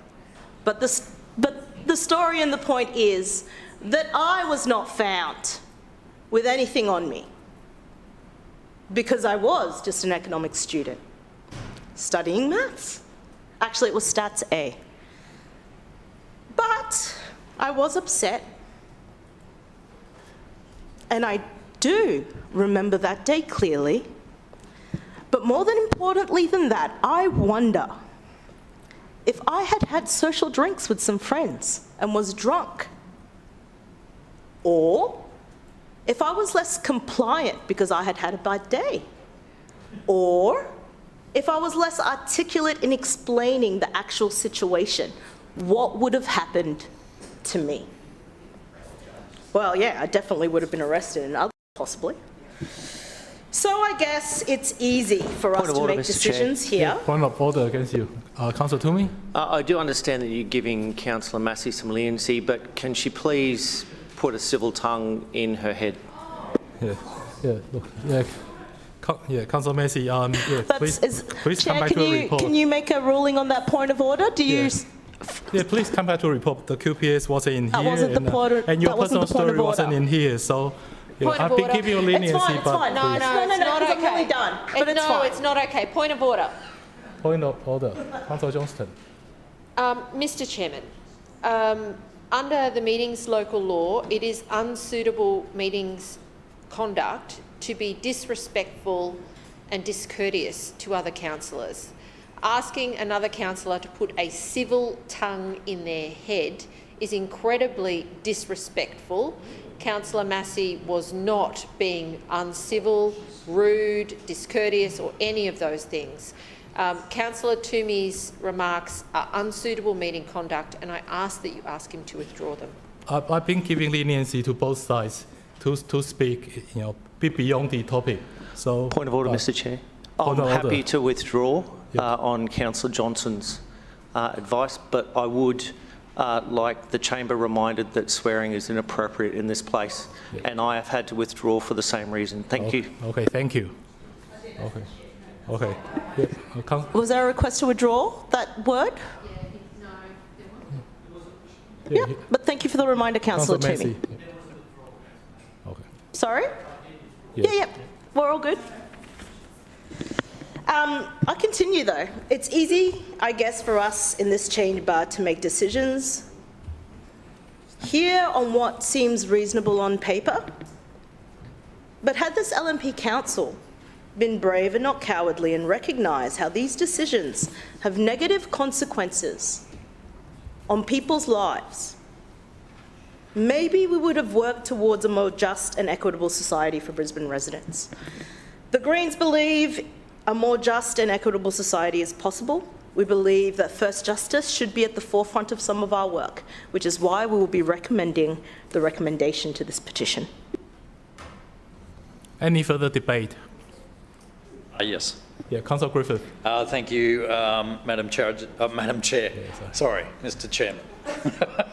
It's been a long night already, Mr. Chair.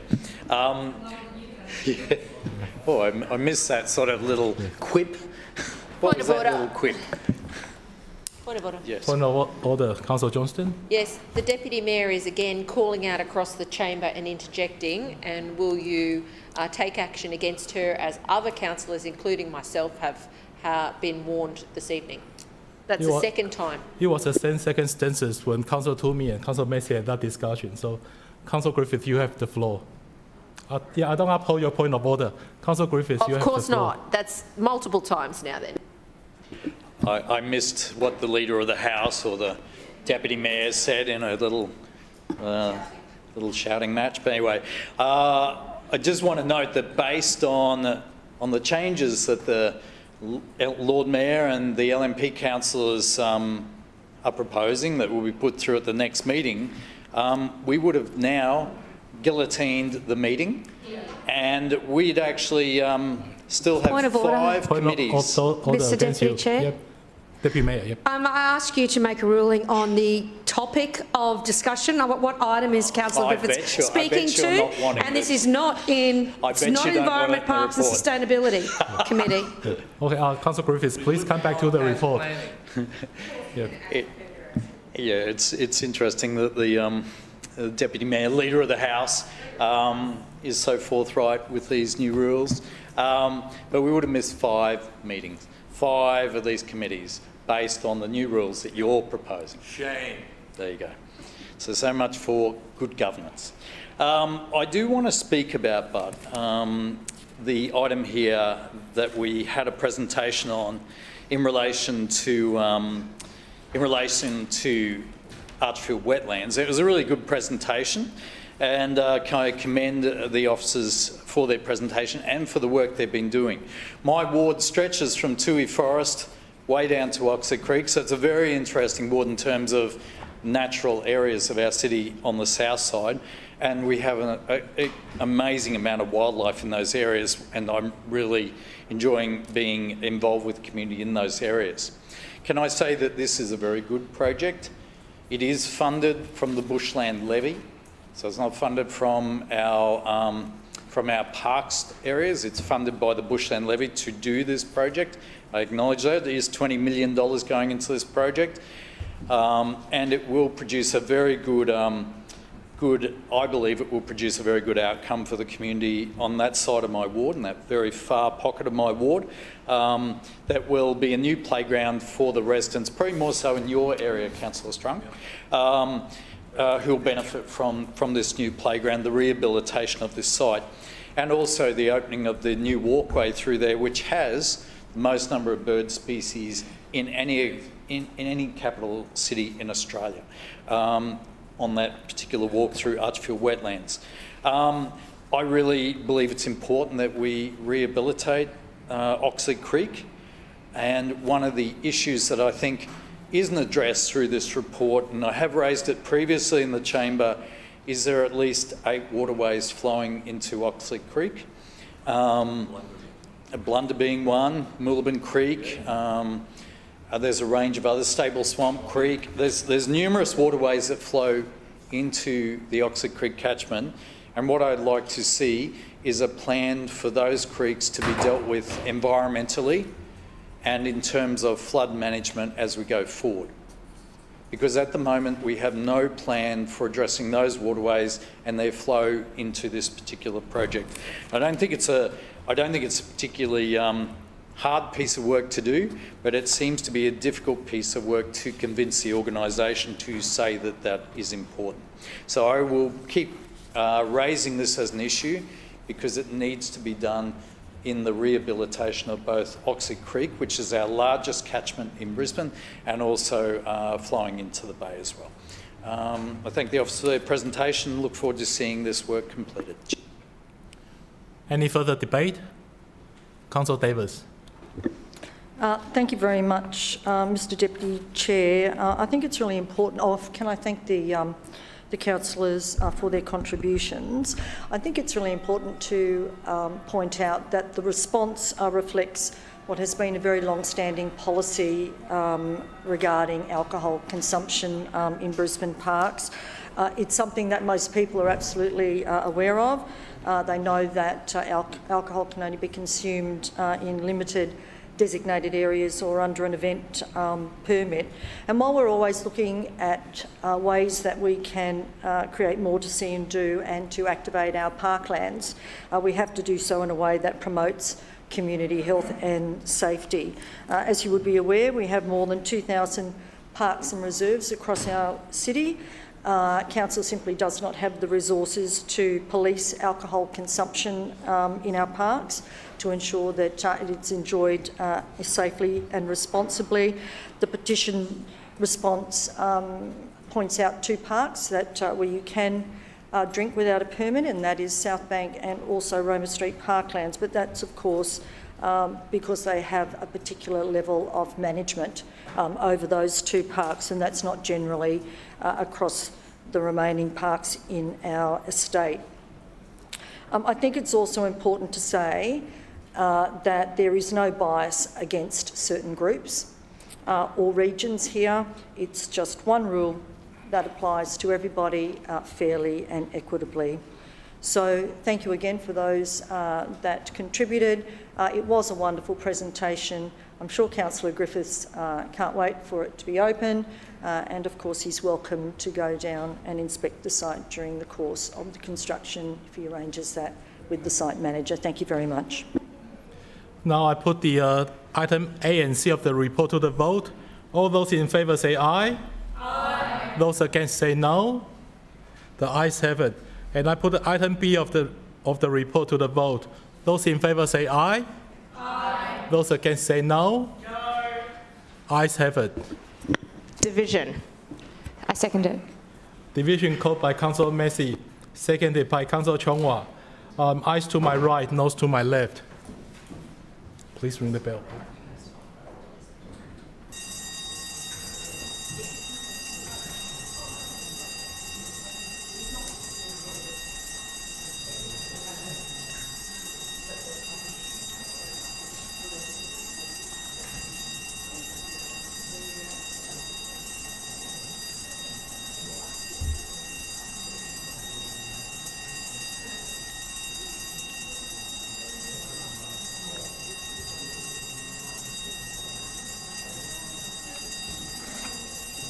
Yep. Yep. Clerk, please close the bar. Yep. Please read the result. Yep. Yep. Mr Deputy Chair, the ayes have it, the voting being 20 in favour and 3 against. The report's passed.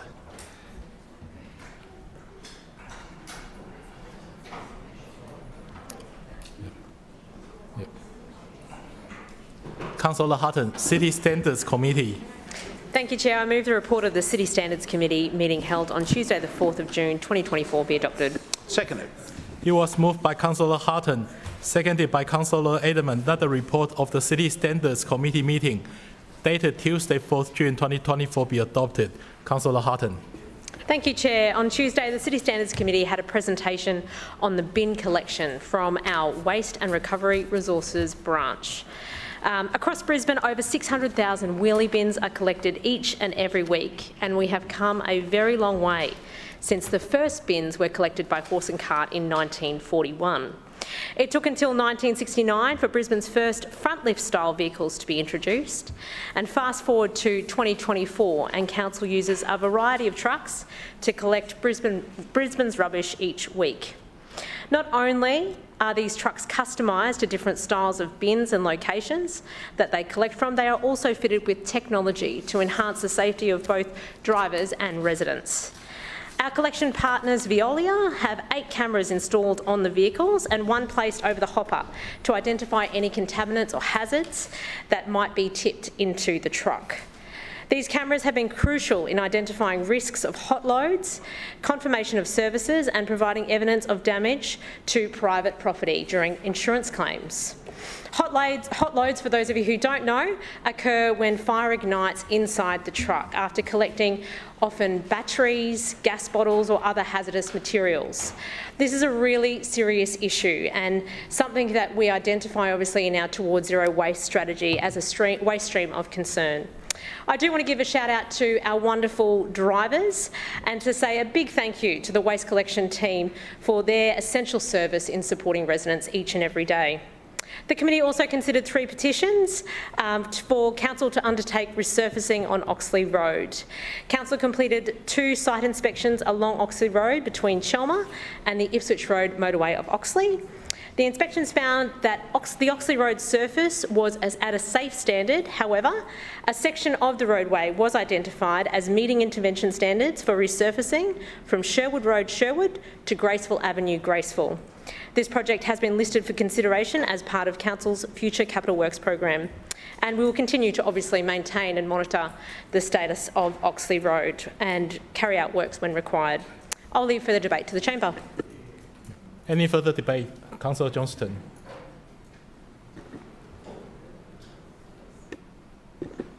Yes, thank you, Mr Deputy Chair. I rise to speak on item B, the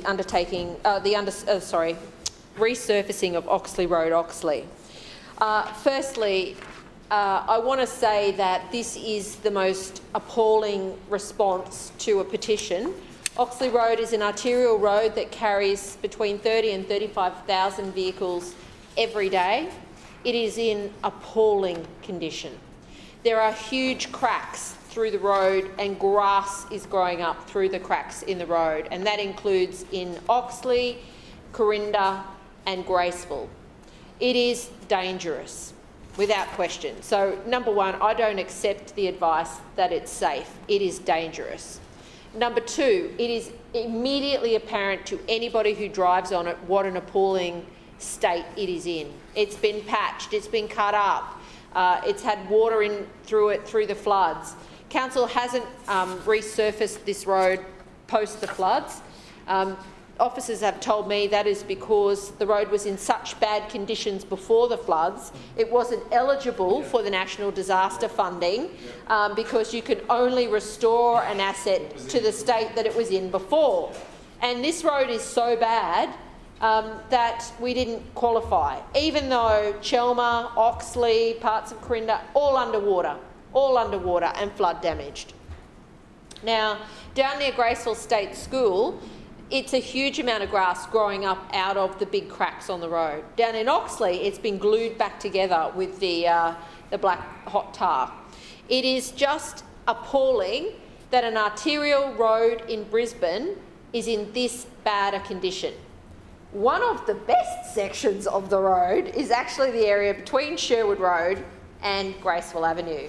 It is astonishing to me that this is the section that Council has said needs action when you look at either the section in Graceville or the section in Oxley by comparison. This is the area that Council wants to upgrade in its LGIP to widen, so I suspect that's why Council's doing this, because it has a plan to widen this part of Oxley Road, which residents don't support. So there's a real problem here that Council has ignored what is necessary and obvious to anybody who looks at it, that there is a real problem with the state of Oxley Road. It is not in good condition. And with that in mind, I move the following amendment. I move that Brisbane City Council amends paragraph 2022, recommendation attachment A, page 8, paragraph 3 by deleting the words "the section of" and paragraph 4 between the words Oxley Road and the comma, adding prioritising repairs in Oxley, Corinda and Graceville. Seconded.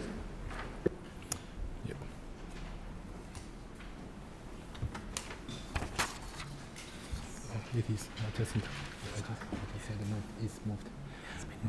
Yep.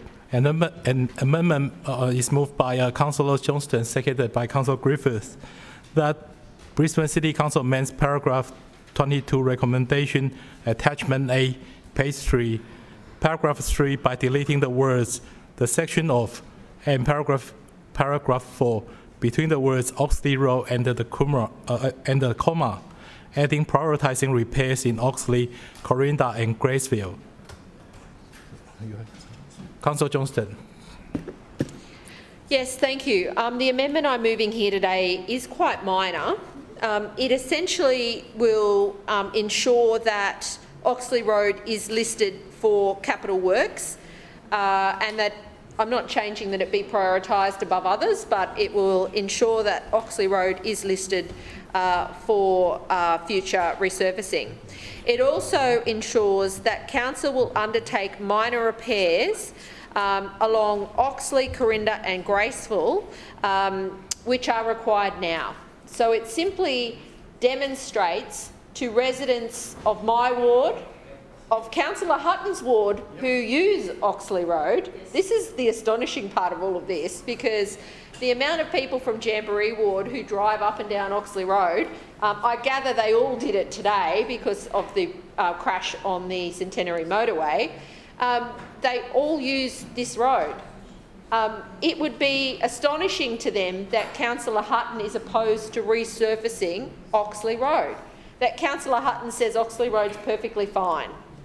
And again, I'll be letting them know that this is the outcome. I'm sure they'll be shocked as me to find that Oxley Road Oxley is in excellent condition and does not require any resurfacing. And I look forward to Councillor Sutton's explanation about why she won't support resurfacing of Main Road that directly adjoins her ward and services thousands of her residents every day.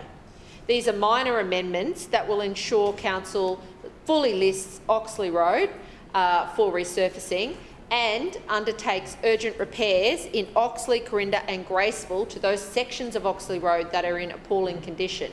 And I encourage all councillors to vote for the amendment. Any further debate on the amendment? Point of order, Chair. Point of order. Councillor Dixon? Yep. Chair, I move that Council now adjourn. Chair, I move that Council now adjourn for 1 hour for dinner break, which commences only when all councillors have vacated the chamber and the doors have been locked. It was moved by Councillor Dixon, seconded by the Deputy Mayor, that Council adjourn for dinner for a period of 1 hour, which commences only when all councillors have vacated the chamber and the doors have been locked. All those in favour say aye. Aye. Those against say no. No. The ayes have it. Well, the meeting now will be adjourned when all councillors have left the chamber.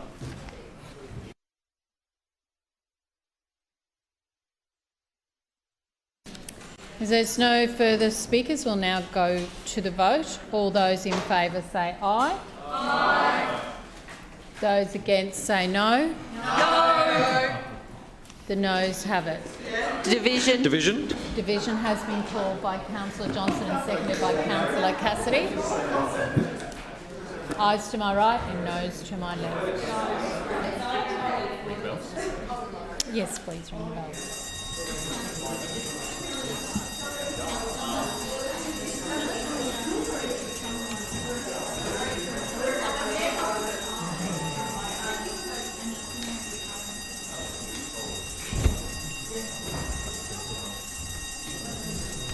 Do you need a pencil?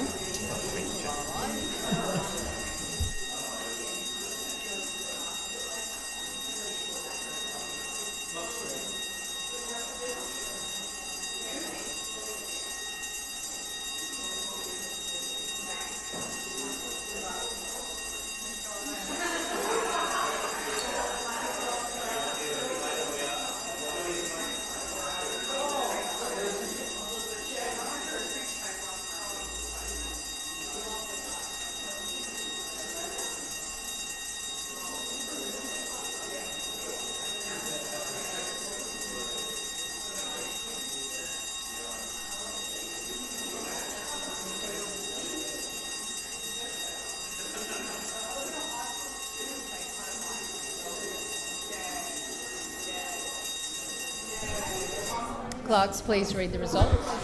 Madam Chair, the noes have it, the voting being 8 in favour and 18 against. The motion has been lost. Councillors, please resume your seats.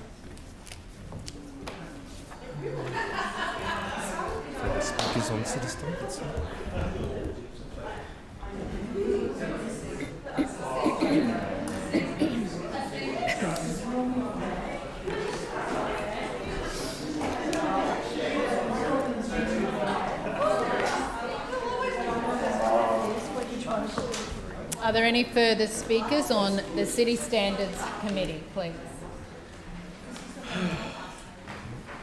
No further speakers. Councillor Hutton?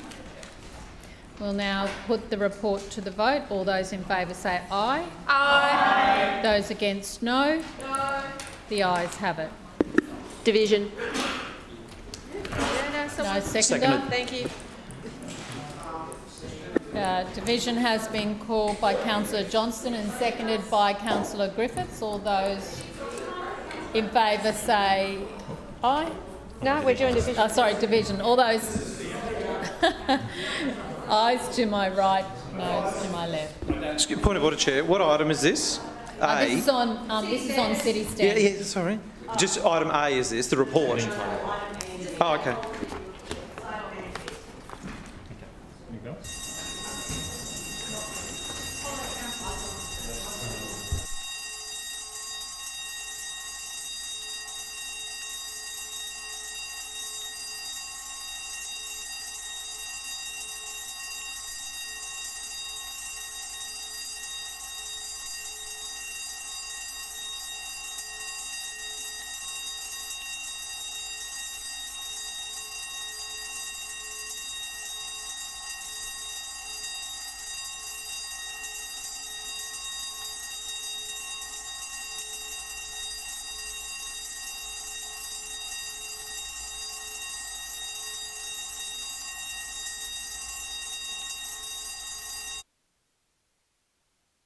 Clerks, please read the results.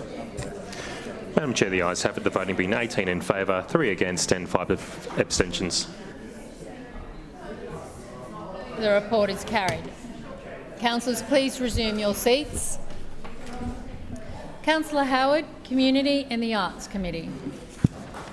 Thank you, Madam Chair. I move that the report of the Community and the Arts Committee meeting held on Tuesday the 4th of June 2024 be adopted. Seconded. It's been moved by Councillor Howard and seconded by Councillor Atwood that the report of the Community and the Arts Committee meeting dated Tuesday 4th of June 2024 be adopted. Councillor Howard. Thank you, Madam Chairman. Well, we had a wonderful report by the Chief Executive Officer of the Museum of Brisbane, and it really was one of those occasions where I think everyone had lots of questions to ask, and it was amazing for Zoe Graham to give us an update on everything that had been happening. And of course, we're very excited that the museum caters for families with a number of child and family-friendly events and creative spaces, as well as free online resources. So the committee was brought up to date with all of those events, and it was a very interesting.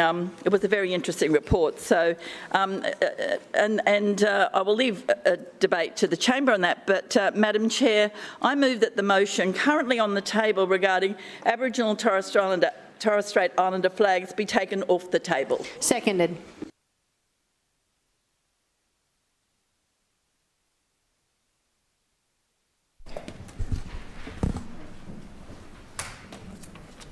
Thank you. It has been moved by Councillor Howard and seconded by Councillor Atwood that the motion from 6 September 2022 be taken off the table. This is a procedural motion, so I now put it to the vote. All those in favour say aye. Aye. Those against, no. The ayes have it. So the motion is carried. The motion from the 6th of September 2022 has been taken off the table. I will restate the motion for the chamber while it is being redistributed to councillors.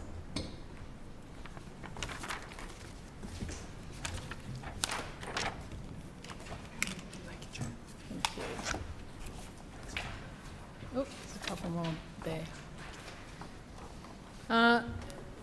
The motion originally moved by former Councillor Cook and seconded by Councillor Cassidy that Brisbane City Council commits to urgently installing the Aboriginal and Torres Strait Islander flags on the Story Bridge in addition to the Australian flag.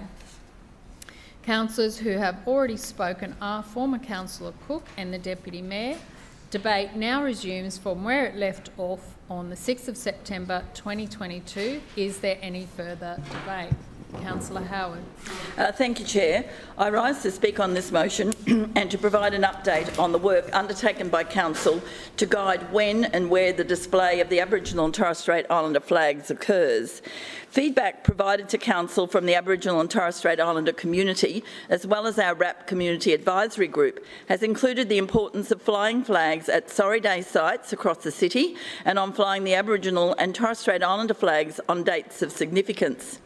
We have incorporated this feedback into the development of a procedure for the flying of Aboriginal and Torres Strait Islander flags at council assets, like we had already committed in our RAP. Some of the key points within this procedure include ensuring the Aboriginal and Torres Strait Islander flags are flown on dates of significance, reviewing the dates of significance on an annual basis in consultation with community, suggested by the RAP Community Advisory Group, ensuring that these flags are displayed at council libraries and installing flag poles where appropriate and guided by further consultation with local traditional custodian groups at existing national Sorry Day sites in Brisbane. Delivering this procedure will ensure that the display of the Aboriginal and Torres Strait Islander flags will take place at a significant number of locations across the city and not be limited to a single site, which is proposed by this motion. We have decided to take the intent of the motion and have it in fact checked by those it actually affects, and the procedure we will adopt backs the community.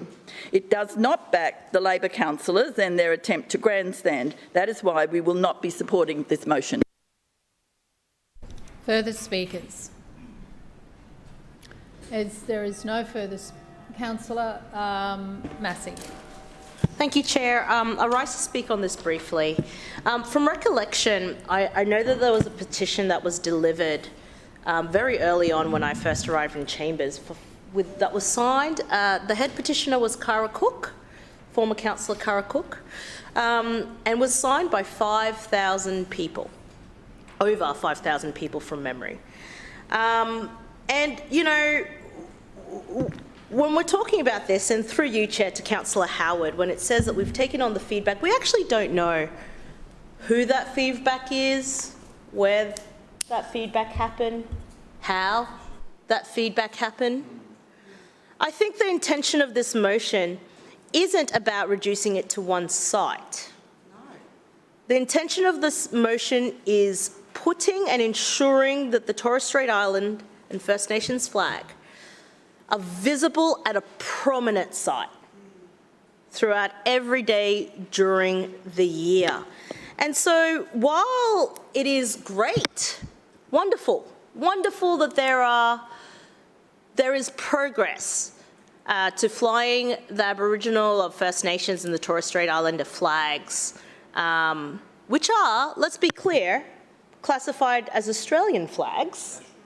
They're national flags, they are classified as national flags across more places and more days of significance. I think something that, you know, we've got to highlight here is the fact that our work towards First Nations justice doesn't end on days of significance. Well, it doesn't begin on days of significance. It doesn't end on days of significance. And that the importance of symbolism of flags is well documented, not only for First Nations communities, but various other communities across Brisbane. And so while I understand the intent here is to vote down the motion, and with the statement that we've done consultation, unclear who, unclear when, with the statement, what I just heard was ignoring 5,000 residents, which is a hugely massive petition. That's a lot of community consultation there. Rejecting one site specifically that, would we say, tens of thousands people see every day.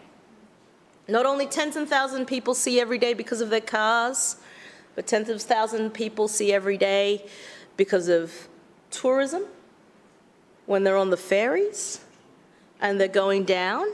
And the importance of that symbolism for something as important and iconic in Brisbane like the Story Bridge cannot be diminished. The significance of that cannot be ignored. And so I just want to get these things on paper because I think we can do more than just one or the other. Like, as a council, we should actually be always striving to do more. It's not mutually exclusive that other sites of significance on the days would fly the First Nations flag. That's not mutually exclusive to ensuring that the Aboriginal and the Torres Strait Island flags, which are Australian flags, are flown on the Story Bridge every day also. These things are not mutually exclusive. And I just want to make sure I've got that on the record because I think we can actually do both. I do think that we can do both. And I think to say that we can only do one excludes the actual opportunity to actually go further and beyond what we could do, especially when we recognise that we are in a time where First Nations people are hurting from what happened in the referendum.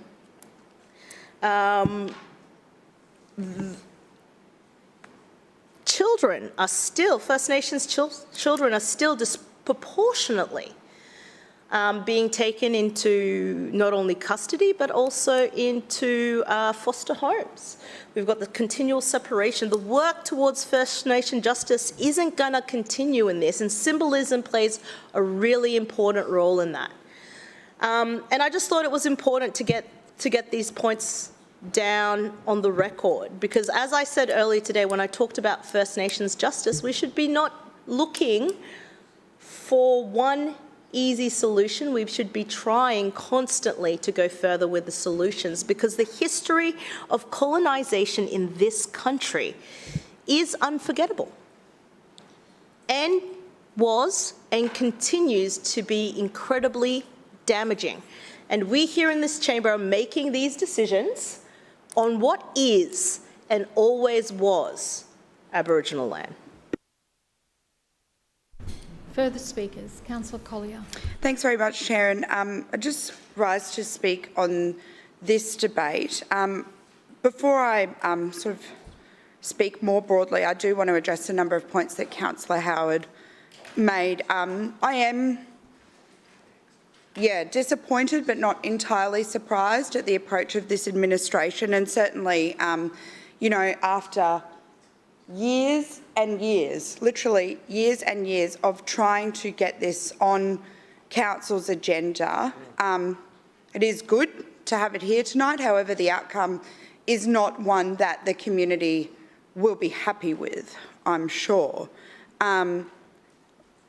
Thousands of people have signed this petition in support of this motion, calling to support what this motion is calling on, which is to fly the Aboriginal and Torres Strait Islander flags on the Story Bridge every day, in addition to the Australian flag. And I guess when Councillor Howard says that this is political grandstanding, no, it is not, Councillor Howard. This is how we bring the community's wishes and desires to the attention of the administration.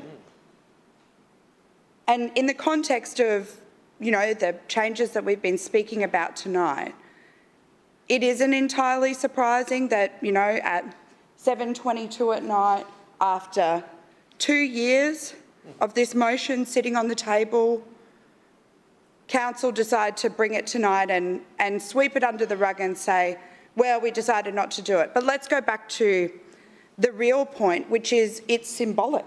It's symbolic of the work that Council could be doing. We should be proud of it. And the work of the Reconciliation Action Plan that often gets, shown around in this place, it was a set of guidelines, and there is more work to do. Yeah. Starting point. It's a starting point, and certainly that by its own plan, the date of which it expires is July this year, in 2 weeks' time. Yeah. So it's not, I guess maybe it isn't entirely surprising, but it is my hope and genuine wish that this Council administration will be bringing a renewed and refreshed reconciliation plan that goes to speaking about how to address justice for Aboriginal and Torres Strait Islander people in our city. We know that Council's Reconciliation Action Plan expires in 2 weeks, and it was developed at the insistence of councillors on this side of the chamber, and the LNP Council has been a hindrance to its progress by the own outcome set, the homework set by the LNP. The consultation due back on the flags was due in September last year. We know that there are dedicated council officers who are doing the absolute best that they can to get things happening, but they are stonewalled by LNP politicians who refuse to show political leadership and make decisions. We know that there are thousands of members of the community who want to see the simple gesture of flying the Aboriginal and Torres Strait Islander flags on the Story Bridge. We also know, of course, that this policy was supposed to be sorted last year, and from a much more broader perspective as well, absolutely. We absolutely agree there should be a council policy when it comes to displaying the Aboriginal and Torres Strait Islander flags on all of council's assets. It's something so simple, but it means so much. But what we should be talking about is how it's a piece of what should be a much larger work that council should do. We know that it's symbolic. We know that the people of Brisbane support this and want this, so why not do it? Why not do it? I suspect that the financial cost is an issue, because that's what it is about the LNP. They'll call this another one of their sensible savings. On this side of the chamber, we think that you should just get on with the job. Don't make excuses. It's past time. Listen to the community. Let's fly the flags. Further speakers. Councillor Cassidy. Thanks very much, Chair. wish to speak on this motion, which was laid on the table on 6th of September 2022, almost 2 years ago.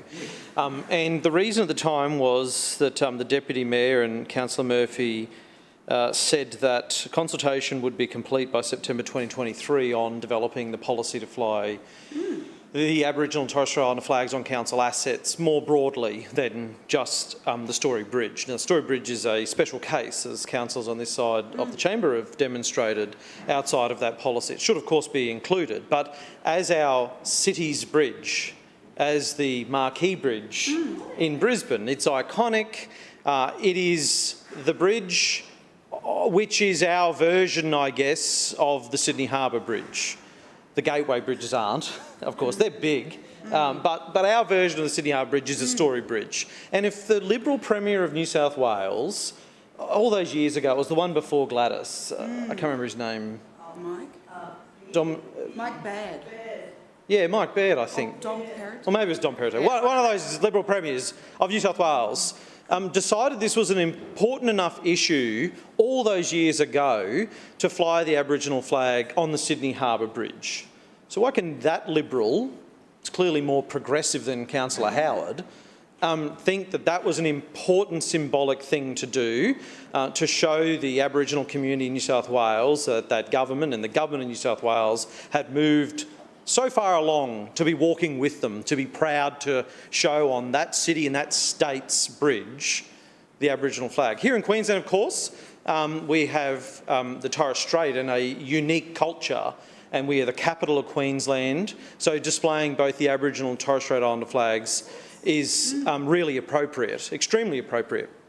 But what's disturbed me just now in listening to Councillor Howard is clearly that consultation, which she committed would be done by September 2023, has not been done.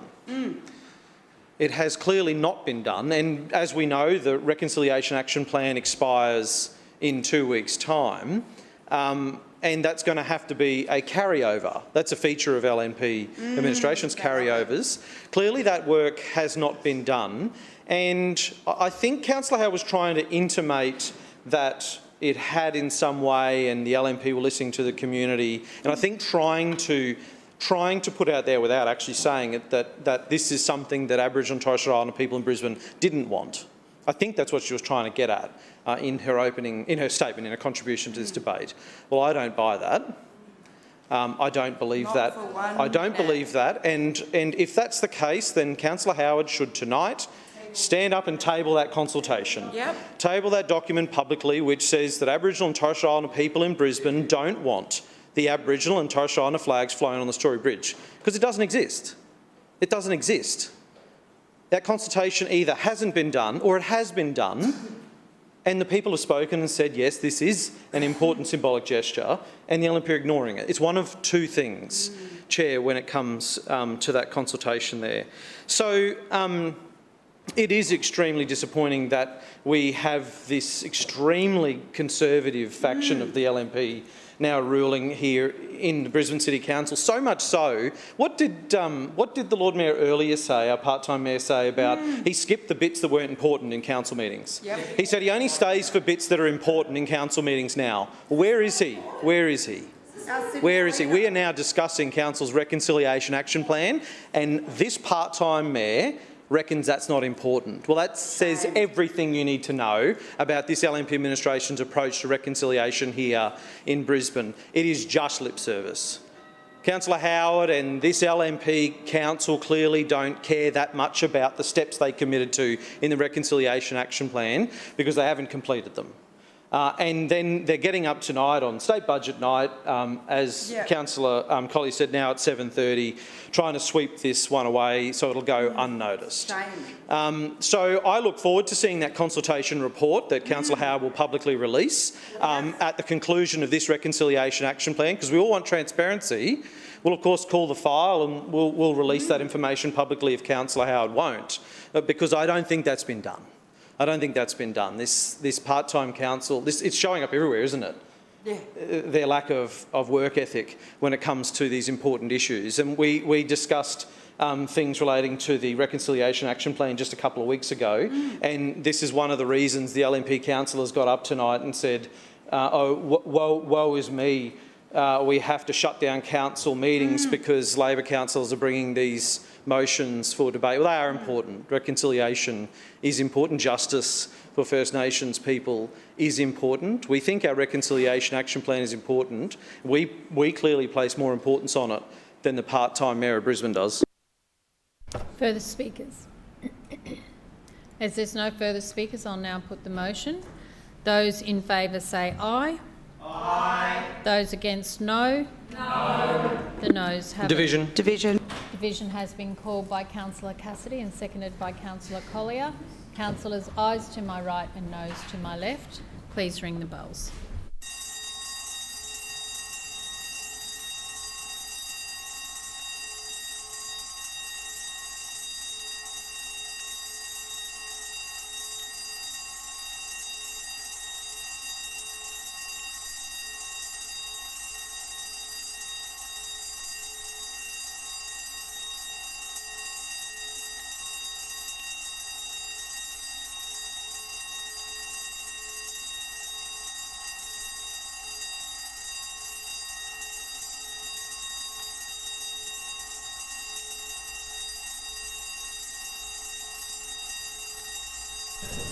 Clerks, please read the results. Madam Chair, the noes have it, the voting being 7 in favour and 18 against. The motion is lost. Councillors, please resume your seats.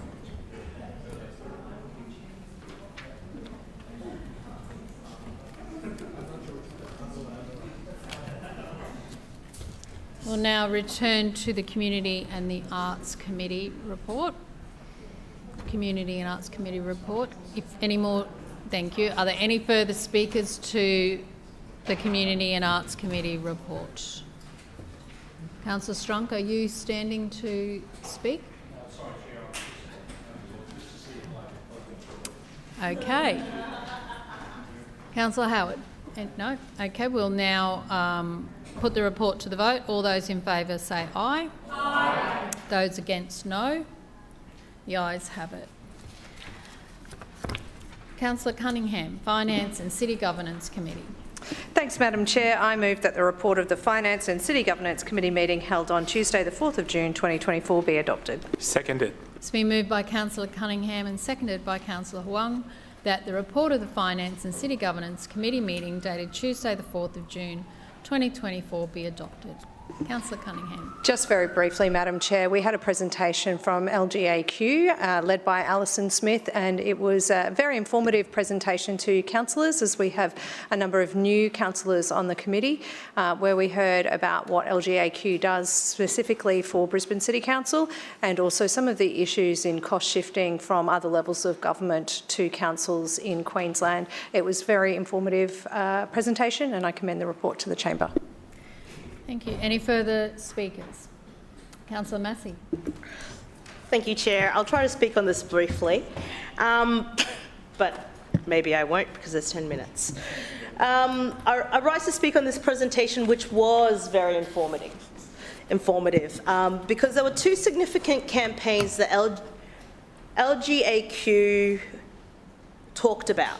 One was cost shifting, which, through you, Chair, Councillor Cunningham mentioned. But there was a second one that hasn't been mentioned here tonight. And the second campaign is about infrastructure charges for property developers. I'll quote from the website of the LGA. Research conducted for the LGAQ has revealed that councils will have to cover a $2.2 billion funding gap if the state does not increase caps on how much councils can charge property developers for infrastructure vital for livable communities. Specifically, from the website again, in southeast Queensland, local governments are forecasting a trunk infrastructure funding gap of more than $1.54 billion over the next 4 years. If councils like ours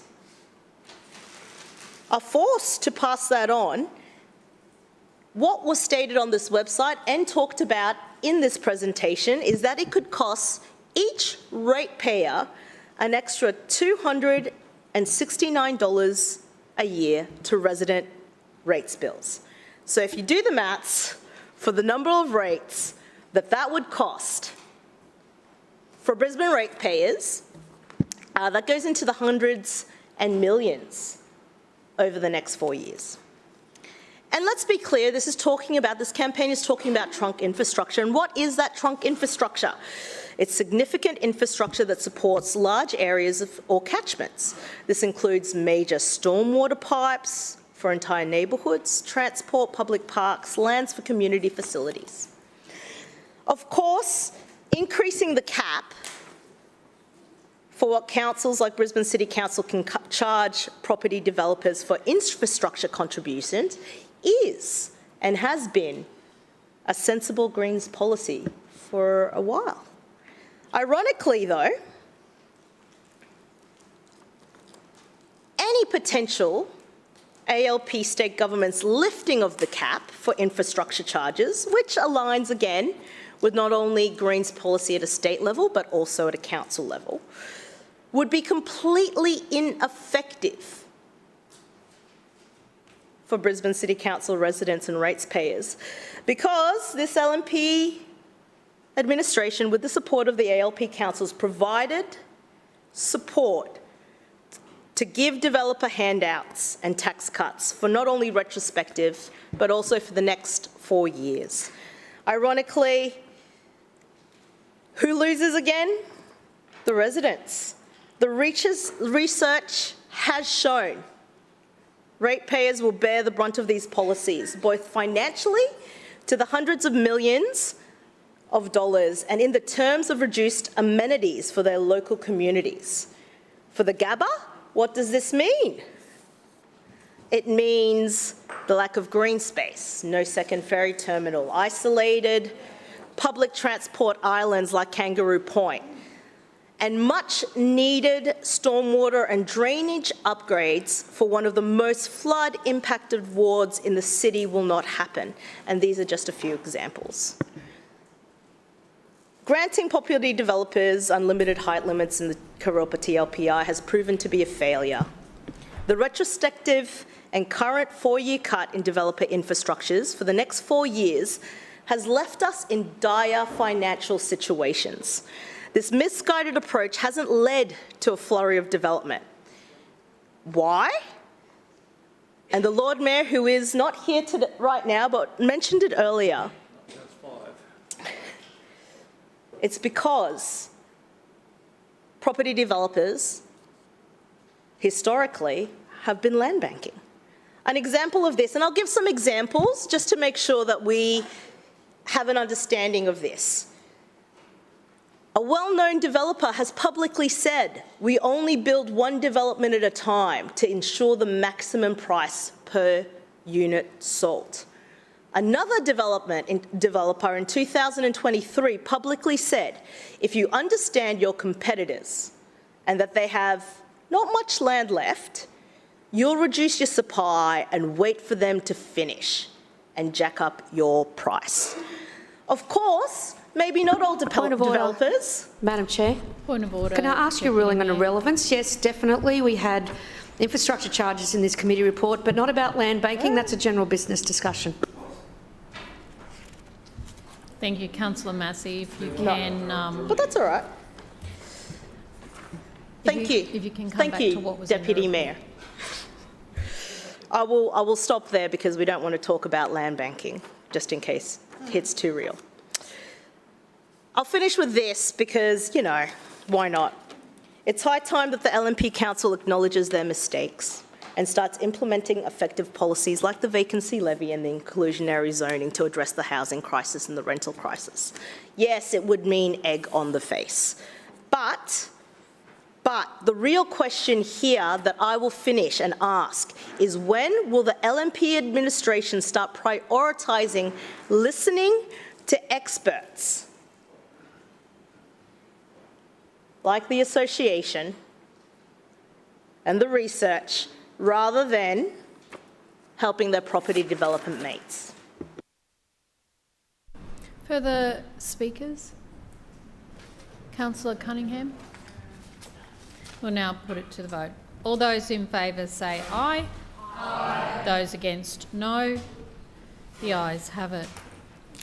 We'll now move to the petitions.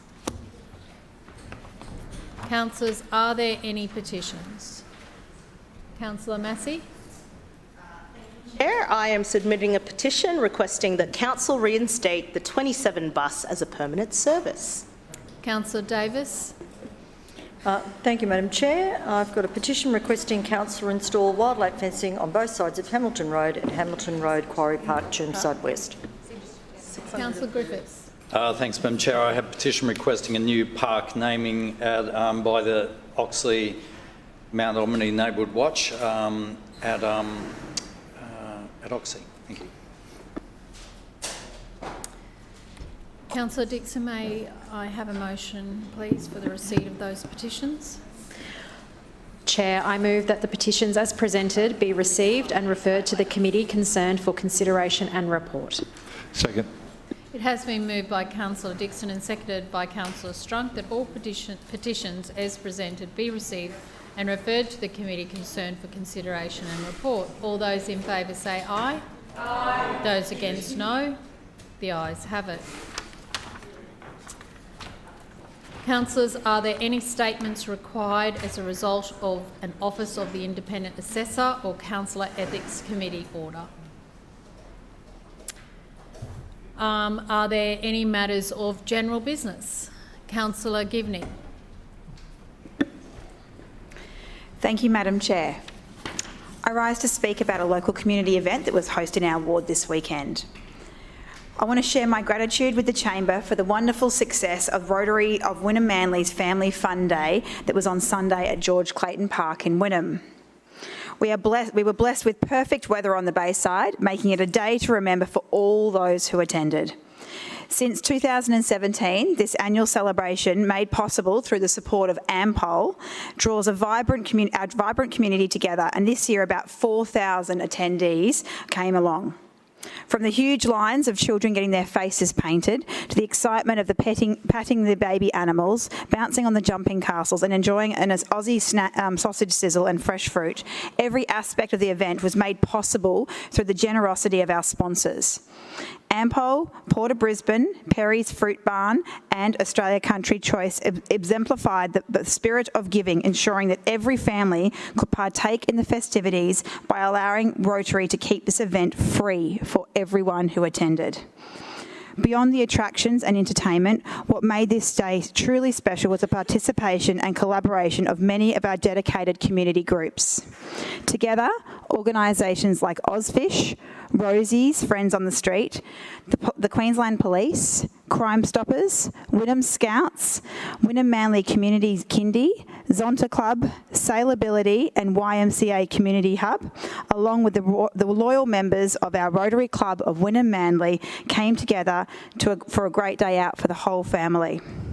Thanks to our MC, Steve, the stage came alive with performances from the talented students at Wynnum West State School, the Wynnum State High School, as well as musical acts from Kate and Isaac, Damien and the Bayside Brass, and the brilliant Bonnie Kellett.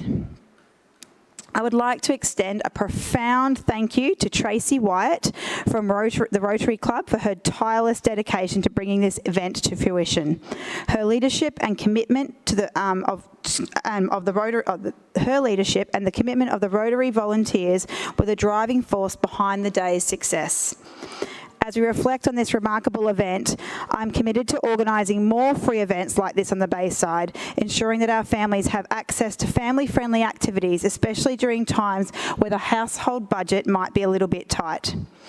With this in mind, I'm eager to facilitate partnerships between local businesses and community events like the Rotary Family Fun Day so that we can share these events throughout the ward and expand them to areas like Wynnum North, Lota and Wynnum West. In the end, witnessing our community connect and spend quality family moments together is the very reason Brisbane City Council champions events like Rotary's Family Fun Day. Thank you. Further speakers. Councillor Strunk. Yes, Chair, I rise to speak on a number of events that actually have occurred in my ward over the last week, and then I finally want to speak on the change of rules of the general business rule and doing it in general business. Oh, well, that's interesting, isn't it? Anyways, it's been a long day. Okay. Firstly, I'd like to sort of thank the outcomes manager, Grant, who was able to have removed a barrier that was actually across the stage a few days early at the lake stage, because the lake music trio or quartet, in the case may be, was playing this last weekend on Sunday, and what had happened was that the reactive maintenance for the stage, which was supposed to happen on Monday, was walled off on Saturday, which means, of course, the patrons who were going to come and have a listen, and of course the band was unable to set up if that had stayed in place. So I got on to two people. Initially, I got on to the outcomes manager and sent him a text. And then I got on to Greg Adaman, who was the deputy chair of this City Standards, and he then got the chair to give me a ring. Thankfully, it was all taken care of. The barrier was taken down, and it was a special event this particular fortnight, because we actually had a guest artist, and his name was Alan Jones, not Australia's Alan Jones, by the way. Alan Jones from The Shadows. A group that I'm sure a number of you people know in this chamber. And he was one of the guest artists that were going to be there that day, and he came along with his paparazzi as well, believe it or not. He had two camera guys there taking pictures of him and everything. So even at his fair age, right? He's still a person of interest to the media. So I just thank again the outcomes manager for doing that, and Greg Adaman for helping us out initially with that first text, and then Councillor Hutton for following up on that as well. So thank you. Another event that happened on Saturday was Illuminous, which is a event that's held each year in my ward, well, at least probably for the past 5 or 6 years, but it's been going for a number of decades, actually, which celebrates some of our newest arrivals, the newest refugees or immigrants, and it's a multicultural type of event that, again, as I say, celebrates the arrival and their inclusion into our Australian family, and a number of my groups, like Inala Community House, the Inala Lions Club, the Hub Neighbourhood Centre, they all came together to make sure that this event just gets better and better each year, actually. And they really do. It's only for a couple of hours, actually, but what they can pack in a couple of hours is quite amazing, and they do such a great job. Now, in regards to general business, I didn't get a chance when we were debating the change of rules in regards to general business, and what I wanted to say about that is that really it's the opportunity for all councillors, both sides, all sides, to actually say some really nice, supportive things for our community groups, to maybe also say some nice things about people who maybe have just passed, that have done some great local work and in our local areas as well, and it's just an opportunity to actually speak. And I suppose I know a lot of the members or the councillors on the other side. This is probably the only time that they actually speak through any of the debates in a lot of cases, right? The only time, and they cut it by half. So I think it's, first of all, I think it's disrespectful of all councillors to limit what we can talk about in GB as far as the time factor goes. And I think that should be, I think the Lord Mayor and the leadership team should reflect on that and say, well, listen, it's just not right to cut some of us who maybe only have the opportunity to speak not generally through the committee reports, unless it's something local, right? But don't have even the opportunity to speak in a substantive way through the general business, because you've cut the time in half. Now, I think I've probably spoken more than 5 minutes already. So I would have probably been guillotined, with the new rules, I would have been guillotined. Is it quite 5 minutes? No, it's after. So it's important that we don't limit the debate. It's important we don't limit the opportunity for councillors to actually say some really important things about what's happening locally, right? And give out some good cheers to those in our local communities that do great work as volunteers, unpaid, right? I just think the Lord Mayor should reflect on this 5-minute limit and extend it back to that 10 minutes that we used to have. Thank you, Chair. Further speakers. Councillor Huang. Thank you, Madam Chair. I rise to speak on the launch of Reflect Reconciliation Action Plan by the Vertaview Group. Madam Chair, Vertaview Group may not be a name familiar to many of us. It is the head organization for many worthy charitable organizations, such as Multicap. I had the privilege of being invited to attend the launch of Reflect Reconciliation Action Plan through Multicap, an organization providing services to people with disability. Multicap started 60 years ago when 5 families joined together to provide support for their young children with complex needs. Since then, Multicap has matured and expanded far beyond the 5 core families and became a leading disability services provider throughout Queensland and northern New South Wales.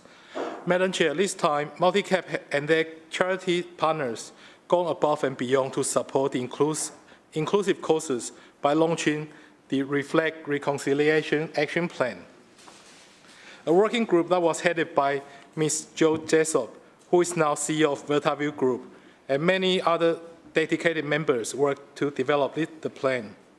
The plan investigated the aspects of relationships, respect, opportunities, and governance of reconciliation in their organizations.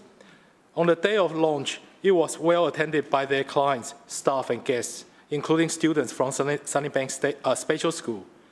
It was celebrated with a full, inclusive, and positive vibe. I was honored to be invited and being the only elected representative present. I would like to commend and congratulate Vertaview Group for their effort in delivering this plan. I invite all councillors to join me to support Vertaview and acknowledge that they have gone above and beyond, making our city even more inclusive in every aspect. Further speakers. Councillor Chongwang. Thank you, Chair. I rise to speak on the Toowong to West End Bridge. I will be speaking on the Toowong to West End Bridge and comments that the Mayor made on the bridge and Councillor Murphy made regarding former Councillor Jonathan Srinaganathan.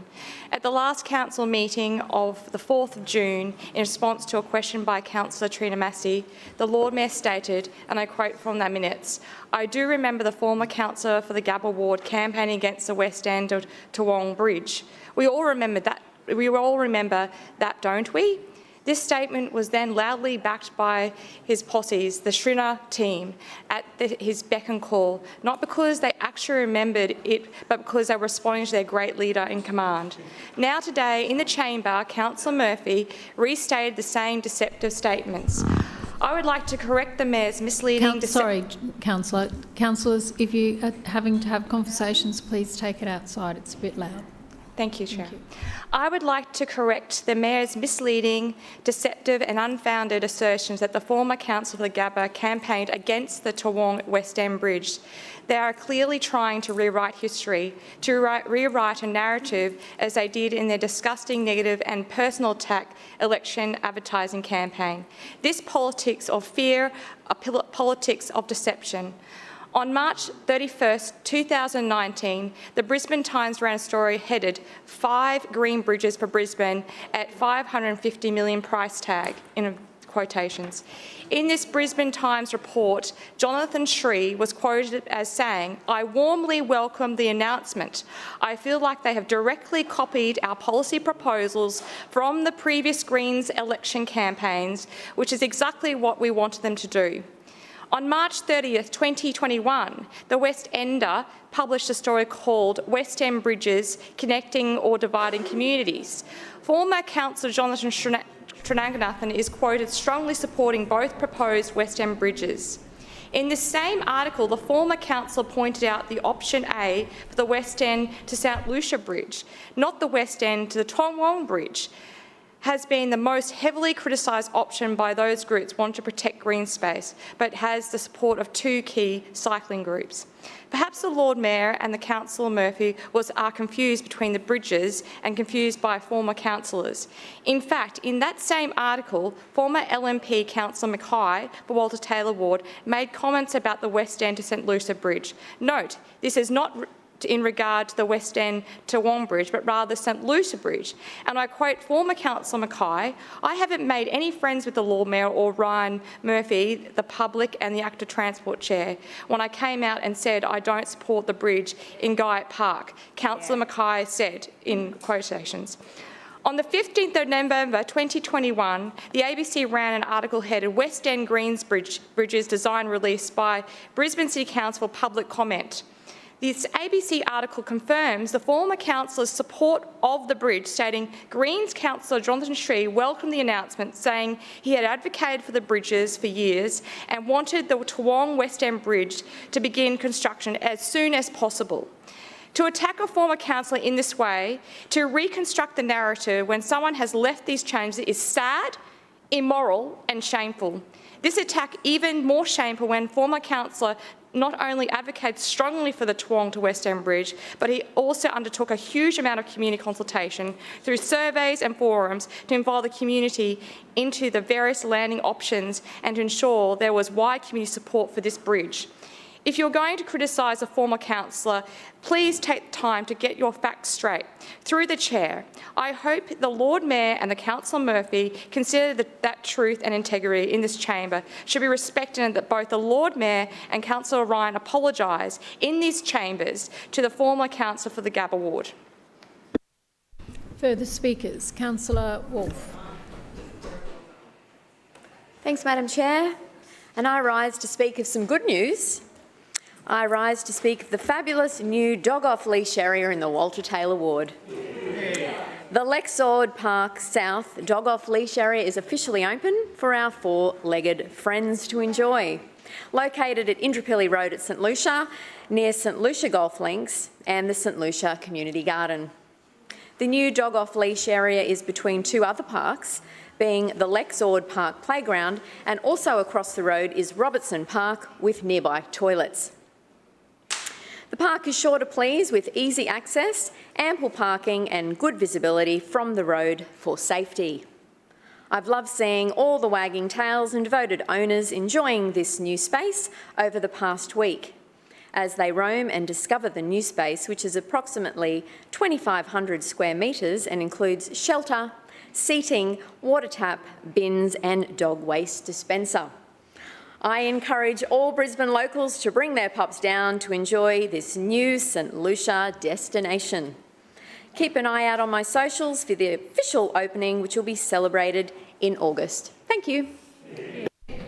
Further speakers. Councillor Cassidy. No, thanks, Chair. I just rise to speak about the behaviour of former and current LNP councillors. There's been this sort of disturbing trend, I guess, over the last couple of years for some LNP councillors to photograph other councillors for various reasons. I experienced that with Councillor Johnston in the car park by James Mackay, taking a photo of her and I. We've seen increasing use of foul language, whether it's in the council chamber or in committee meetings. Directed at councillors, directed at me, I know, in the last couple of weeks, Councillor Johnson in committee meetings in the last couple of weeks as well. And what happened today in the informal briefing of which you organised, Chair, in a committee room where we do our work as councillors. Councillor Huang took a photo of the back of Councillor Strunk's head, and his explanation to me sounded a little strange. He didn't give me an explanation. I'll put that on the record. He gave that to another councillor, in that he was taking the photo to show his wife, because apparently the back of Councillor Strunk's head looked a bit like the back of his own head. Now, I don't really buy that. The behaviour we've had from LNP councillors targeting other councillors, whether it's through bullying behaviour, whether it's through creepy behaviour and taking photos that we have seen, or taking photos that councillors haven't seen, and I think this is an important thing for you to know, Chair, as well, because this happened in a briefing of which you organise about the meeting's local law as well. I just want to call that behaviour out, because that is not acceptable. That has happened to someone on my team, and I was absolutely aboard of that behaviour. It was witnessed by another councillor and a council staff member as well. And I certainly hope that photo has been deleted and it wasn't circulated amongst an LNP WhatsApp group chat. I certainly hope that wasn't the case. And I hope we never see that kind of behaviour again. And it does go further back than me even, Councillor Wyndham, stalking members of the public as well in the middle of the night. So that kind of behaviour is not acceptable, and I just want to put that on the public record that I don't find that acceptable, and I hope you don't find that acceptable, Chair, and other LNP members of this council don't find Councillor Huang's behaviour today acceptable as well. Further speakers? Councillor Massey.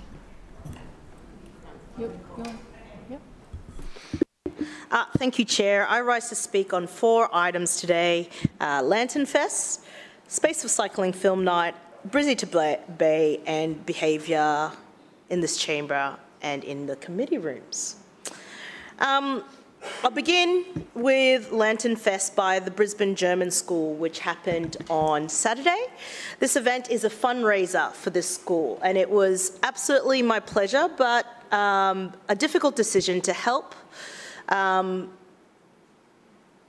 judge the incredible lanterns that many kids have. If people aren't familiar with Lantern Fest, basically kids make lanterns, then they are judged, but we had 7 winners this year, so we do try to spread it around.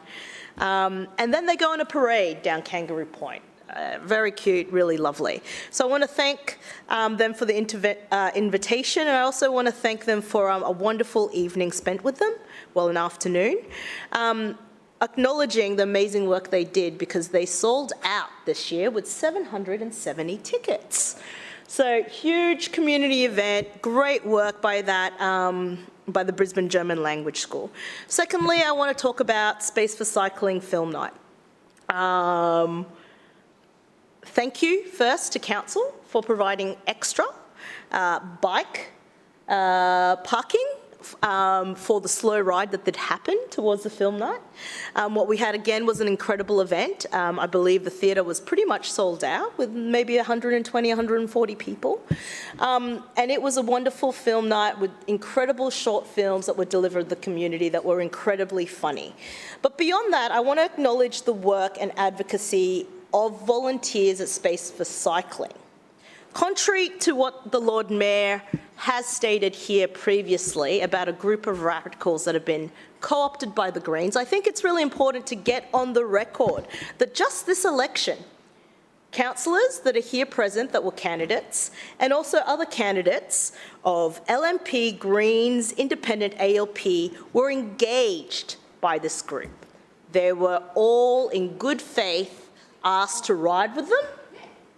They were all in good faith shown the challenges that were presented in various local areas. So when we hear the Lord Mayor come up here and talk about these radicalised groups, what we're actually talking about are a group of volunteers that try to engage with every single person of every single colour in this chamber to help create safety for people that are biking and cycling. That's what is actually happening here. Again, this is completely counter to what the Lord Mayor is saying publicly. But I want to acknowledge them for their advocacy. Across everyone, I think they're an important advocacy group. And I know that there have been times where they've called me out for certain things, for not highlighting certain things, et cetera, There is no policy that comes from the Greens, and I think it's really important that we highlight that. And I want to just note that that day that all these volunteers were hysterically ripped into by the Lord Mayor, all those volunteers, that was actually the day that we were congratulating volunteers across the city, and that in itself is it was Volunteer Week, and that in itself is the hypocrisy. 3, I want to talk about Brisbane to Bay. I was so pleased to have attended Brisbane to Bay this year, not only in support of MS, noting that 5,000 Queenslanders every year have to live with MS. And the work that Queensland MS Queensland does, is so important. This fundraising target was over $1 million. We know that this event has been running for over 30 years, and this event brings thousands and thousands of people together to fundraise for MS, to ensure the vital services like nursing, health, support with NDIS, et cetera, are received by people dealing with MS, to ensure that anyone that has MS is not left to deal with it alone. Every week, about 10 people are diagnosed with MS. So this event is incredibly crucial. I was so pleased to be there and to support it. I will also say very quickly, another pleasure of this day was also to support my friend, Kath Angus, who did a 100-kilometre bike ride to fundraise for MS. Isn't that cool? Good on you, Kath Angus, but good on to every single person that took on the challenge, no matter how big or small. Good on all the families who came together to fundraise for MS. Lastly, I'm going to talk about behaviour.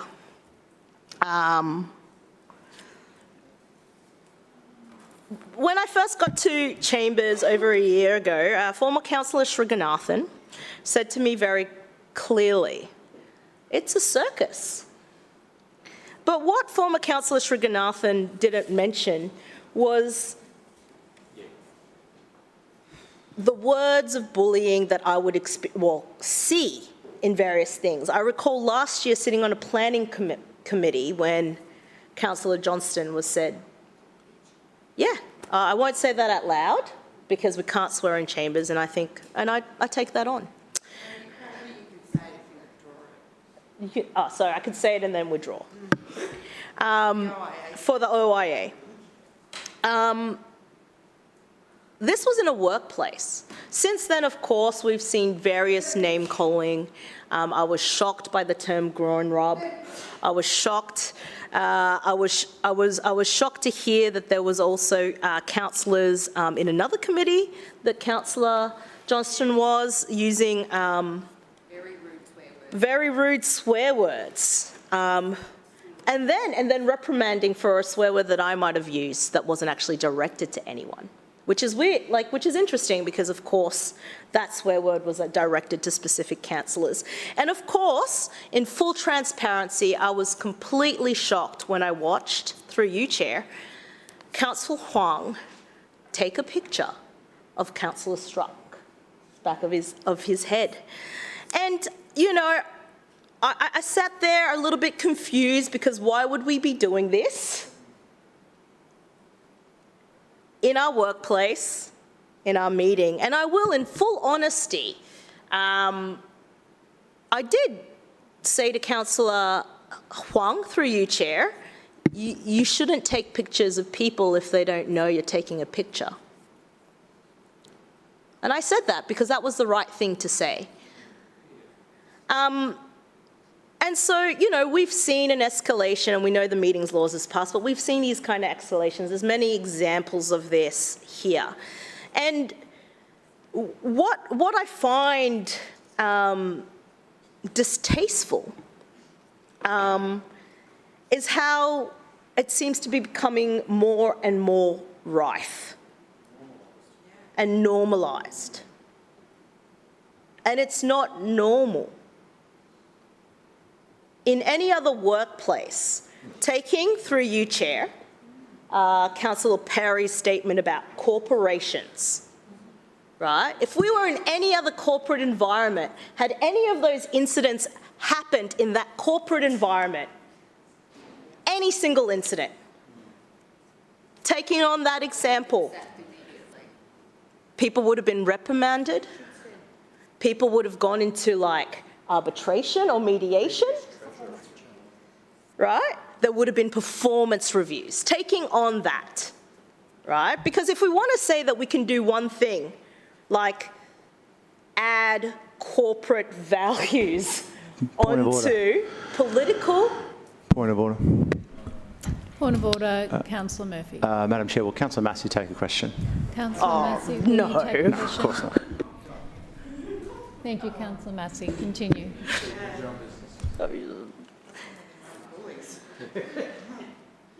If we are going to say that about certain things, then that should be applied. And in any corporate environment, this sort of behaviour, just the 4 incidents that I mentioned just then, would not be acceptable. And I just think it's really important to put that on the record. Thank you, Chair. Further speakers. Councillor Marx. Thank you, Madam Chair. And I too would like to say a couple of things about some of the behaviour and languages and issues that have been taken that needs to be put on the record as well. And I'm quite happy to, through you, Chair, to use Councillor Massey's words, distasteful. It's interesting, I've been here 12, going on 13 years now, and the behaviour certainly has changed in this chamber. There's no two ways about that. I know back in the day we used to actually have afternoon tea with the leaders of the opposition and the members of the opposition. It was always quite civilised. That's changed dramatically with the change of councillors over the last few years. The comment being made about how, through you, Madam Chair, about that Councillor Massey made, talking disparagingly or even talking at all about previous councillors, and James Mackay was mentioned in that particular one, and I know that Councillor Massey, through you, was concerned about mentioning... One moment, please. I haven't mentioned Councillor Mackay at all today. Is that a mischaracterisation? Yeah, misrepresentation. I'm not sure that you actually mentioned Councillor Massey as the person. My apologies, Councillor Cassidy. I was saying, so Councillor Massey was talking about previous councillors, as in Councillor Sharanganathan. Point of order, misrepresentation. I wasn't. Yep, I'll note your misrepresentation. We'll come to that. Yep. My apologies, wrong Greens councillor. It was Councillor Chinois. My apologies. Who mentioned Councillor Sharanganathan. The comment, the point I'm trying to make here is that the comment was made about councillors mentioning other councillors, past councillors, in disparaging ways. And then through you, Madam Chair, Councillor Cassidy then mentioned Councillor Mackay. And Councillor Norm Wyndham, something about stalking people. I'm not sure if my memory is correct, but I don't think Councillor Cassidy was a member of this chambers when Councillor Wyndham was even here. I could be wrong on that. Might have been, he was, right. So regardless, the fact remains, though, that... one moment, please, Councillor Marx. Councillors, you listen to silently, please. Thank you. Yeah, it's just always so one-sided. We have to sit here and get lectured about behaviour, comments, shouting out, all this sort of nonsense, and yet when we just have to sit there and listen to it, but obviously it's not going to be the reverse on the other side. The other thing about taking photos, now I'm well aware that there was a photo taken at the committee presentation this morning. A councillor took a photo of the attendance sheet. Now, why that was taken, I have no idea. Was it to say that they could say people were there and people weren't there? Excuse me, whether it was taken because people were going to say people were there and people weren't there, I don't know. I'm just making the point that a photo was taken of the attendance sheet, and the other thing was a photo was taken of a chair of one of our committees when he obviously didn't. Beg your pardon. And a photo was taken of one of the chairs of the committee when he obviously was quite unaware, because you can see that he's not looking at the camera, and then it was posted online. So I think we need to be really careful. See, this is the thing. So hilarious behaviour.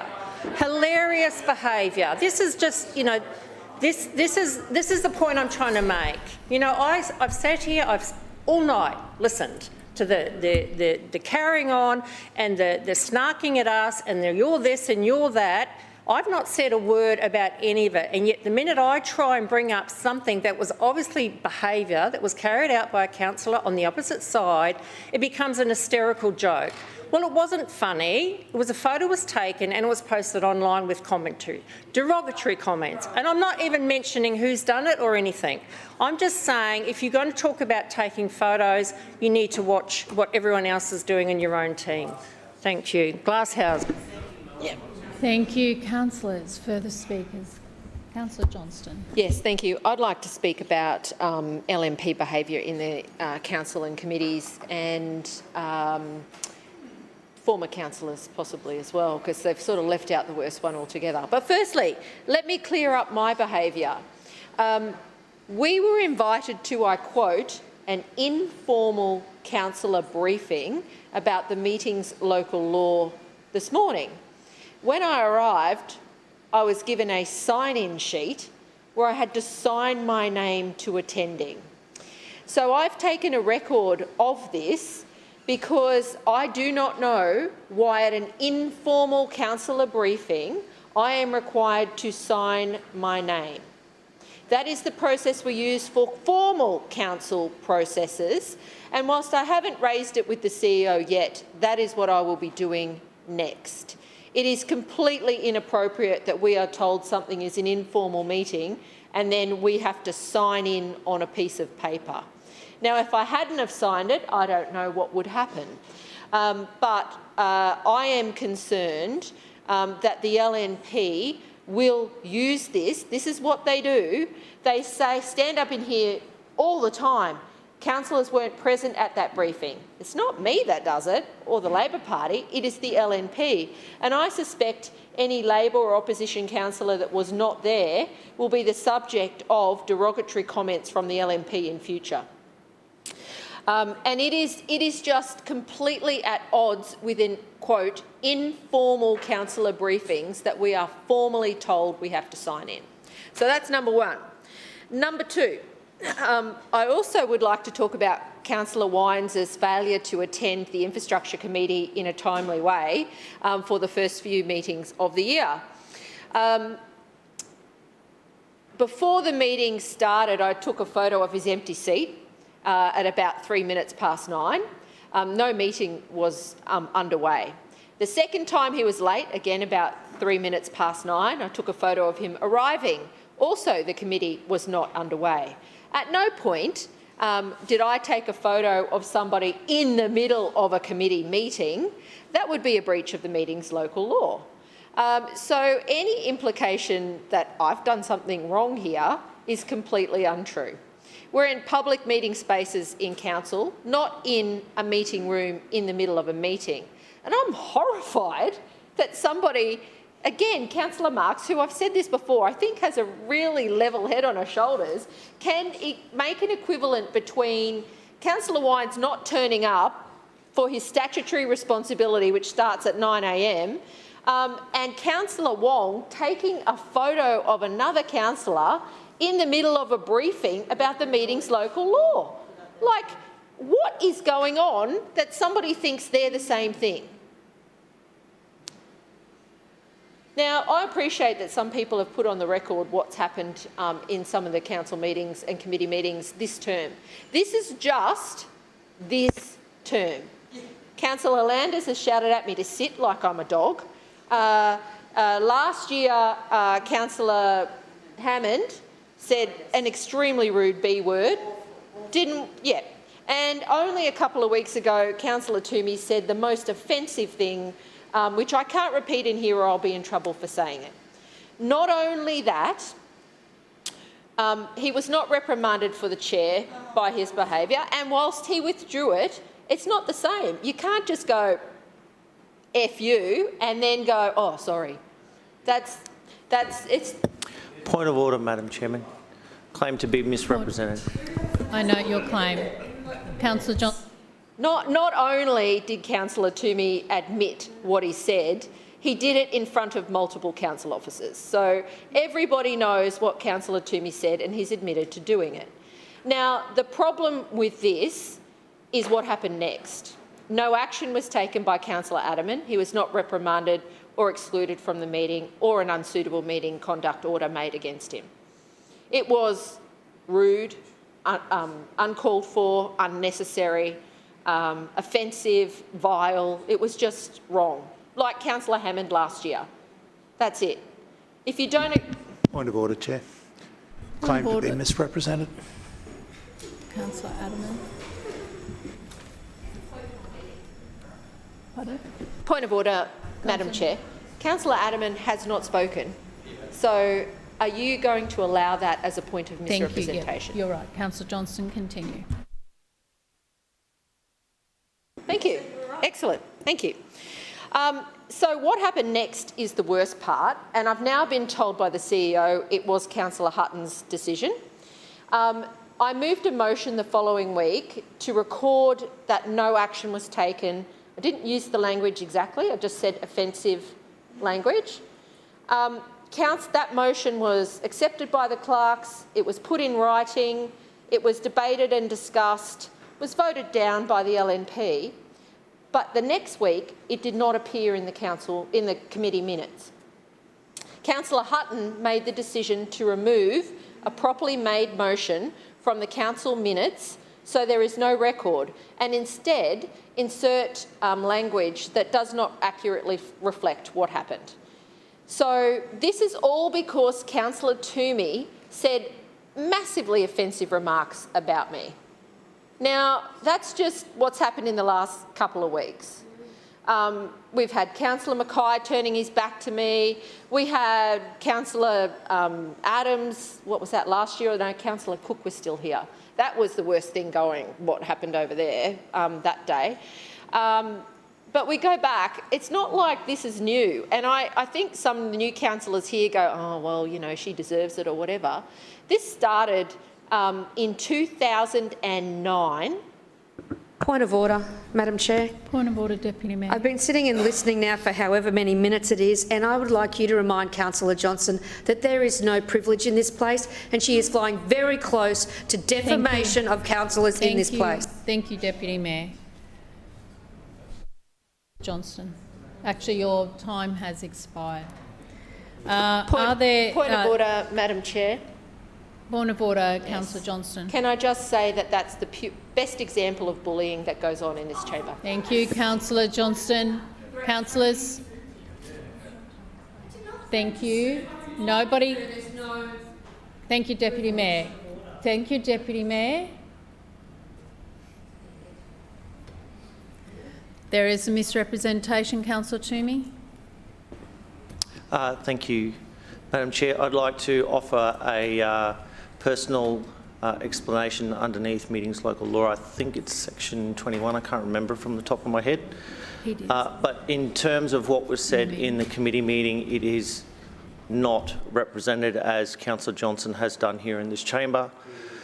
Words were recorded at the time. I did acknowledge that I had sworn. It was not directed directly at Councillor Johnson. It was a swear word. I withdrew, and I apologised to all of those present. Thank you, Councillor Toomey. Let's just be clear. Councillor Toomey said, why are you so negative all the time? Councillor Johnston, that is absolutely uncalled for. Yes, it is, isn't it? Thank you. I ask you to withdraw your comments, please. That's what Councillor Toomey said about me, Madam Chair, not what I said. Councillor Johnston, you stood up and did not say point of order. I did not call you, and you've got up and just said that. Can you please withdraw those comments? Madam Chairman, I'm just saying that's what Councillor Toomey said about me. I heard you, Councillor Johnston, and I'm saying that's what he said. Okay.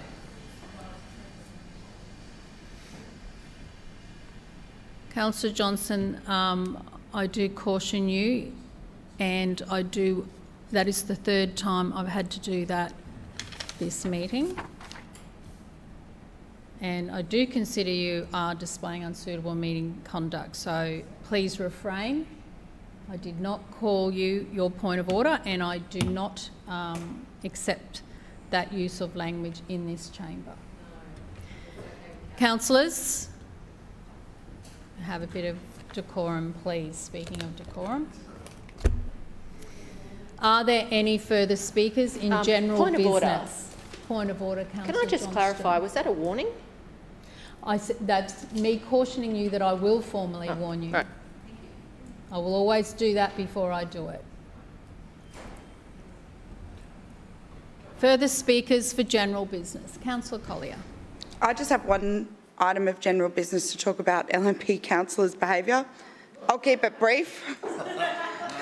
We just had a lecture. Yeah, take your time. I will not be lectured by a councillor who said, and I quote, "Get these F-heads out of my way," to a council officer, and was found guilty of inappropriate conduct by her colleagues on the Ethics Committee.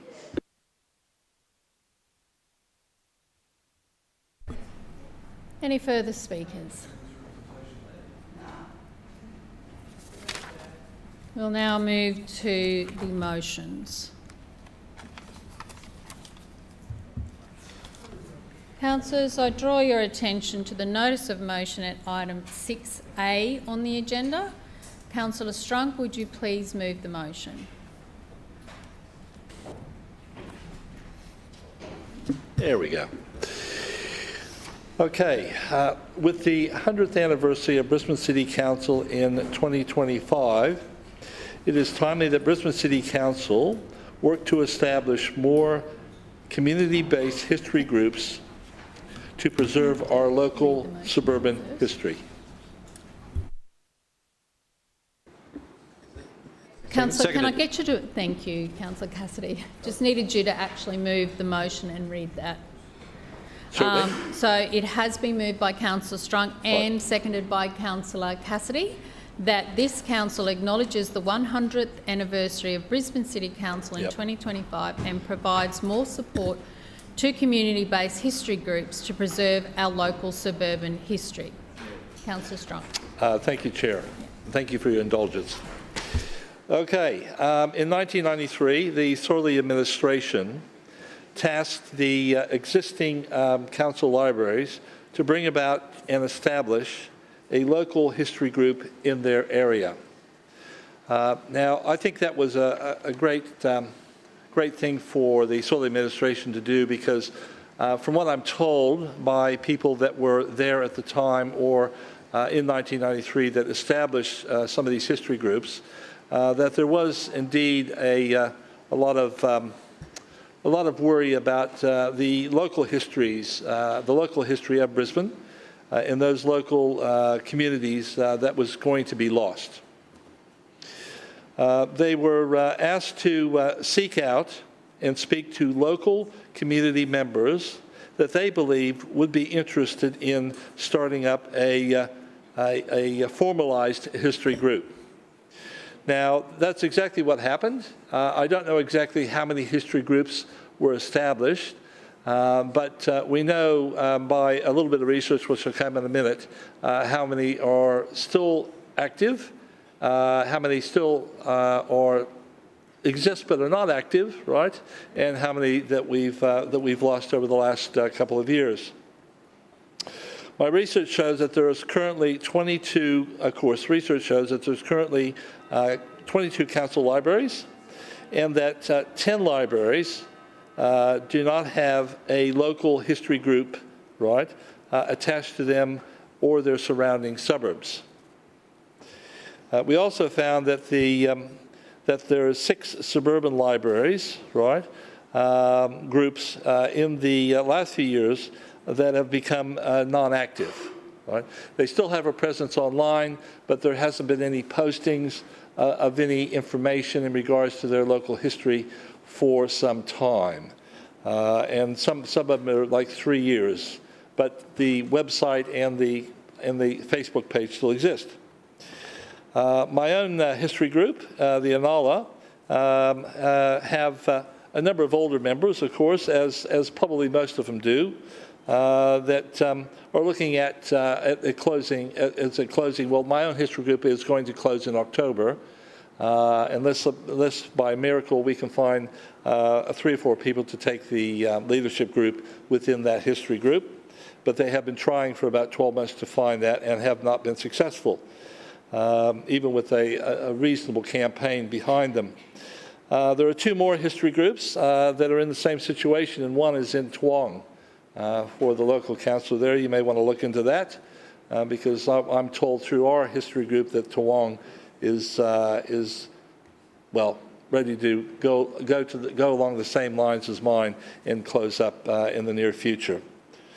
But with our, with the 100th anniversary coming up, I call upon the administration to reestablish that program or project that took place in 1993 to try to build some of those history groups back up again, because with the 100th anniversary coming up, I think it's a really great opportunity, because I think there'll be a lot of interest in history, especially, and I know that the Brisbane Museum is doing some work for the 100th anniversary, and I think they would be a great organization to maybe undertake and try to reestablish some of those history groups that have fallen away over the last 30 years. And I just think it's a well worthwhile project to do again, and I hope that the Schrinner administration maybe takes up that challenge and undertakes that role. Is there any further debate? Councillor Howard. Thank you, Chair. I rise to speak briefly to this motion before us today, which I can say we will be supporting. And through you, Madam Chair, I would just like to remind Councillor Strunk that we do have the Brisbane Living Heritage, and that has been a long-standing group supported by this council for many, many years that supports many of our local historical groups. But as has been mentioned within this chamber already, 1925 was the year in which Brisbane's many councils were unified under a single amalgamated local government. And today, over 1.3 million residents now call the City of Brisbane home, roughly equivalent to the populations of the ACT, Northern Territory and Tasmania combined. So we know that undertaking the appropriate acknowledgement and celebration of this 100-year anniversary will likely involve a number of historical groups and societies from across Brisbane. We understand that a number of historical organisations have begun to discuss and prepare what this anniversary may look like in 2025, and we are, of course, happy to work with these organisations in acknowledging this upcoming milestone. I look forward to seeing what can be shared about our history in 2025 by our valued, community-based historical groups and societies. Further speakers, Councillor Cassidy. Thanks, Chair, and I'm glad that the LNP have said that they're going to support this motion in providing more financial support for our history groups and historical societies and museums around Brisbane. It's good when the part-time mayor isn't here sometimes, because he doesn't think these things are important. That's why he's not here, but I'm glad that some members of the LNP do. And I want to thank Councillor Strunk for bringing this up, because it's one that you don't necessarily think of the top of your head, but it is an important one. When you do hear it and you do start to talk about it, you understand how important that is in supporting our history groups and our historical societies and museums that are not publicly owned and not publicly funded. I know Councillor Strunk's talked about his down that way. The Sandgate Historical Society came, as Councillor Strunks described, the process of which they're going through at the moment, just gone through that in the last couple of months and came very close to folding and to closing down because they don't have the financial capacity and volunteer base to continue. Now, the Queensland Museum sent out a team to assess the collection at the Sandgate Museum recently, and that collection has things that are significant to the local community in the Sandgate district area. It has things that are significant to Queensland as a state and Australia as a nation, and they identified a couple of things that have international significance, particularly the Wendy Turnbull collection that is there held in the Sandgate Museum.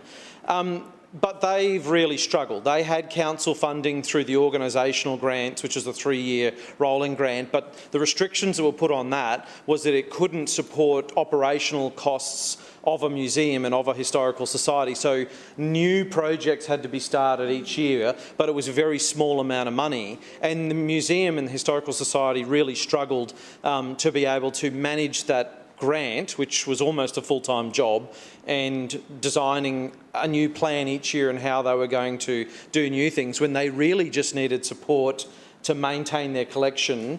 And now the critical thing is digitising that collection, which has something like 50,000 different pieces of things of historical significance to the local community and on an international scale. So I am now very excited to hear that Councillor Howard's, the LNP is supporting this, and with Councillor Howard's support we're going to see more support go to our historical societies, history groups and museums, not just, I hope, to help them join us all in celebrating the 100th anniversary of the establishment of the City of Brisbane, but also preserving our amazing and unique history, not just our, of course, post-colonial history, but also working with them in the development of a new reconciliation action plan, in being able to recognise and promote Brisbane's ancient history as well. So I'm very, very excited to hear the LNP support of this motion tonight. Further speakers? Councillor Johnston. Yes, I just rise briefly to speak on the motion and to thank Councillor Strunk for bringing it forward. Tennyson Ward is home to two of the best history groups in Brisbane.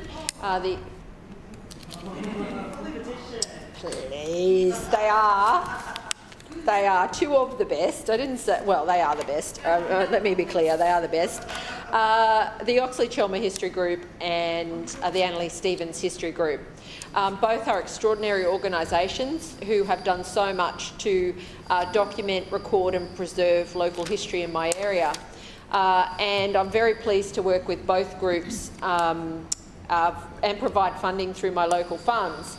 I guess the question I've got is the LNP supporting this, but I hope that does not mean that the history groups are all going to have to fight each other for a few scraps off the table in some sort of grant program. I hope there is going to be funding available for these groups that does not require them to fill out extensive paperwork, that does not require them to get quotes, all this. We've got to find a way to actually make sure we support their activities. Now, I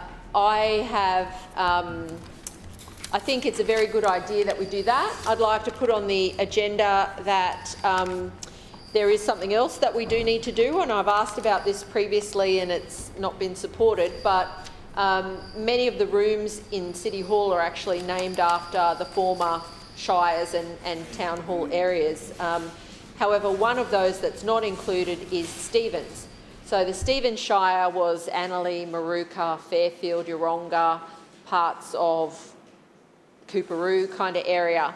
But there's no place in City Hall named after Stevens, and my request to Council to name a space in this building for the Stevens Shire have been ignored. So I think next year would be the right time to do that, and I will certainly try again to have a building in this place, a space in this building named after the Stevens Shire.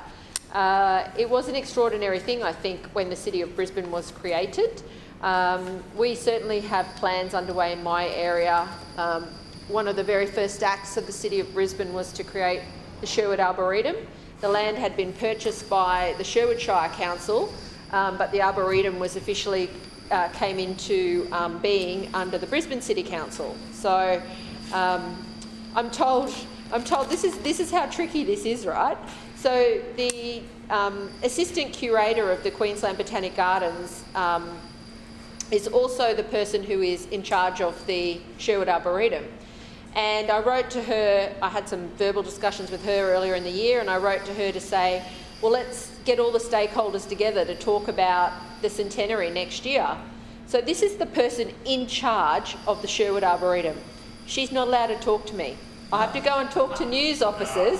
So I've emailed the news officers. I'll bet you $100 that they're not going to meet with me or agree to have a meeting with all the stakeholders involved, but we'll see.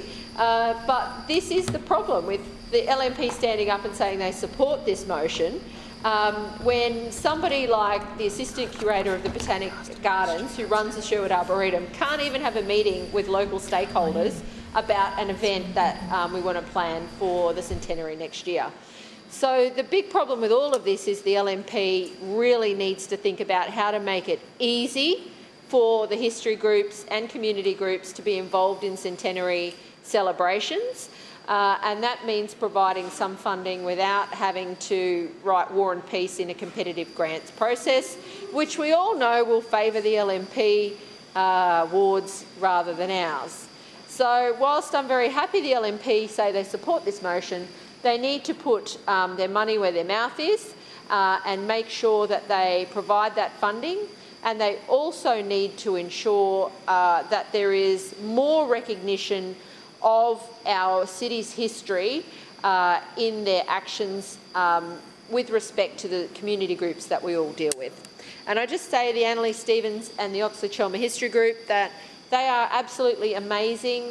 I'm so proud of the work that they do, and I am really grateful again to Councillor Strunk for bringing this motion forward. It was a great idea. Thank you. Further speakers? Councillor Collier.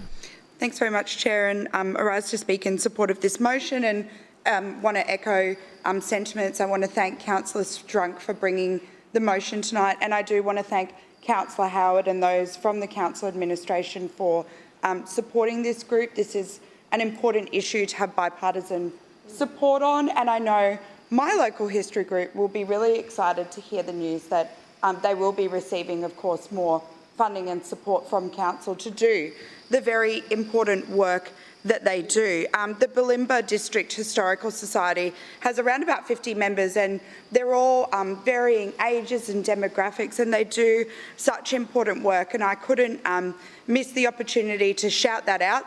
Of course, you know, Brisbane's best historical group. And they are the custodians of some really important issues. I also want to acknowledge the work of the staff at the Bulimba Library, who work a lot of the time in partnership with the members from the Historical Society, whether that's, you know, of course, hosting their meetings, but also, I guess, finding important photographs to share with the community in their archives. And, you know, when we're talking about, it is a very important time for the Morningside ward more broadly in the face of some incredibly, you know, important developments that are happening. And I do want to note the mammoth amount of work that Bulimba History did in the community consultation process through the Bulimba Barracks redevelopment, and I know they'll continue to play an ongoing role in preserving what is an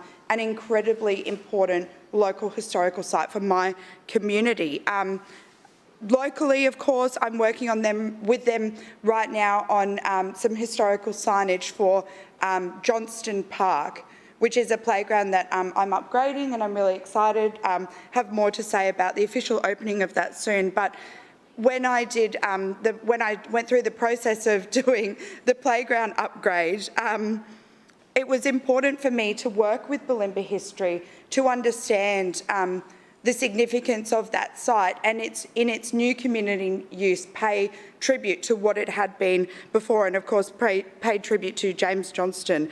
I know there have been ongoing working for a long, long time with the Friends of Balmoral Cemetery as well, which is a historic cemetery, and a range of different projects. So thank you to Councillor Howard and the LNP administration for supporting this important motion tonight in the spirit of bipartisanship. We really appreciate it. Further speakers? No further speakers. Councillor Strong. Thank you, Chair, and thank those councillors that spoke on this motion, and thank you, Councillor Howard, in regard in letting us know that the LNP administration is going to support this motion. I'm very passionate about history, and I know Councillor Howard is as well. When we had that presentation for the Brisbane Museum, right, I could tell most of the councillors in the room were quite passionate about history and the work that the museum does. My passion started back some years ago. I won't tell you how long. I had a really good history teacher, American history teacher it was, Mr. Colson. Was voted Teacher of the Year about 3 or 4 years in a row. That's how good he was. Ex-Marine colonel, actually, that mustered out and became a teacher after he left the service. And he lit the passion in me, and I'm just glad to see that the administration is up for this motion and continuing that good work that started 30 years ago. There's two people two people I know that were currently within the Anala History Group all those 30 years ago, and they're still there. And over the years, they've done 12 volumes and substantial volumes of work for the various suburbs and other historical events that actually happened over the years. I was very proud to be able to give some money to a volume called Before Forest Lake. And when I didn't know how involved that was going to be in the history of Forest Lake or before Forest Lake, it went right back to the First Nations people that occupied that space near what's now called Ellen Grove. And when I went through it, it took me actually a few days to actually get through the book because it was so detailed. They captured almost everything they could possibly capture, which is really great that they've done that work so that it's there for forevermore, because it's all been digitalized as well.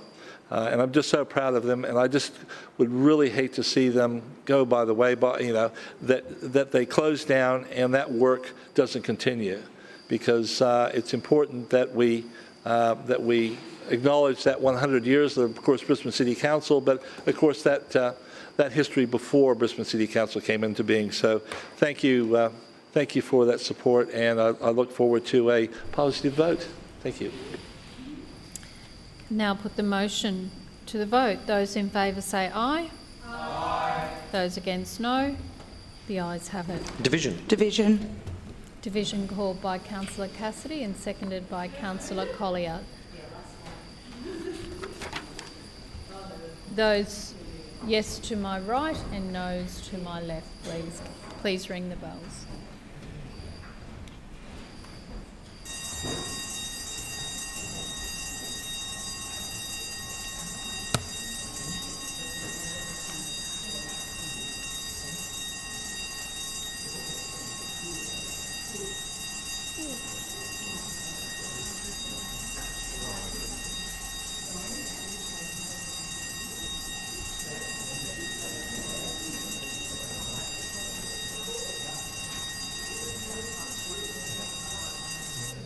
Clerks, please read the result. Madam Chair, the ayes have it, the voting being 16 in favour. The motion is carried. Councillors, please resume your seats.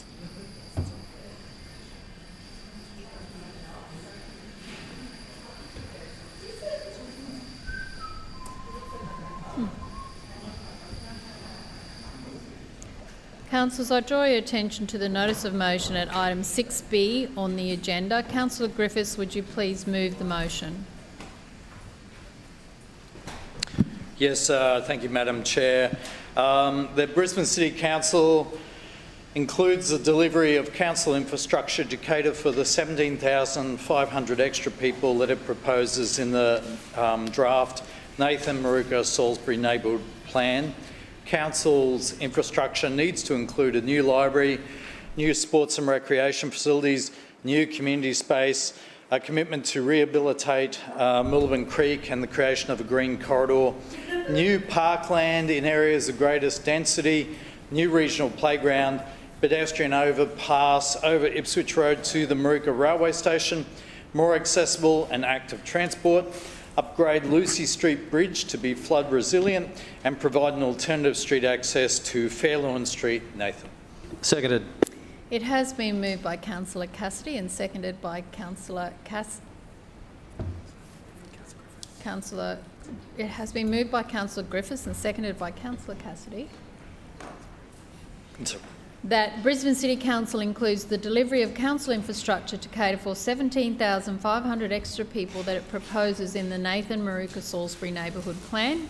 Council infrastructure needs to include a new library, new sport and recreation facilities, new community space, commitment to rehabilitation of Moolabin Creek and creation of a green corridor, new parkland in areas of greatest density, new regional playground, pedestrian overpass over Ipswich Road to Maruka Railway Station, more accessible and active transport, upgrade Lucy Street Bridge to be flood resilient and provide an alternative street access to Fairlawn Street. Nathan. Councillor Griffiths. Thank you. It's late. This is a process that now has been going on for 5 years. This development of this local plan, or neighbourhood plan. I appreciate that it's been a very long time. So it's been a very long time for residents, and this is the third and final consultation that will come to an end this week. Certainly, it's been a long process, and I think the community has lost track of it somewhere along the way in the 5 years that it's taken. I've worked with Save Our Suburbs, who are a great team of people who've worked closely on this plan, as well as the War Workers Estate group that are also a group of passionate residents. What we have done with numerous motions that we brought to this chamber, including one about War Workers Housing Estate, is that we have managed to get agreement from the administration and the opposition to get agreement that we will review heritage level protection, bring it back to character level protection if we can get 51% of owners in agreement with that. We seem to be on track with doing that. Another motion that I brought before this chamber has been to have greater protection, greater heritage protection, greater character protection of 200 character homes that were in the original plan proposed to be removed. We seem to have had a game with that, with about 100 extra homes being protected in that particular realm as well. And we've also had a reduction in the density that was going to go into Maruka, in particular Maruka and Salisbury, that has now been reduced and walked back as well. So we've had a number of wins in this plan that we are currently being consulted on. The other win that we have had, residents won in court, was a reduction in, there was a proposal to put 800 units in Nathan. That's then went back to 500 units, then 400 units. Council and residents fought that, and so we got an agreement that the zoning would stay industrial. Disappointingly now, in the local plan, Council has said that it's going to upzone that area to residential, to a low-medium residential, so there are a number of people feeling a bit disappointed about that. But I think the main issue for me in taking this plan forward, and as Council considers the consultation feedback that it's receiving for the final time, is that this area will be a major employment and residential hub. So Maruka and Salisbury and Nathan are going to get an extra 17,500 people. It's a lot of people. There's 10,000 people live in Maruka. Predominantly those people will be along the Magic Mile. So it will mean a significant change along the Magic Mile and in the area where this zoning is happening. So the idea of this motion, and this motion reinforces what I'm hearing from residents now, is that they want infrastructure to match the density that's coming towards their suburb, and I think that's a reasonable request. What we've heard tonight is that Stones Corner is a perfect place for density for 1,300 homes. 1,300 homes. And the Lord Mayor spoke about it's a great spot for density because we have existing transport there, we have existing parks there, we have a library there, we have sporting facilities there, we have a pool there. Well, that's there, and that makes sense to put density there. Then if we're putting 17,500 people in Maruka and Salisbury and Nathan, then I think likewise council needs to step up with its social infrastructure. So what we read about tonight was a new library. What I'm proposing on behalf of residents is we want to see a new library. We want to see new sports and recreation facilities. We want to see new community space. We need to see that the park, the waterway that runs through where all these people are going is actually rehabilitated, made into a park space as well that can be accessed by the community and these 17,500 extra people. We need to see, so in the space with the highest density, in the current plan, there is no proposal for any parkland in the highest density areas. We need to see a new playground in that space. We need to see a new regional playground in that space, like what was delivered over in Chermside, with the density that was delivered over in Chermside. The other major issue is we're proposing to put more density opposite Maruka Railway Station, opposite a six-lane road. Residents want to see a connection over that road so there's an overpass over all that traffic to the railway station. People want to see more accessibility, more active transport, and they also want to see Lucy Street, which is also a street that regularly floods, so that street is made flood-proof, and also see that Fairlawn Street in Nathan is made flood-proof, but also is made fireproof because those people are surrounded by Toohey Forest. I don't believe that density is a bad thing, and I'm happy to support density, but to support density, and so we're not creating more problems into the future, we need to ensure that infrastructure is delivered. This motion calls on council very clearly to deliver infrastructure with this plan. And the infrastructure needs to be paid for by developers. It needs to be paid as we go along with this plan, as it has been in other areas of the city. I think most people will accept, the majority of people I've spoken to accept density, but they don't want to see their lifestyle reduced or made worse because we're having all these people in the area and council is not providing the facilities. I think it's a really clear, logical motion, and I ask the chamber to support it. Thank you. Any further speakers? Councillor Johnston.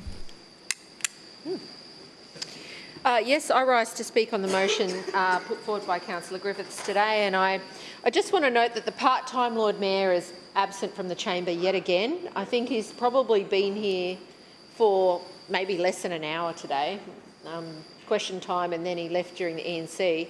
And I note that, I don't even know, 10 LNP councillors have left. I guess... Councillor Johnston, are you going to talk to the motion? Yeah, thank you. Great, yeah. please do. No, there's a lot of people missing, and that's very disappointing that they're not interested in an important area of planning for our city, because their obligations as councillors is to represent and make decisions on behalf Councillor of Johnston, everyone in the I'll city. bring you back to the motion, please. Which is... We're waiting for you to talk about what the motion is, and that is not in the motion. An important planning issue is what I've said, and that it's important that all councillors are here because that's their responsibility under the City of Brisbane Act. So I would like to just put on the record a few issues with respect to this. Firstly, we heard this morning about the Stones Corner urban precinct planning, I think it's called now, and how wonderful that is, and the infrastructure and all those kind of things that are being delivered as part of the upzoning, the extra 1,300 homes that are being put in there. I'm aware that in the neighbourhood plan, which is really a massive district plan, the LNP Council is going to jam 17,000 new dwellings into Maruka, Salisbury area. And a lot of this density is going to be right on the border of Tennyson Ward along Ipswich Road. There is no real commitment to new infrastructure there. I think maybe getting a new park, is that the only? Little pocket parks. That's pocket parks. But it's amazing, isn't it, to think the LNP in their own wards are prepared to invest where there are less houses and less dwellings going, and yet in an ALP ward they couldn't be bothered to show up for the debate, and they're not investing in the necessary infrastructure for this area. I think it generally shows the level of neglect that occurs out in Councillor Griffith's ward, where, you know, most of my area as well, there's nothing, no parks are lit, there's no active transport, can't get a footpath built. I mean, I've got a library, but, you know, there are a lot of problems or underinvestment, let me put it this way, underinvestment in this area. And when you're going to jam that many more people and dwellings into an area, you've got to put the infrastructure in to support that level of growth. Now, I was really surprised that the planning chairperson didn't hop up and speak to this. Maybe he's going to, who knows. But it is very problematic when council refuses to invest in the necessary infrastructure to support urban development and growth. It is the single biggest issue that residents raise, and I suspect more residents in Brisbane may be willing to have some further density if only this council invested in the necessary infrastructure to support it. But they don't. They don't upgrade the stormwater, they don't upgrade the footpaths, they don't upgrade the roads, they don't upgrade the bikeways, they don't upgrade the active transport solutions, they don't upgrade the social infrastructure like libraries, and certainly they don't upgrade the hard infrastructure like major roads and bridges. That Lucy Street Bridge, that's like the traffic jam there every day of people trying to get through there is epic, and that's only going to get 100 times worse with what council is proposing to do. So I think Councillor Griffiths is standing up and advocating for his residents in an important way. I think it just shows the LNP are prepared to invest in their own wards and not in non-LNP wards. And it's so stark to see the contrast between how they're approaching Stones Corner and the Maruka Salisbury neighbourhood plan. And I think that's very sad, because this is where I started and this is my point, that councillors are here to govern for the whole city, but the LNP councillors are only interested in governing for themselves, and they're not interested in investing in the necessary infrastructure that's needed in ALP wards like Councillor Griffiths. I note that he is fighting hard to ensure that investment happens, and I suspect that the LNP are going to vote this down. Or perhaps, let me get my crystal ball out. I'm really surprised. Actually, there's no backbenchers left, but I would have thought that by now a backbencher would have got up and said, this needs to be tabled, we've got a neighbourhood plan going, and I suspect that's where Councillor Allen's going to go in a minute. So I'll just predict that I'd be surprised if he just votes this right down, because he's not going to look very good, but perhaps he's going to table it, and then of course under the new rules at some point in the future it'll just be dropped off the agenda. So good on you, Councillor Griffiths, for raising it. It's an important issue. It just highlights so clearly why the LNP govern for themselves and not for the whole of Brisbane. Further speakers? Councillor Massey. Thanks, Chair. I'm just going to speak to this really briefly, because for a lot of today, I've been talking about infrastructure and the deliveries of infrastructure for our communities to enable, whether it's high, medium density, we need community spaces. And I look at this list and I think new library, new sports and recreation facilities, new community space. Sorry? New parkland in the area of greatest density, new playground, pedestrian overpass, more accessible and active transport, upgrade to be flood resilient, provide an alternative street access to Fairlawn Lawn Street. Nathan, and I look at this and I say, I mean, this is what we should already be doing. Yes. And I think, isn't this what we should be already doing? Shouldn't we be delivering this? Because what I see accommodated here are families, are children, are everyday people that enjoy to have a social kick, kids that want to have that play at a social club for sport. I see a community space so community groups can grow and advocate for their communities. I see a rehabilitation, which is things that we need to do to increase sustainability in the city. A new parkland, incredibly important for not only social cohesion, mental health, but also our health. Plus there's extra 17,500 people. A pedestrian overpass to create more accessibility, active transport so people will have multiple options to get where they need to go, and that affects a lot of people. To be flood resilient because, we keep being told it's a 1 in 100 year flood. But it's not taking that long. And so when I read this, I think, apart from the fact that it would support so many new residents, apart from the fact that this is the work that we should be doing already, I'm a little bit jealous of Councillor Griffith. Because maybe I should have done this with the TLPI. Noting that, of course, West End has a library without toilets. Yeah. Of course, we don't have any zoning for schools, and West End State School is about to be full, and we've got more and more families moving into medium to high density, which means we actually have to cater for multiple different people and the different parts of their life that they'll live in our areas. So to me, this is fascinating. I don't know how this is going to go. I mean, we're looking at a fairly empty chamber, so I'm curious to see what happens from here. But I just wanted to say, this is the work that we can do.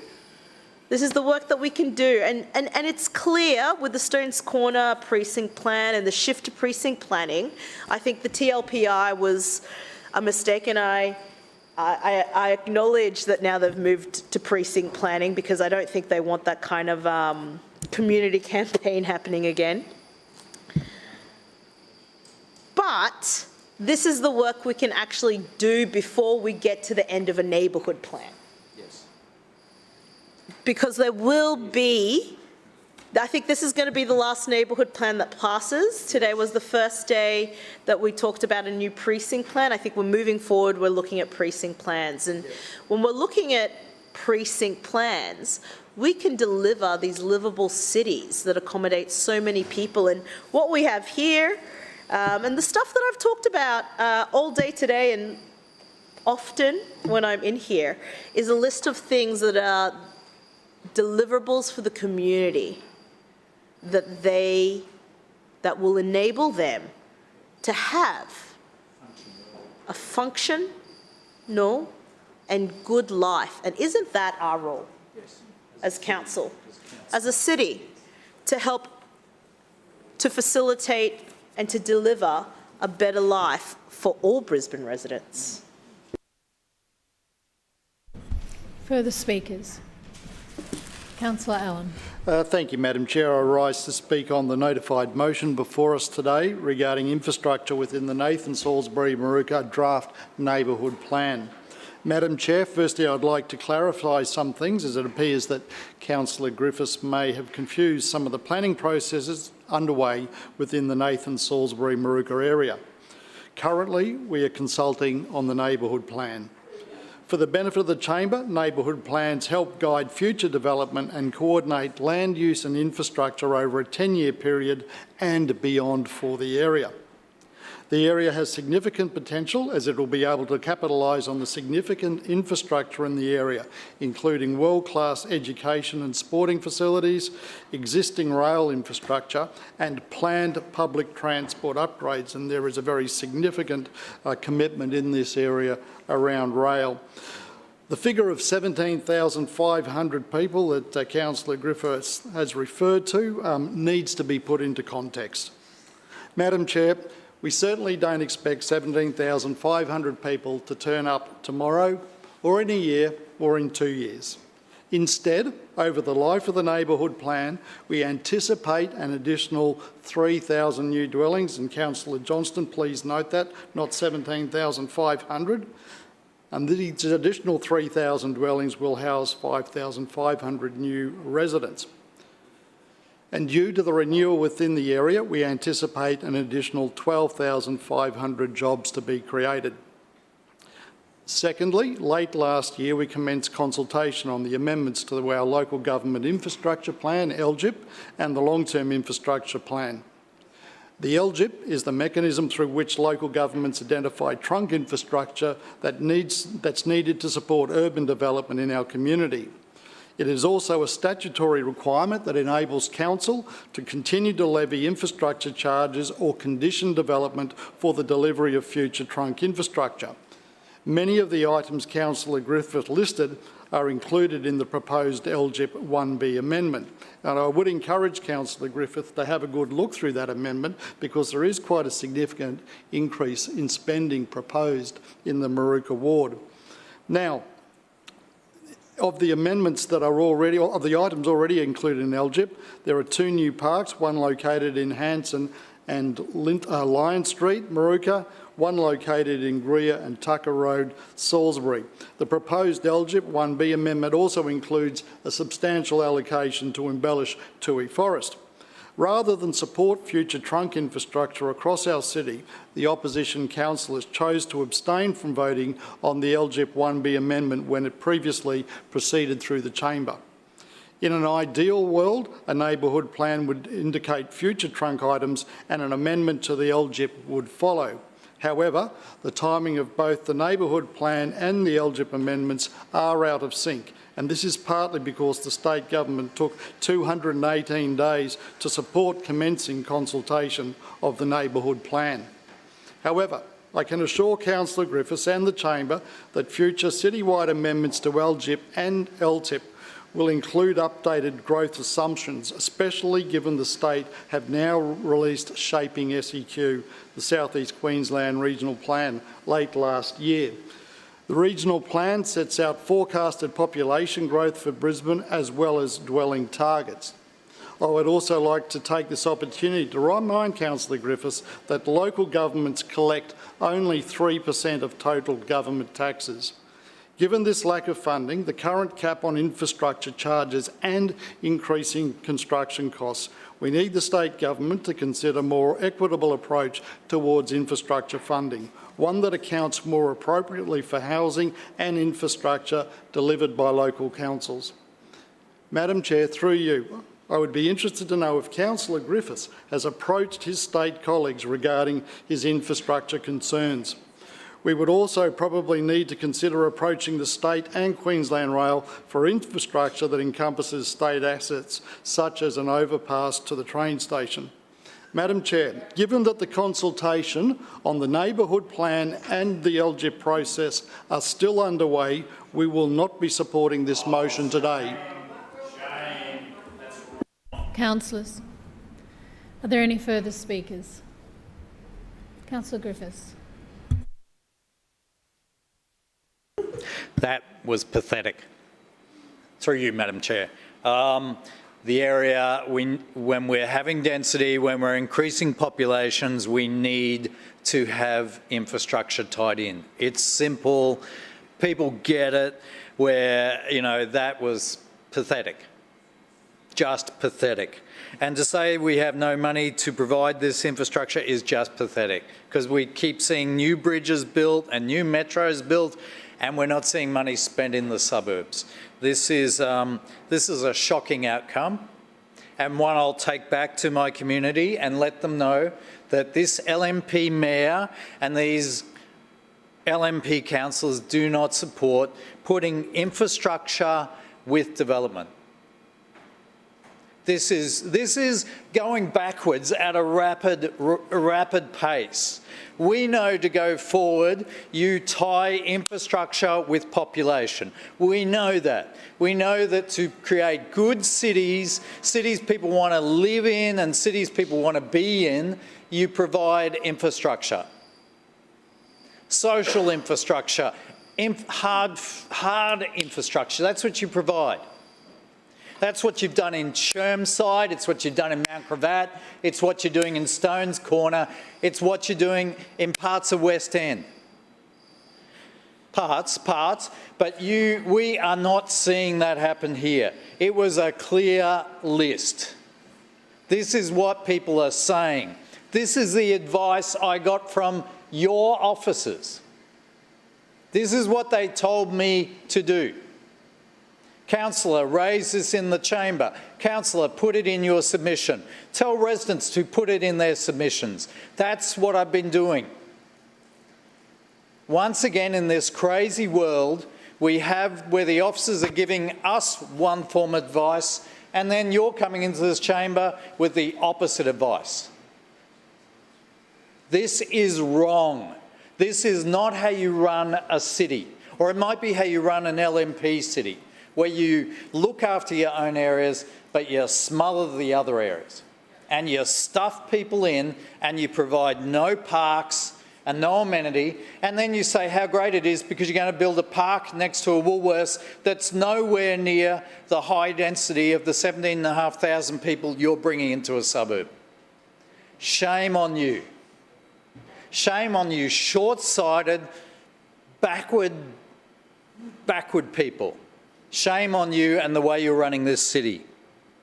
This was an opportunity for you to stand up and to lean forward and to go forward and do something with our city, and instead you've stood up and you've turned your back on people. It's a disgusting outcome. It's something I hope all our staff who are sitting there in their pyjamas and their nice shoes and their blankets, having their cocos, I hope they're all watching how disgusting you are. I hope they're seeing how disgusting you are and how disgusting and short-sighted your vision of our city is. And I hope they're ashamed of working for you, because I know I'm ashamed of being in this chamber with you. Disgusting outcome. I'll now put the motion to the vote. All those in favour say aye. Aye. Those against, no. No. Division. The noes have Division. it. Seconded, yeah. Division has been called by Councillor Cassidy and seconded by Councillor Griffiths. Ayes to my right and noes to my left. Please ring the bells.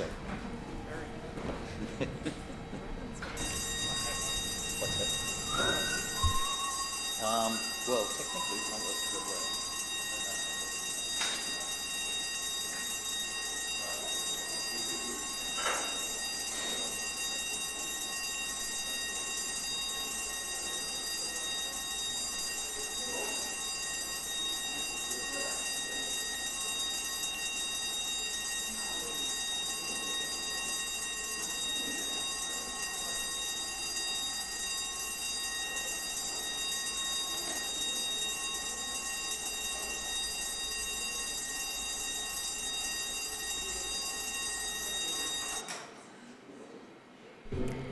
Clerks, please read the results. Madam Chair, the noes have it, the voting being 8 in favour and 9 against. Thank you. And that ends the motion is lost, and that ends the meeting. Thank you.